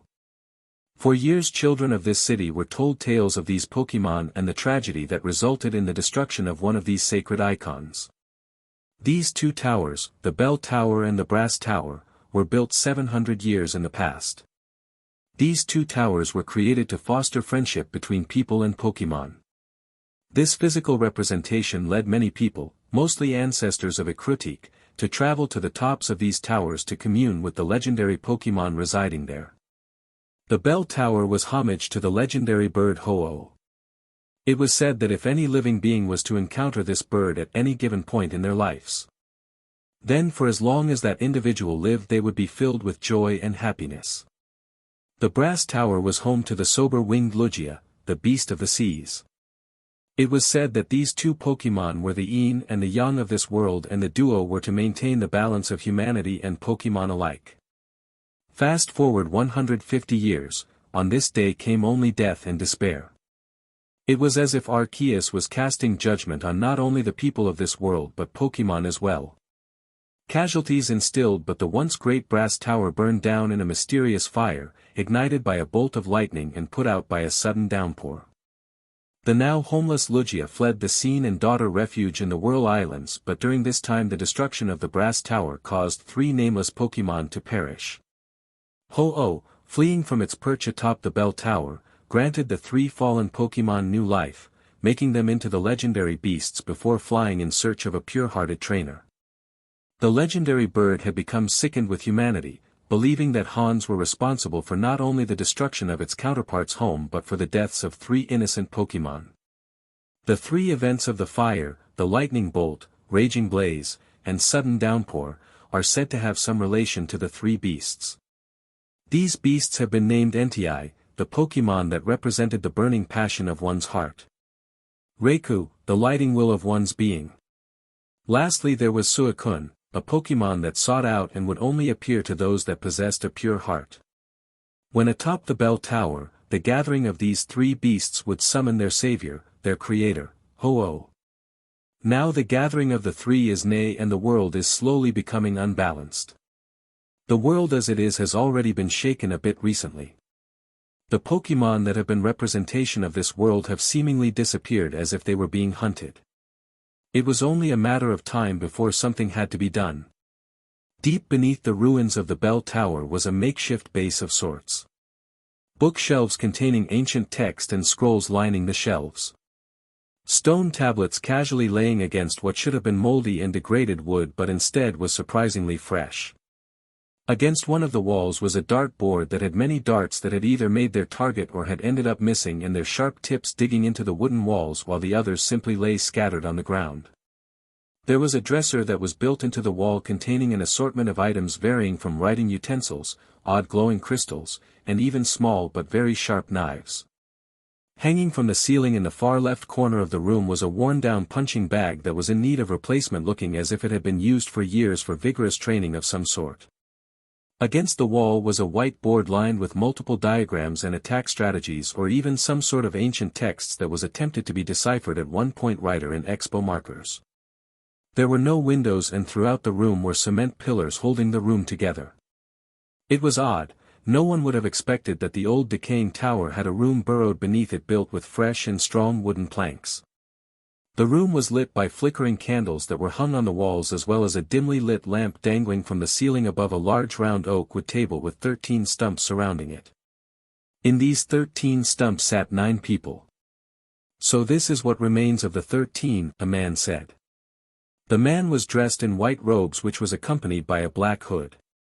His face was covered by a gray mask with an odd hexagon-like markings engraved into its plastic makeup. The man was tall, very tall, he towered over the 9 other young men and women in the room including himself. He spoke with a calm yet perplexed tone as the others in the room sat around the table silently. The first to speak up was but a 15-year-old girl with an optimistic and playful tone. This youthful girl had silver eyes while accompanied by a black blouse which she donned. Her skirt had red trimmings, and to complete her outfit that was various shades of black and red was completed by none other than a red cloak. This girl had shoulder-length hair which as expected was black, with a reddish tint to skirt was held up by a black belt which was of course to be expected, but finally there was a silver rose which held the belt in place, silver not black or red. Her hood was bound to her shirt by a pair cross-shaped pins. "It isn't all that bad. I mean we still have each other," the black-haired girl stated with a cheerful voice. The girl with dirty blonde hair who sat next to her simply face-palmed and said, "Just shut up, Ruby." "Hey." Ruby pouted, "Wouldn't hurt to try to be optimistic, Molly," she snickered, causing the blonde-haired girl to grumble. The blonde-haired girl Molly was wearing a pink sweatshirt with her hood pulled over her head. She wore a pair of black leggings and on her back was a gray backpack. Around her waist was an odd, decently sized pouch attached by 2 straps to a brown belt. Though the item inside said pouch was not fully visible, but it was undoubtedly too big to fit inside as it had been folded and a metal handle with a black grip stuck out of it. Molly glared at Ruby and was trying to control her temper, but it was not as easy as people made it out to be. Across the table a masculine voice said, "She has a point, Molly, so chill out." Another girl said, "Regret, stop for the love of God." The girl had short, palish blue and swaying hair. Despite this she had a tuft of hair tied up on both sides of her forehead. Her indigo-colored eyes simply stared daggers at Regret. Her wardrobe consisted of a desert-colored military jacket accompanied by a set of bulletproof armor, a bit unnecessary in the opinion of her peers, but she insisted that it could come in handy someday. She had a sandy-shaded pair of combat boots and around her neck was a white muffler. "Not you too, Shernan," Regret said sadly. Regret had spiky blonde hair and had light chainmail-like armor on. He had a short dark brown top with a white outline on that showed quite a bit of skin. He had a light brown belt with a silver skull in the middle lazily slipping down his waist, holding up his puffy blue jeans. Around his neck was a red muffler. He had a pair of brown gauntlets from his elbow down. He stared at the blue-haired girl and sighed. "Ya come on, Shernan," Ruby pleaded, giving the older girl one of the most evil tools that young children and women had, the infamous puppy dog eyes. Shernan simply rolled her eyes and said, "Not this time, kiddo." "Guys, can we all calm down for a minute?" asked a boy with dark red spiky hair. The boy wore a blue headband and stitched into it was a mythical animal from Greek mythology, Pegasus, an animal that was said to have ties to the son of Zeus, Hercules. Oddly enough though, the winged horse that was stitched onto the headband was lacking a second wing and only a single wing had been sewed into the blue fabric. He had golden brown eyes as well as what may be a broken nose, but no one paid it any mind because a white bandage covered it. His outfit consisted of a blue short-sleeved jacket which had an orange shirt a layer below. On his hands were white and blue dyed gloves and wrapped around his neck was a white scarf. Around his waist was red and brown belt which went quite well with his black pants and navy-colored sneakers. "I'm with Ginka on this one," Ruby added, along which Regret who simply nodded his head. The youngest out of the group of 9 was more often than not ignored when it came to arguments during meetings. However, she was able to prove her worth on the battlefield which never went unnoticed by her peers. Ginka threw the two a smile and said cheerfully, "Thanks. You two are the best." "Can it, Pony Boy?" a female voice said from across the table. This insult did not go well with Pony Boy, which caused the latter to frown and say, "What's your problem, Jane?" This Jane girl had dark brown hair and simply groaned. She had a dark purple undershirt which was covered up by her unzipped dirty orange jacket. She had a pair of worn sneakers and very worn and torn blue pants. Jane turned to the light pink-colored haired girl that sat next to Ruby. "Back me up on this, Lilith." The pink-haired girl, Lilith, said nothing and mumbled something softly. "It's okay, Lilith. No need to be so shy," Ruby said in a chipper tone, causing the 16-year-old girl to take a deep breath and say, "I think we are all acting like children. We need to regroup and come up with a plan dash." "I agree with Lilith, nice one, kiddo." Regret said, unintentionally interrupting her, though to make up for it he gave her a thumbs up with a toothy grin, resulting in Lilith blushing slightly. The sapphire-eyed girl had always been the shyest out of the 13.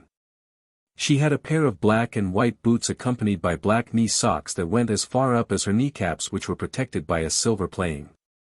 Similar to Shernan, her bottoms consisted of very small black leather shorts. She had a pair of pink gauntlets that were outlined in a gold tint which were accompanied by black fingerless gloves.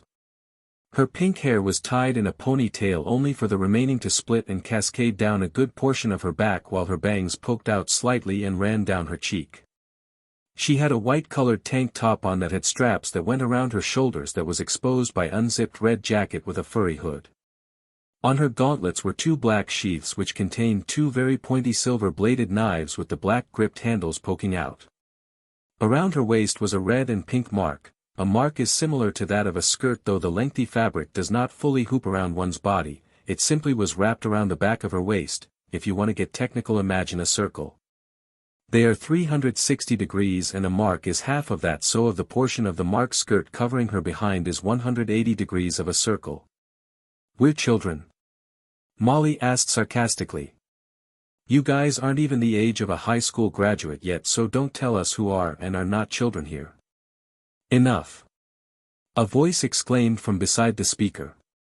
This man just so happened to be Ezio, the new and true strongest member of the 13 after one of their male members departed. He donned a white robe that went from his head to his feet. The upper body featured a hood, which was connected to said white robes, with the torso bearing an open collar. The lower part of the robes were doubly layered, with the back of the robes trailing down to be longer than the front. Around the MVP's waist was a long red sash with pouches attached to a brown belt. The belt also have more purposes, but only time will tell if that is true or not. The robes also featured a leather spalder where a cape was attached, draping over and around his left arm as well as his shoulder. Thank you, Ezio. Please take your seat, the speaker said calmly, to which the white-robed man nodded his head and sat down. He turned to the others and said, the time for us to bicker like children remains no more. We are all what remain of the Guardians of Aura, tasked to protect the land by threats by human and Pokemon alike. I know many of you did not ask for this, it was a unanimous decision made eons ago by the first Guardians. At least one of the offspring of former Guardians must bear the fruit and join with us. Whenever siblings were accounted for, such as Ruby's sister Yang, the one with the strongest amount of aura would remain while the other was given the gift to live a normal life. Though the two were given life years apart, so the two had to join by an unspoken law.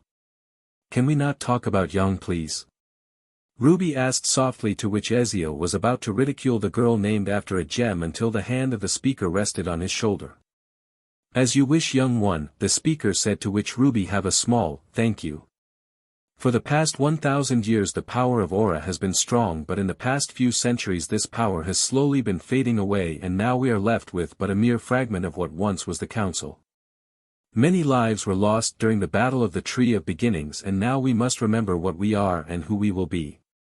We are the protectors of aura, the guardians of nature, the keepers of the world. We cannot away from the code bestowed upon us children. Dark times approach and we are down 4 guardians. The boy whose will was once as strong as a red, hot, burning flame, but he was broken and what remains is but dimly lit embers. The former top guardian who sacrificed his life to give life and revive another. Brother Riley. Ezio mumbled under his breath. The girl in white with orange-brownish chestnut-colored hair who held a heart of gold and gave all of us the love we so desperately needed. This love is what led to her ultimate demise, as she was slain to protect the one she held closest to her heart, the one she had fallen for, and lastly the warrior who went rogue after the loss of another, the swordsman that would cross blades with another and always be the victor, the boy whose heart was split by the light and the dark inside his soul, the black swordsman who has exiled himself and must be retrieved like an infant to its mother. What did you expect? The boy was a ticking time bomb as it was. I say he is better forgotten rather than remain a bad memory, Molly grumbled, causing a great many of teeth to clench and forehands furrow. Kirito was our brother, Molly, Regret snapped angrily. What gives you the right to say that about him? He shared no blood with anyone in this room, Regret. All he was a boy who had to bear the fruit, or whatever, which led him to this dump. Molly snarled. Enough. The speaker said loudly, his voice no longer that of a calm and collected leader but a furious one instead. We will not act so foolishly. He was indeed our brother, though he lacked the proper blood to ties him to anyone in this room, but he bared the gift we all share. We need all the strength and trust we have for each other for the upcoming conflict, and without that then, we will not prevail this time. We need the chosen one. Lucario walked down the streets of Goldenrod City ignoring the rain that splashed against his face. He took a turn into a dark alley following a trail of aura he had been using to track down his prey. At long last he had found it. On the ground was a boy whose back was leaning against the brick wall of the alleyway. Though a dark look was cast upon the odd man's face, Lucario could make out a pair of black eyes glaring at him as he approached the figure. The boy's soaking wet clothes consisted of black pants with a black belt that had a large silver buckle, a black V-necked shirt that was located underneath his black trench coat with gray lining going down the sleeves. Above his black boots, the boy's shins were protected by a pair of silver plates. There were silver plates worn on both the left and right sides of said cloak, and a pair of black fingerless gloves on his hands. The boy continued to glare emotionlessly at Lucario as if trying to intimidate the aura using Pokemon. His glare slowly evaporated and turned into an odd stare when he asked, "What do you want?" Without missing a beat, Lucario asked the black-haired boy in a gruff tone, "Are you the black swordsman?" The boy's glare returned as he ripped his gaze away from the jackal Pokemon and rudely replied, "And what if I am?" "I need the help of an aura guardian," Lucario said, only for the boy to stand up and turn his back to Lucario and said, "I don't know what you're talking about," before beginning to walk away only to feel something grab him by his wrist.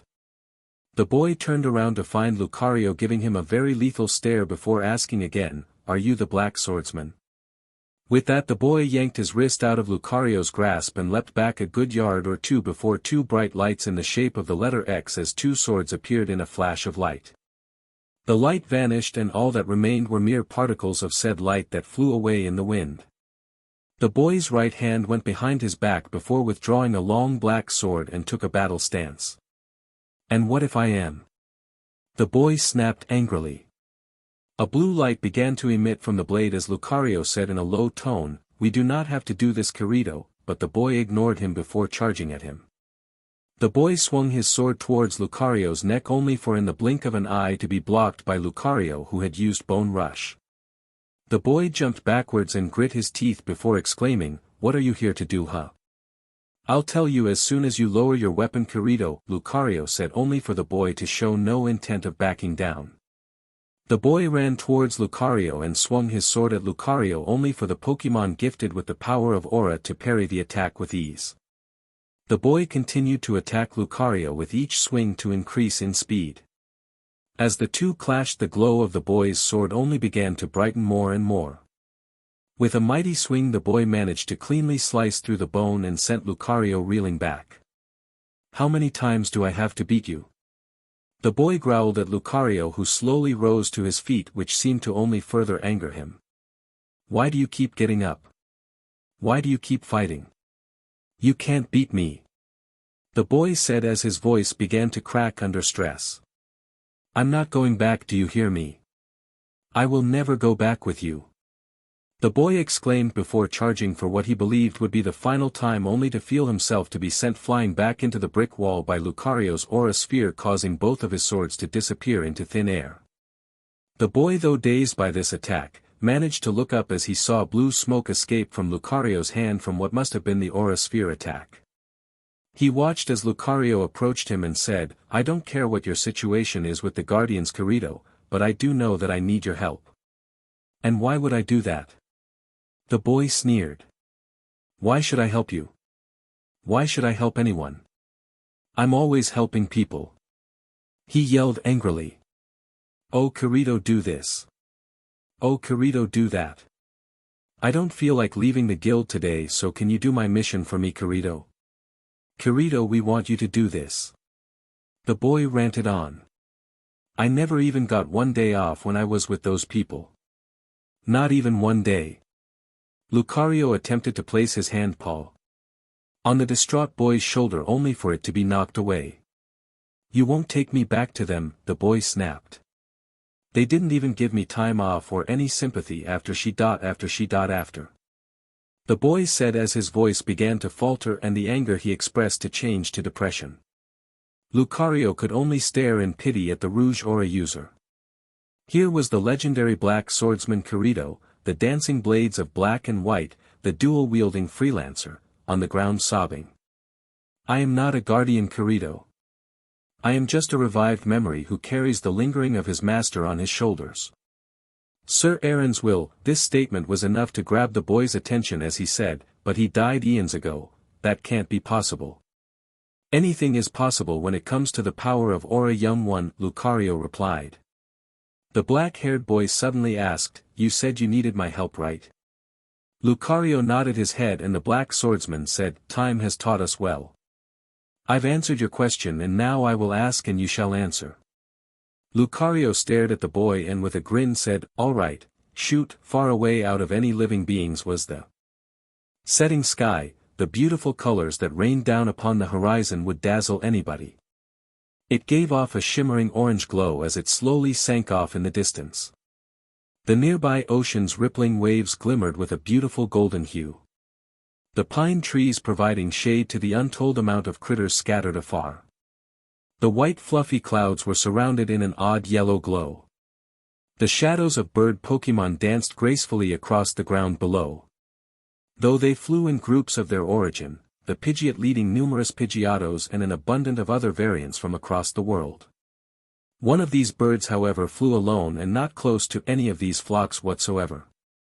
This bird with the red-tipped black crest that extended above its head was not wild like the others around it. The bird that hailed from the Sinnoh region, the final evolved form of a tiny bird named Starly, a Staraptor. It flew alongside a dark red train that was traveling at an alarming speed atop the elevated tracks that did not touch the ground. The Magnet Train. It was said that it could take travelers from Saffron City to Goldenrod City and vice versa in a matter of hours. A normal Staraptor could not compete with a creation of modern engineering, but this one was different. Trained and raised with great love and care had turned it into what could be the strongest of its kind, though this is clearly in the opinion of its owner Ash Ketchum. Staraptor flew alongside a particular area of the train, along a window on the left side. Why this window in particular? The answer was simple. Its master, no, a member of its family was inside staring at the bird with a proud smile, resulting in Staraptor to shrill loudly and simply enjoy itself. Inside of the magnet train sat our four heroes who were en route to Goldenrod City to begin Ash's next journey. Though he was currently the only one with a goal in mind, his friends Misty, Brock, and his girlfriend Serena, desired to find one of their own during this epic. The group sat in a booth without a table because clearly it was a train and not a restaurant. On one side sat Ash and Serena along with a very sleepy Pikachu that resided on the lap of the honey-haired performer. Across from them sat two of Ash's greatest friends Brock and Misty. Much like Serena, Misty had a Pokemon of her own sitting in her arms, the Azurill she had received from Tracy. All was well with the group, or it was until... Are we there yet? Oh my god, Ash, shut up. Misty growled angrily as she glared at the cap-wearing boy. For the third and final time, we won't be there until nightfall, so please give it a rest. She exclaimed only to feel a hand touch her shoulder. She looked at the dark-skinned man next to him as he said, "Mind you that this is the first time he's been on the magnet train, Misty." Doesn't mean he should ask that question so many times, Misty pouted as she turned her head towards the window, causing Brock to chuckle. The group all knew about Misty's short temper, even Serena. The only one who didn't show her any sign of agitation was the Azurill, who was bouncing in Misty's lap with a large smile. Misty looked at the little ball of love and smiled before giving Azurill a tight hug. Hey, guess it just goes to show you that water-type Pokemon make Misty happy. Serena said cheerfully, only for Ash and Brock to widen their eyes and throw her a frightened glare. Serena stared at the two in confusion and asked, "What? What do you mean what?" Misty seethed. Azurill is not a water-type Pokemon, it is a normal type. She exclaimed, causing the trio to sweat drop. Ash turned to his childhood friend and said, "Guess we forgot to mention that Misty get very, angry if someone thinks that something is a water type but in all actuality it dash." "I get it, Ash," Serena said, thusly interrupting her raven-haired companion. She turned her head and stared at the raven-like bird that she had the pleased to have a ride on only once. She smiled as she said softly, "Ash," though clearly it wasn't as soft as she hoped, seeing how the three other people around her heard this. "Yes?" Ash asked, causing Serena to jump a little. A blush formed on her cheeks when she saw the dark-skinned man and her boyfriend smirking at her. "And nothing." Serena stuttered nervously as she waved her arms about. When doing this, however, she managed to stir the yellow electric mouse, causing it to look towards the honey blonde-haired girl with a blank expression before yawning and going back to sleep. She sighed as she began to pet the very first Pokemon that a certain someone had when starting his adventure. Brock smiled at this before saying, "It sure seems Pikachu like Serena a lot, don't you think, Ash?" "Well, Brock, it's like you said back in the day, Pokemon often reflect the feelings of their trainers," Ash said as he felt a warm hand grab his own and intertwine their fingers. With Ash's hand in her own, Serena gently placed her head onto Ash's shoulder and shut her eyes. "They sure do, Ash," Serena said softly as she got comfortable, resulting in the reddening of the raven-haired boy's cheeks. He still was getting used to this form of affection, especially around other people. He squeezed her hand tightly as a smile formed on his own face. "So Brock, I have a question," Ash said as he turned his head towards the eldest of the group. "Have you actually ever truly been in love?" Brock nodded his head very quickly as hearts formed in his eyes. "I've loved many people. There's Nurse Joy, Officer Jenny Dash.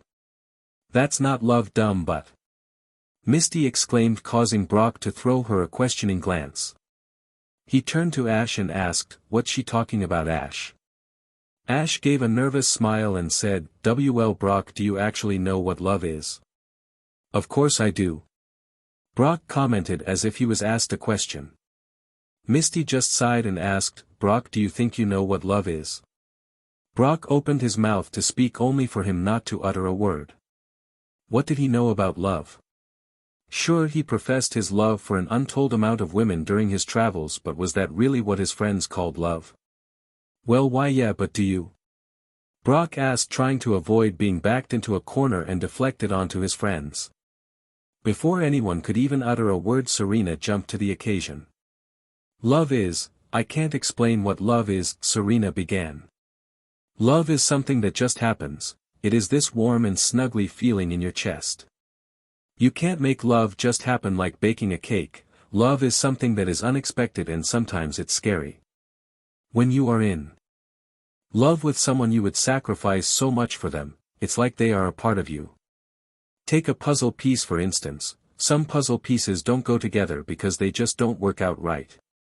When you have two pieces that fit together, it is like they can't be separated even after they are back in the box. They can always find each other and fit together and create a whole new world for each other." The picture. "Wow. That is so romantic," Misty squealed with stars in her eyes. She turned towards her auburn-eyed friend and said, "You better not screw this one up, Ash." A deep red blush appeared on his cheeks as he attempted to retort her statement, only to fumble with his words, but luckily the Kalos Queen came to the rescue. "He won't," she said as she felt someone's fingers running through her hair. It was enjoyable, but her boyfriend wasn't exactly good at this yet, as she felt her roots beginning to hurt. A sinister smile formed on her lips as she said, "And if he does, then you have my permission to smack him till he's dead with your mallet." Upon saying this, she felt Ash almost immediately retreat from her soft and honey-colored hair. She turned her head up and looked at her lifelong crush as he said, "If you didn't like it, then you could have just told me." Serena giggled at this, knowing that he was referring to her hair. "I know, but what I did was more amusing," she said, causing Brock and Misty to chuckle at the raven-haired boy, who at this point was suffering from far more than just embarrassment. Despite these events and feelings, Ash still was able to conjure up the courage to ask a question. "Guys, let's get real here," Ash said monotonically as he gently removed Serena from his shoulder, to which she gave him an angry glare. He turned his attention to the entire group rather than just his now grouchy girlfriend. He leaned forward and asked, "How much do we really know about the Johto battle frontier?" "Well, it's relatively new, right? It opened up 3 years ago, right?" Misty asked the group, to which Brock nodded. "This is totally different than the other one, Ash. Scott isn't the owner," Brock said, causing Ash to sigh sadly. "I was hoping I could see him again," Ash added, to which Brock nodded his head in agreement.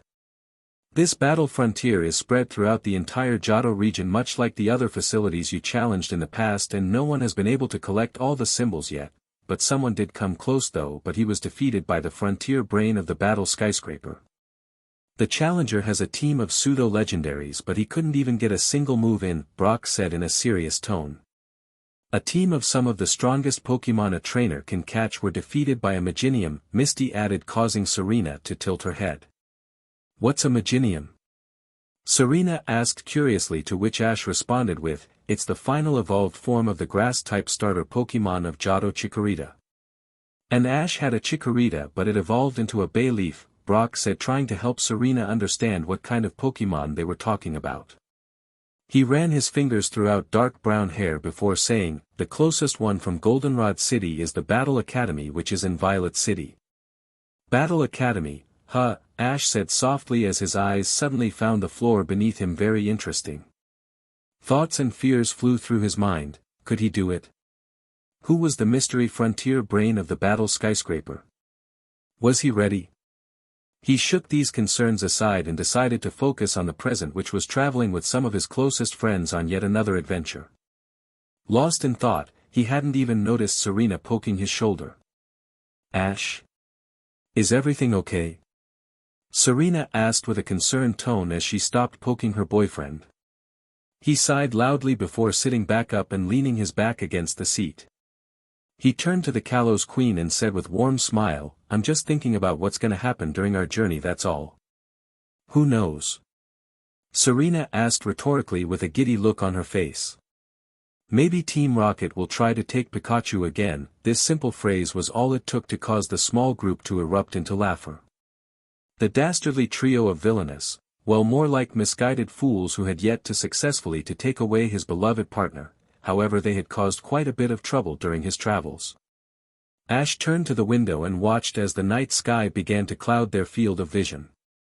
He contemplated on returning the raven-like Pokemon back to its ball, but decided to let it enjoy itself for the night.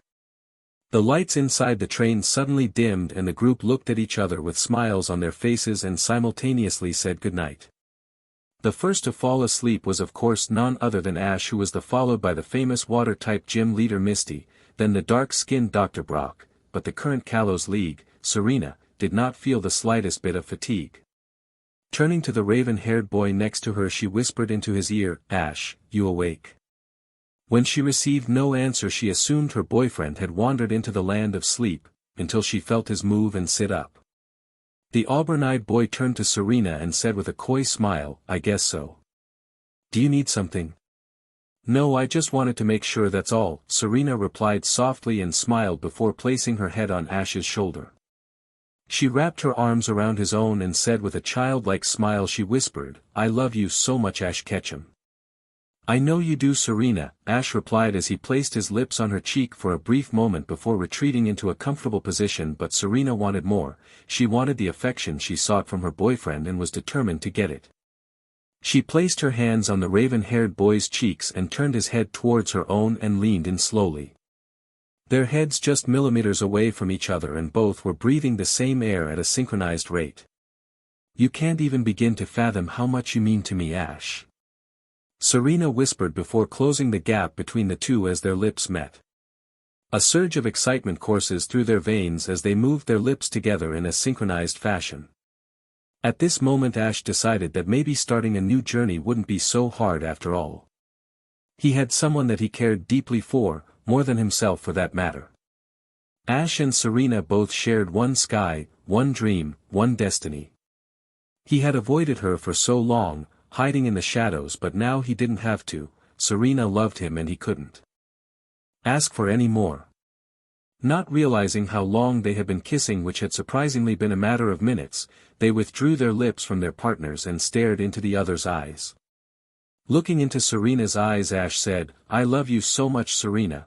I'm so glad I came back." After feeling her lips press against his own, he decided to go with the feeling, and the two sat together in the same seat, on the same train, sharing the mutual feeling known as love. "So how do I look?" Serena asked with a nervous tone. The group of four had arrived in the Johto region and were currently at the Pokemon Center, but much to their amazement there were two packages waiting Ash and Serena. One from Pallet Town and the other from the faraway Vanilleville Town. They were from their moms. What were these exactly? Serena took a deep breath as she walked into the lobby of the Pokemon Center and approached Misty and Brock. "Well guys, how do I look?" Serena asked as she did a twirl to show off her new outfit. Her cherry attitude and confidence, however, was nothing but a facade. She was anxious about what her friends thought about her new appearance. She had shed her previous clothing for a new look. She now wore a white-shaped hat with a red stripe along a semicircular line on it. A blue and black tank top, now taking the black of her previous attire along with a red skirt. Now wearing a pair of blue socks accompanied by a pair of red, white, and pink sneakers. Grabbing the sides of her skirt she took a bow and threw her friends a nervous smile. "Wow, you look great, Serena," Misty complimented, causing the Kalos queen to blush. Brock nodded his head in agreement and said, "It certainly suits you." Serena could only look at the ground with a beet-red face. Sure, her friends liked it and that was all and well, but she really cared about only one opinion that would come from the Pokemon Master in training. "You think you will like it?" Serena stammered nervously as she played with her fingers. While she hoped to receive a comforting answer, she received none, which frankly frightened her. Did they think Ash would not like it? She noticed Brock chuckle and said, "Well, why don't you ask the man yourself?" Originally confused, Serena quickly understood what the Pokemon doctor was referring to. She almost immediately turned around and watched as Ash came down the stairs and approached the group with his faithful partner on his shoulder. A blush came to her face as she stared into his auburn eyes and at the total makeover Ash had received. The raven-haired boy now had a red cap on his head with the traditional white Pokeball stitched in as all of his other league caps before. The confident smirk on his face was evident as he approached his friends. Wearing a short-sleeved black t-shirt underneath his sleeveless red jacket, it had a white collar with 2 white stripes that hugged the zipper. His fingerless black and red gloves tightly hugging his skin accompanied the pair of teal jeans. Now wearing red, white, and black sneakers, he put his hands to his sides and with a coy smile said, "Well guys, how do I look?" "Looking sharp, Ketchum," Misty said teasingly, causing Ash to nervously scratch his cheek. "Thanks, I guess," Ash replied. He bit his lip, feeling a sudden wave of anxiety overtake him, though he had absolutely no clue where it came from or why. A smirk formed on his lips as he cheekily said, "I really only care about the opinion of one person in particular." Serena felt herself blush and Misty looked like she was about to slap the taste out of Ash. "He only cares about my opinion?" Serena thought to herself with a small smile. "I think Dash," Serena began, only for Ash to interrupt her. "So what do you say, Pikachu? Think I'm looking good?" he asked the yellow mouse, who had scampered up and now was on top of his cap. "Pika Pie!" Pikachu exclaimed as he extended his arm and made a peace sign, which in turn caused Brock to comically fall to the ground, Misty to facepalm, and for Serena to sweat drop. It made sense though, when it came to girls and Pokemon, Ash's choice would always be Pokemon. "That's all I need to hear," Ash exclaimed as he rushed out the door enthusiastically, leaving his 3 friends back in the lobby.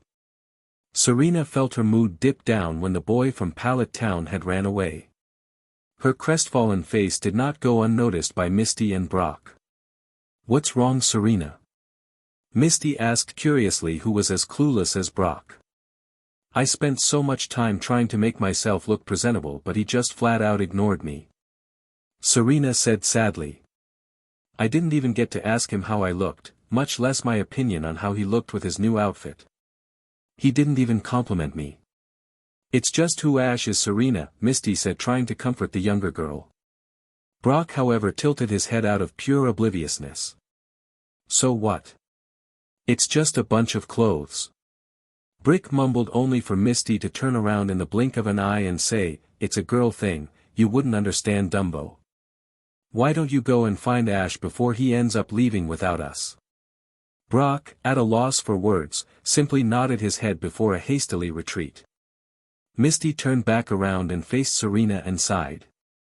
"You know, out of every male on the planet I'd expect Brock to understand," Misty sighed, causing Serena to giggle. With a shrug of her shoulders she said, "Well, guys will be guys after all, Misty." "True, but after all the times he claimed his undying love to hundreds upon hundreds of people, you'd think that he may have a general understanding on a female's thought process," Misty replied. She looked at the blonde-haired girl with worry. She knew well enough that Serena had put a lot of time and effort into making herself look presentable, and her lifelong crush didn't even bat an eye. "Ash is really stupid sometimes," Serena said softly, so only Misty could hear her words. A grin cracked on the redhead's lips and she said, "Sometimes? How about always?"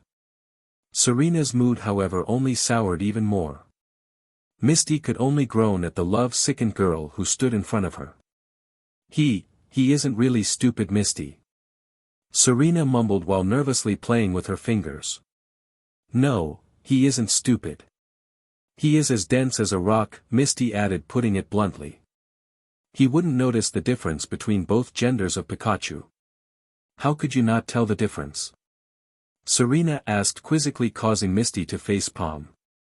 That's the point, smart one. Misty exclaimed with sarcastic facial expression. Though at first Serena showed absolutely no idea what Misty was trying to say, but now her eyes widened at the realization of her words. A small smile formed on her lips and she giggled quickly. Her mouth had grown dry and in a scratchy and distressed voice said, "Yeah, I guess you're right, but still, it would have been nice if he at least noticed me." Giving her blonde-haired friend a smile, Misty placed a hand on her shoulder and said, "Don't worry, Serena, he'll come around." "How are the Ian Dragons?" asked the silver-haired Pokemon hunter. She approached her brother, who sat on a beach, the moon illuminating the sky and reflecting off of the gentle ripples of the sea. Her brother sat on a very odd coral-like tree and turned to the Pokemon hunter. "Slight improvement, J. Latios seems to have given in and is ready for glassing. Though Latias still resists, we have made progress, no matter how slight it is," Lawrence replied. Silence fell among them with only the sounds of the tide coming in. It truly was a dark place, it was as if there was no light whatsoever. Lawrence moved his hand down onto the sleeves of his pants and rolled up one of the legs, revealing a black rectangular object strapped to his thigh. Retrieving it, he flipped the object over, revealing what looked to be an ancient trading card with odd symbols printed onto the stiff cardstock. It was protected by a black card sleeve. Jay scowled and asked in an aggressive manner, "You still have that garbage?" Lawrence simply chuckled and said with a coy smile, "How naive you are, little sister." He stared at the golden card, and printed on it was what appeared to be a cat outlined in a purple paint. "The card can find it, Jay. I still don't understand how some plaything could help us locate a stupid Mew," she grumbled as she clenched her fists. "Brother, I believe that you are delusional. Say what you will, sister, but at the end of the day it will be I, Lawrence III, who will hold the power of judgment. The world will now to its new master. We just need to gather the rest of the pieces and perform the holy ritual. We are almost there, and when we do get there you will receive wealth beyond your expectations." Lawrence shut his eyes and listened to the sound of the waves. "It is here, Jay," he said with his eyes still shut. "Yeah, I know. I didn't come here just to chat with my brother. I am after my prize," Jay said before the silence was broken by the song of an ancient civilization. Its people long gone, but its spirit remaining in a few that still walked the earth. In the near distance a small blob was jumping out of the water before diving back in. The legendary Pokemon was still a mere child compared to its brothers and sisters, but nevertheless it was in its blood to find its way home. Its home, the Sea Temple, was nearby, and Jay powered on her gauntlet and aimed it into the far distance at the joyful water-type Pokemon. A bright light began to envelop the Pokemon hunter's arm, and it was noticed by the antenna Pokemon in the far distance, and all the little bundle of joy could see was the light skyrocket towards itself before its vision faded and fell into a deep sleep. It was cold. It was afraid. It wanted its mama and dada. An explosion echoed throughout the silent forest, thus ending the tranquility it once had. Flocks of bird Pokemon could be seen flying out of the trees into the sky. The explosion came from within the forest. Coughing could be heard in said location as the explosion had sent dust flying into the air while droplets of water crashed back down onto the grassy surface. The dust cleared, you could make out two Pokemon, one of which who was breathing heavily and the other being passed out on the ground. "No, Poliwrath!" cried a black-haired boy. He had a pair of torn skinny jeans on which was accompanied by a black leather jacket with a silver skull necklace around his neck. He stared at his large blue frog-like companion who was passed out on the ground. The boy turned his head towards the dark-skinned referee, who looked back and forth between the unconscious Poliwrath and the strung-out Pokemon that had taken quite a beating. "Poliwrath is unable to battle," the referee declared as he raised a red flag towards the boy. "Bayleaf is the winner. Victory goes to Ash Ketchum of Pallet Town." the referee said as he raised a green flag towards our raven-haired hero. Yay, we did it! Ash exclaimed cheerfully before being tackled to the ground by the dinosaur-like grass-type Pokemon that was shaded a palish yellow Pallet. On Bayleaf's head was a large, scythe-shaped leaf. Its small tail swinging to and fro as her red eyes gazing at her raven-haired friend. Sprouting around Bayleaf's neck were curled leaf-like growths in a ring-like fashion. Bayleaf shoved Ash to the ground before lovingly shoving its neck into his chest, just as she had done back when she was only a mere chikorita. Bayleaf cut it out, that tickles. The auburn-eyed trainer giggled as Bayleaf continued to burrow its head into her master's chest. Across the battlefield the black-haired boy sighed before retrieved a blue Pokeball from his belt and recalling his fallen companion. "Aw man," the boy sighed before turning his head towards the Pokeball and gave a small smile. "You did great, partner, you deserve a good rest," he whispered before returning the Pokeball to its rightful place and approached the celebrating teens. He watched as Ash, who had been his opponent, was laughing despite being pinned to the ground, and the people that traveled with him who were laughing as well at the childish antics of Ash and his Pokemon. They were after all just one big family. The dark-skinned man noticed the boy walking over to them. He walked away from his group of friends as he approached the boy. He was towering over the boy as he said, "That was a great battle, Alexander." The boy looked up and said with a smile, "Thanks, Brock. That girl wasn't kidding though, he isn't no pushover." Brock chuckled at this, remembering how Serena had talked all high and mighty about her loved one upon meeting the overconfident boy. That she wasn't Alexander, Brock replied before noticed a small blush on the boy's face. Brock turned his head and realized that Alexander was staring at the Kalos Queen. Trying to hold back and not laugh at the boy's antics, he said, "She's taken already, man." This simple phrase resulted in Alexander blinking twice before babbling an incoherent string of sentences with a large blush on his face before calming down and sighing deeply. "Why is it always the pretty girls?" Alexander grumbled as he felt something pat him on the shoulder. He looked up and noticed tears streaming down the Pokemon doctor's cheeks. Dash. It's rough out here, man," Brock said, choking on tears resulting in Alexander to comically collapse to the ground. Slowly arising and brushing the dirt off of his pants, Alexander made his way over to the group of laughing teenagers. On Ash's shoulder was his faithful partner who took notice of the black-haired boy walking over to them. "Pika. Pika Pie," Pikachu chirped as he pointed towards Alexander. Ash turned around and looked at the boy who had challenged him. "Hey Alexander, you need something?" he asked with an innocent smile. "Nah man, just checking up on you, that's all," Alexander responded with a coy grin. "I want to make sure that I didn't beat your Bayleaf up too bad and all." Ash chuckled and playfully punched him in the arm.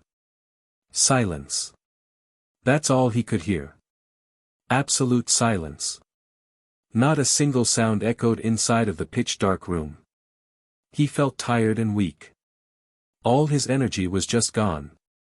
It took a lot of effort, but he managed to slowly open up his crusted eyes and was met only by the darkness consuming his every action. "Where?" the boy began as he lifted his trembling arm and whipped his eyes. A sudden pain shook his body as he threw his hands to grab his head only for it to be unreachable. "What?" the boy asked himself as tried to move his arms. He was able to, but only to a certain extent. His arms once again went limp as they collapsed to the floor and a loud clanking noise boomed throughout the room. It took the boy a few minutes to realize what was going on. He was a prisoner. It all came back to him. Running away from his pursuers, slowly running out of places to hide until he got cornered. A sudden rage began to boil throughout his body. He struggled to free himself from the shackles that bound him to what he could only assume was a wall, desperately yanking the chains.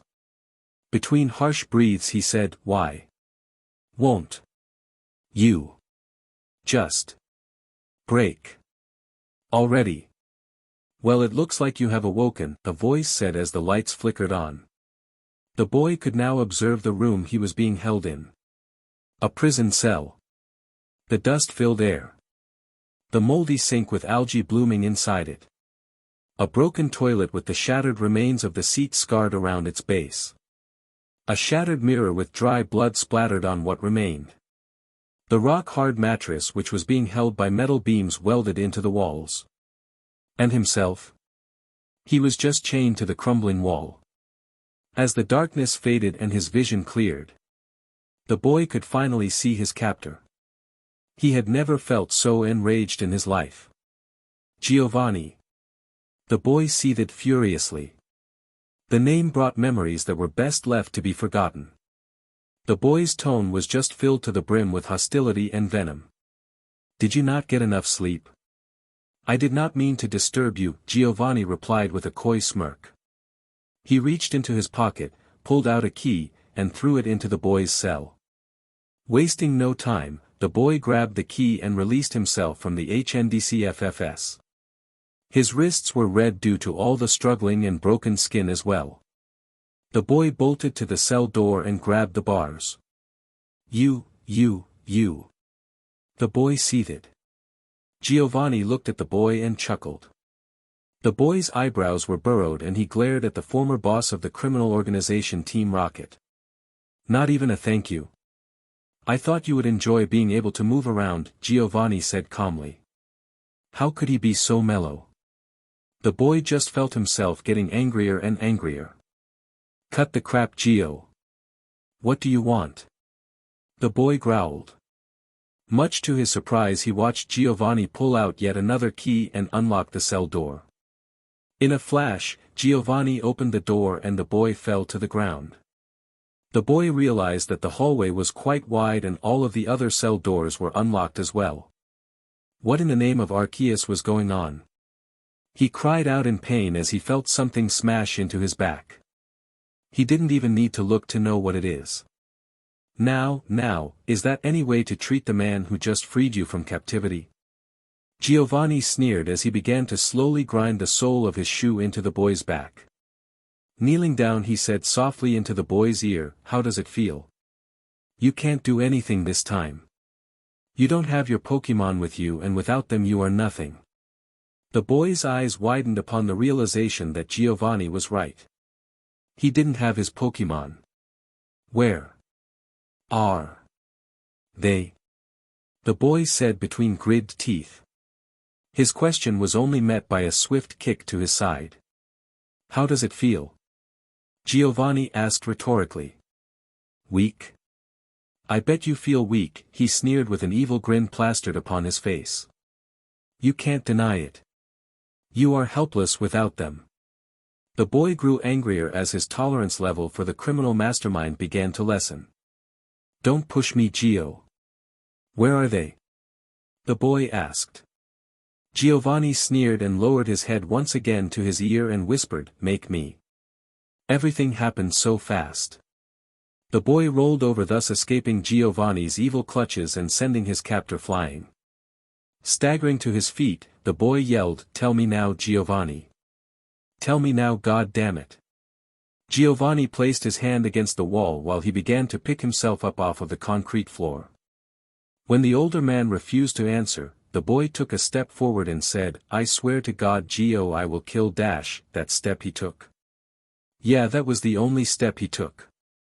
The sound of feet echoed throughout the hallway as members of Team Rocket suddenly appeared from the open cells. The sound of clicking rang in his ears. It was the safety for all of the rifles currently being pointed at him from all corners. Seem a bit familiar to you now? Giovanni asked as he walked towards the boy who could only glare at what moments ago appeared to be the former boss of Team Rocket, but now it was clear that Giovanni still sat on his throne at the head of the most feared criminal organization throughout the entirety of the Kanto and Johto regions. Its power was now even beginning to extend towards the Sinnoh region. You are surrounded once more, and this time we didn't underestimate you. You didn't have your Pokemon, but yet you still almost and would have been able to escape, retrieve your Pokeballs, and wreak havoc inside our new headquarters, Giovanni said calmly. This is one sheet-based Gio, Red snarled. Lacking funds lately? Not selling enough Pokemon? Or is it because Domino is in Dash? Don't you dare speak her name. Giovanni roared angrily. Bits of saliva splattered Red's face in the process. Giovanni sent his clenched fist slamming into Red's chest, knocking the boy to the ground and his hat elsewhere.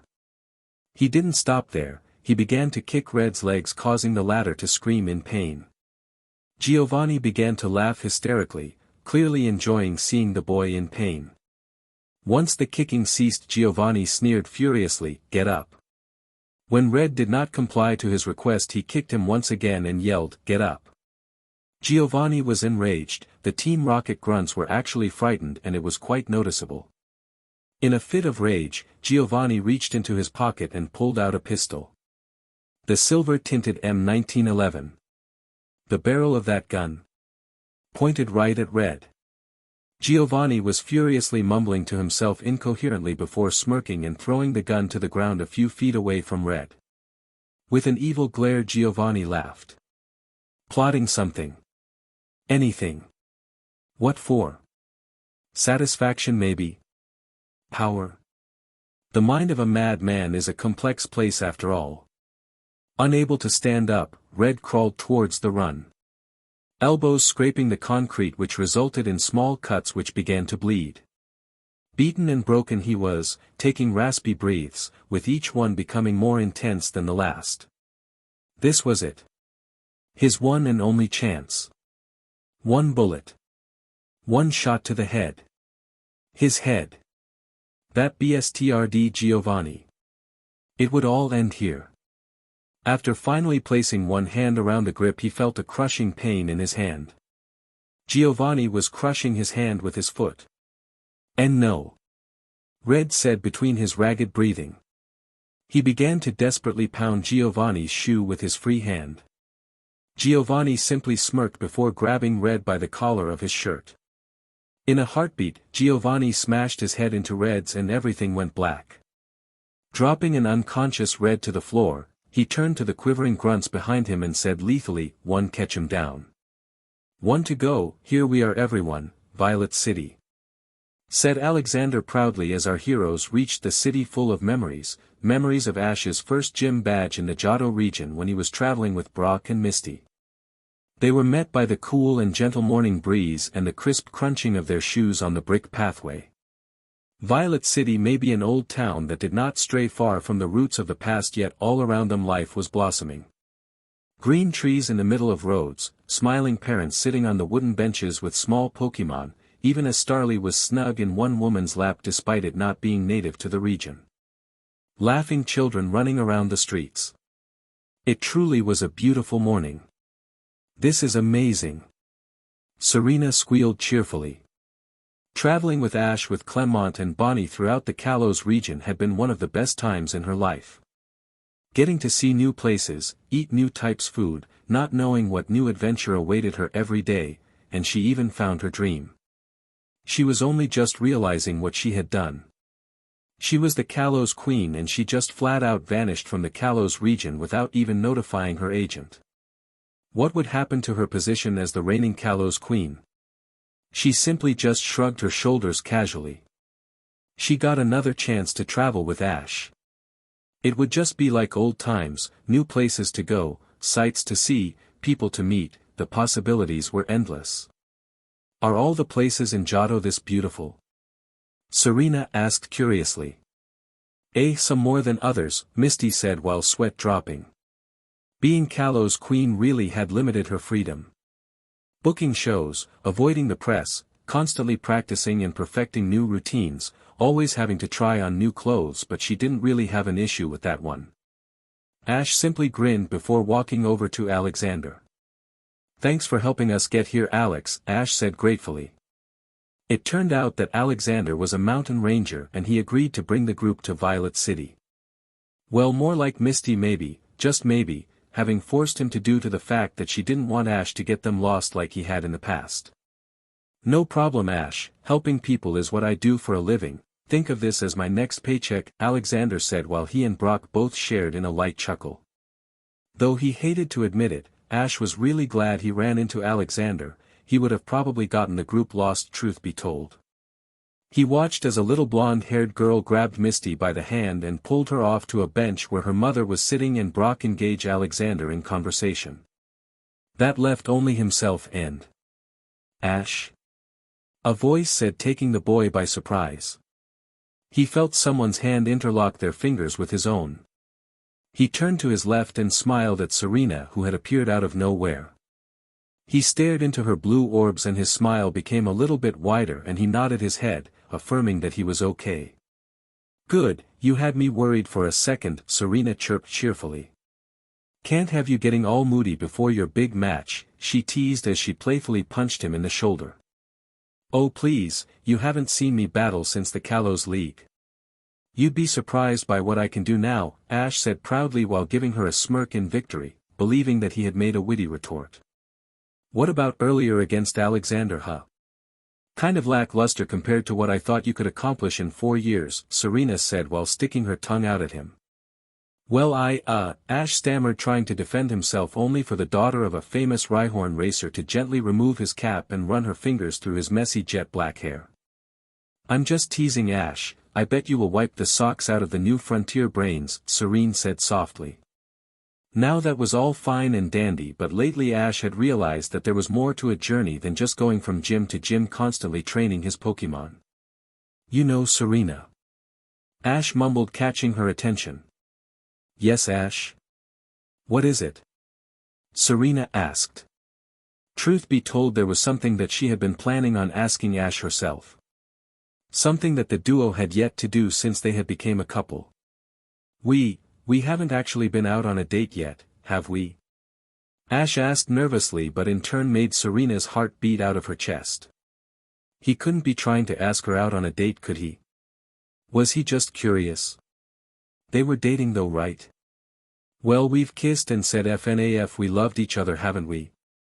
Maybe he was just trying to tease her, but why did he look nervous?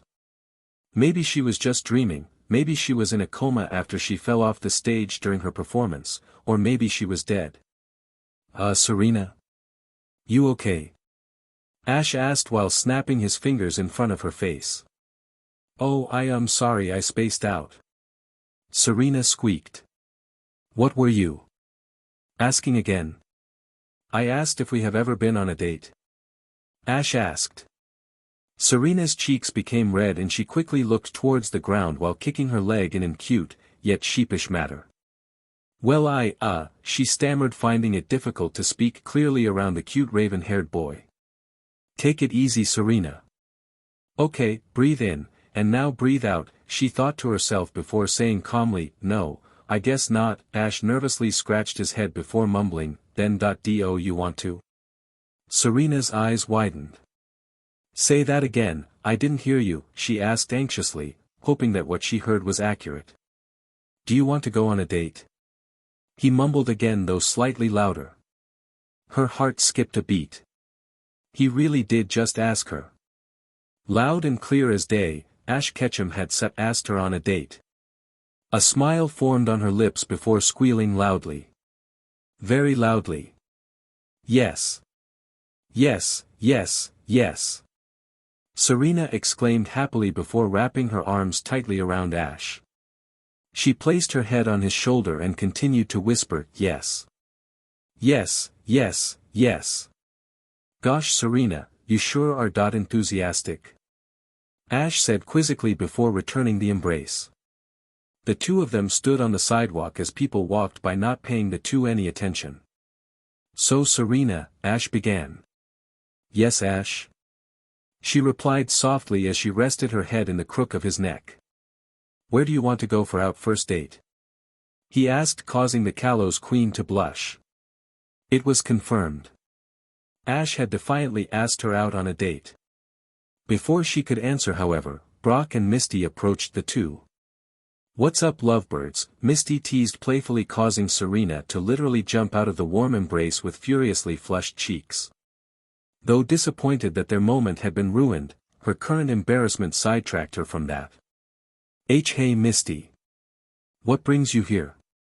Serena stammered, causing the orange-haired girl to chuckle heavily. Brock, however, decided to save Serena any more embarrassment though. We were asking if Ash was ready to take on the Battle Academy, the eldest of the group asked calmly while Misty stood next to him with her arms crossed with a coy smile on her face. Ash grinned and sent his right hand, which at the moment was balled into a fist, right into the palm of his left hand and confidently exclaimed, "Of course I am." Pikachu, who the author totally didn't forget about, scampered up his friend's shoulder and make a peace sign. "I expected nothing less," Misty said with a chuckle. "Come on, let's all go to the Pokemon Center and book our rooms," she added as the Kanto crew began to follow her until the groupie of the original crew elbowed Ash, causing the raven-haired boy to look at her curiously. Seeing that her boyfriend wasn't taking the hint, she gave a silent sigh.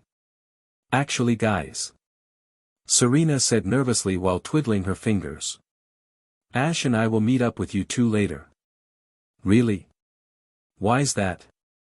Brock asked with a smile, knowing all too well what she was implying.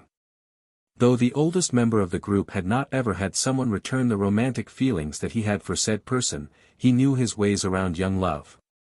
"Well, that you see," Ash mumbled while scratching the back of his head while he could hear the quiet giggles of the yellow mouse who sat on his shoulder. "Serena and I are going to Serena instantly began looking at the ground and said quickly, "We're going on a date." Brock and Misty turned and looked at each other and began to laugh hysterically. The young couple blinked simultaneously before their red faces darkened and they looked away from each other, staring at the ground, feeling embarrassed beyond belief. As the laughter died down, Misty wiped a tear from her eye before saying, "Okay now, but don't do anything that you shouldn't be." She began to laugh again as she and Brock turned around and walked away, leaving the two of them alone. "So," Ash said awkwardly. Serena slowly turned her head so she could look at Ash and mumbled, "We don't have to go on a date if you don't want to anymore. After that we can still catch up with Brock and Misty." Ash looked at Serena with a perplexed expression and went, "Of course not. This meant a lot to you and I want to go on a date too." "Oh, Ash," Serena whispered as she took Ash's hand in her own and the duo began to walk down the brick pathway. "So Serena, where do you want to go for our date? What Pokemon is this, Ms. Crystal?" "Ms. Crystal, what type of Pokemon is a Bulbasaur? Can I have some apple juice, Ms. Crystal?" "Ms. Crystal, Ms. Emily said I can't play with Chikorita. I want to play with her now. Ms. Crystal. Ms. Crystal. Ms. Crystal. Chris, can you come here for a moment?" "Coming, Emily," called a woman with a slim figure and an average height. She had long black and blue-colored hair tied up in bunches that stuck out from behind her star-studded pierced ears. She had a primrose yellow pleated short skirt accompanied by a pair of black, white, and red sneakers. While approaching Emily, she adjusted her slimly fit red shirt. "What's up, Emily?" Crystal asked as she approached her coworker. "Crystal, you have been working night shifts with the kids again, haven't you?" Emily asked sternly. The guilty expression plastered upon the black and blue-haired girl was all she needed to know that she was right. "You need to take some time off, this isn't healthy." "Emily, I can't just leave them," Crystal said. "Well, that's why I'm here." Emily chuckled as she quickly grabbed Crystal by the arm and dragged her towards the exit of the room despite her pleas, while all the children watched from their desks casually as if this was nothing new. Once Crystal had been pushed out the door, Emily called out, "Just have some fun for the rest of the day. It's been a while since you have had some free time." "Whatever." Crystal mumbled as the door was slammed shut behind her as she began to walk away from the old wooden building behind her. "Maybe this is a good thing," she whispered, trying to convince herself that she actually needed this time off. "Who knows what will happen or who she will meet." "Sup guys, it's me. So that I'm struggling writing this story, I'm not going to lie. I feel like it would be best to put it on hiatus for the time being. I just don't enjoy it right now. However, I am going to start another Amour shipping story that I am super pumped for. I haven't seen an Amour shipping FIC like it before, to the best of my knowledge, or in Pokemon story in general, again to the best of my knowledge. Literally after I post this I'm going to start writing that story.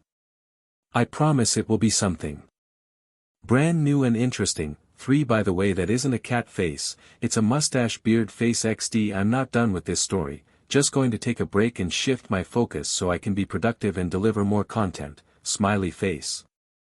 Again, not abandoning this, just to clarify.